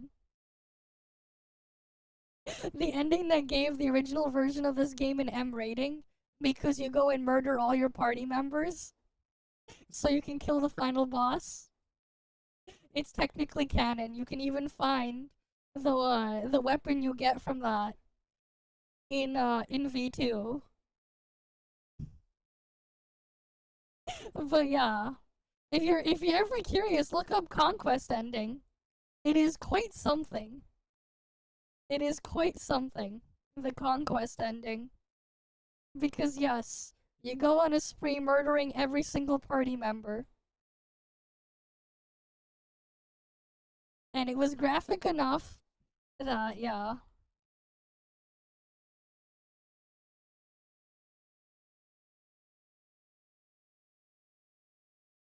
That if you've ever seen the box art or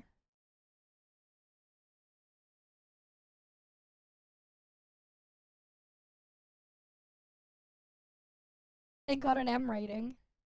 It's the only one that has an M rating. This is the only one that has it that actually got an M rating. It depends.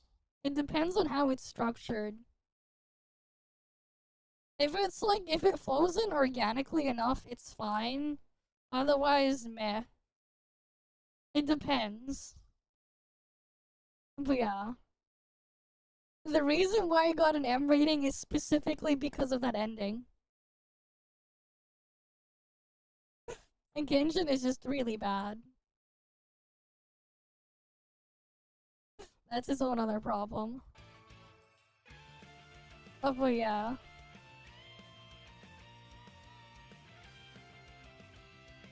But like, yeah, there you have it. That's like my Steam library.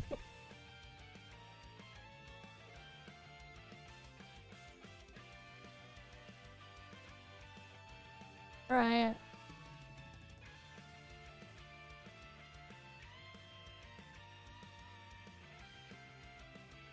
You know what's funny though? Like, how many of these Neptunia spin-offs are Dynasty Warrior clones? Like, I'm pretty sure it was, Neptunia U was a Dynasty Warrior clone. Same with this one. And same with this one. These three were Dynasty Warriors clones. 3 of them. But like, yeah.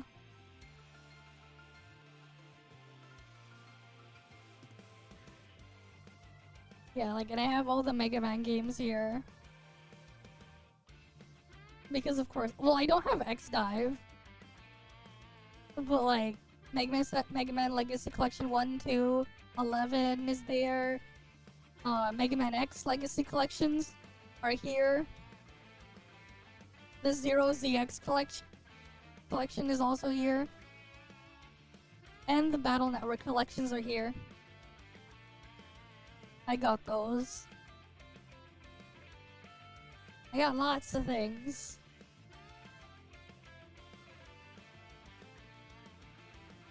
But like, yeah. Oh yeah.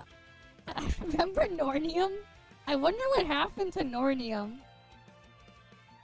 Because like they've been dead silent ever since they closed down the thing. But their Discord server still exists.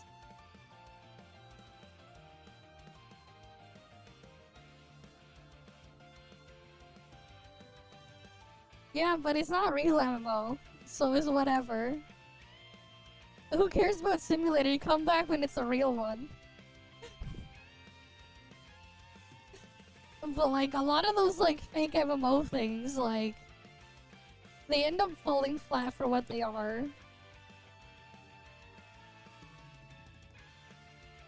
Because you go play a real MMO and get the real MMO experience. It ain't gonna be that way.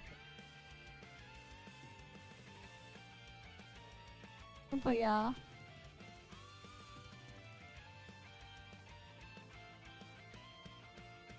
Who knows what happened to the things though?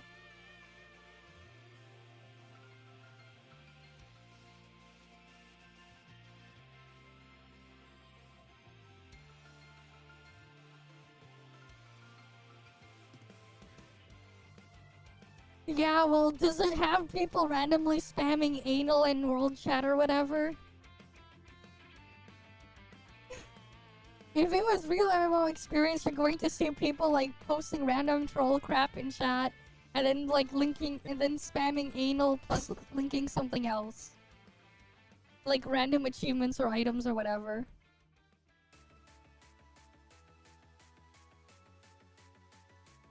Like you're just gonna see that all the time. If it was truly realistic.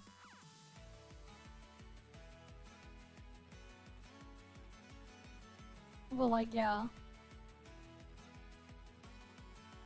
Oh, you remember when we tried this thing? This thing was silly. What happened to it? They still never got that English thing that they said they were gonna get. And haven't made any updates since April. Damn. That's something.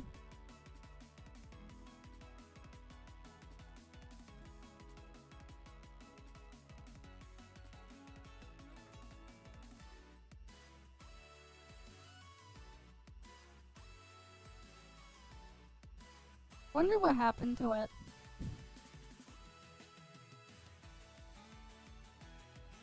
Wow, that is so dead. It really is that dead. Actually, nothing since April.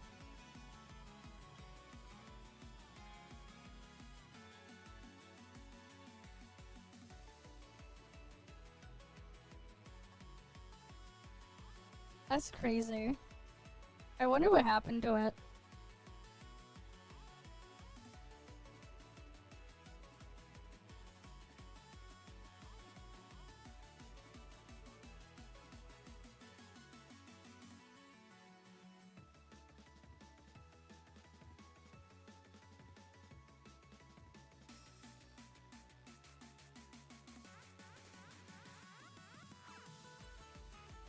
But yeah, like, this is just all the shit I have in here.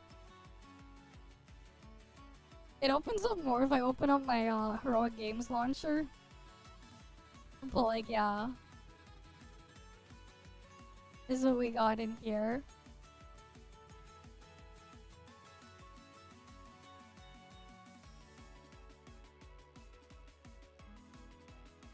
Well, that'll have to be something I figure out then. But yeah. I guess we just end this here for now then. we'll figure something out for what to do later in the week. Up until Friday.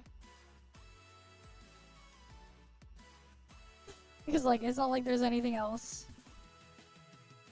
But yeah, then I guess it's just a re-end for the night then, as usual. Thank you guys all for stopping by, and hopefully I can see you guys again next time then. You guys have a good day or night or whatever, and I'm just gonna go get some sleep. I'll see you guys then. See ya.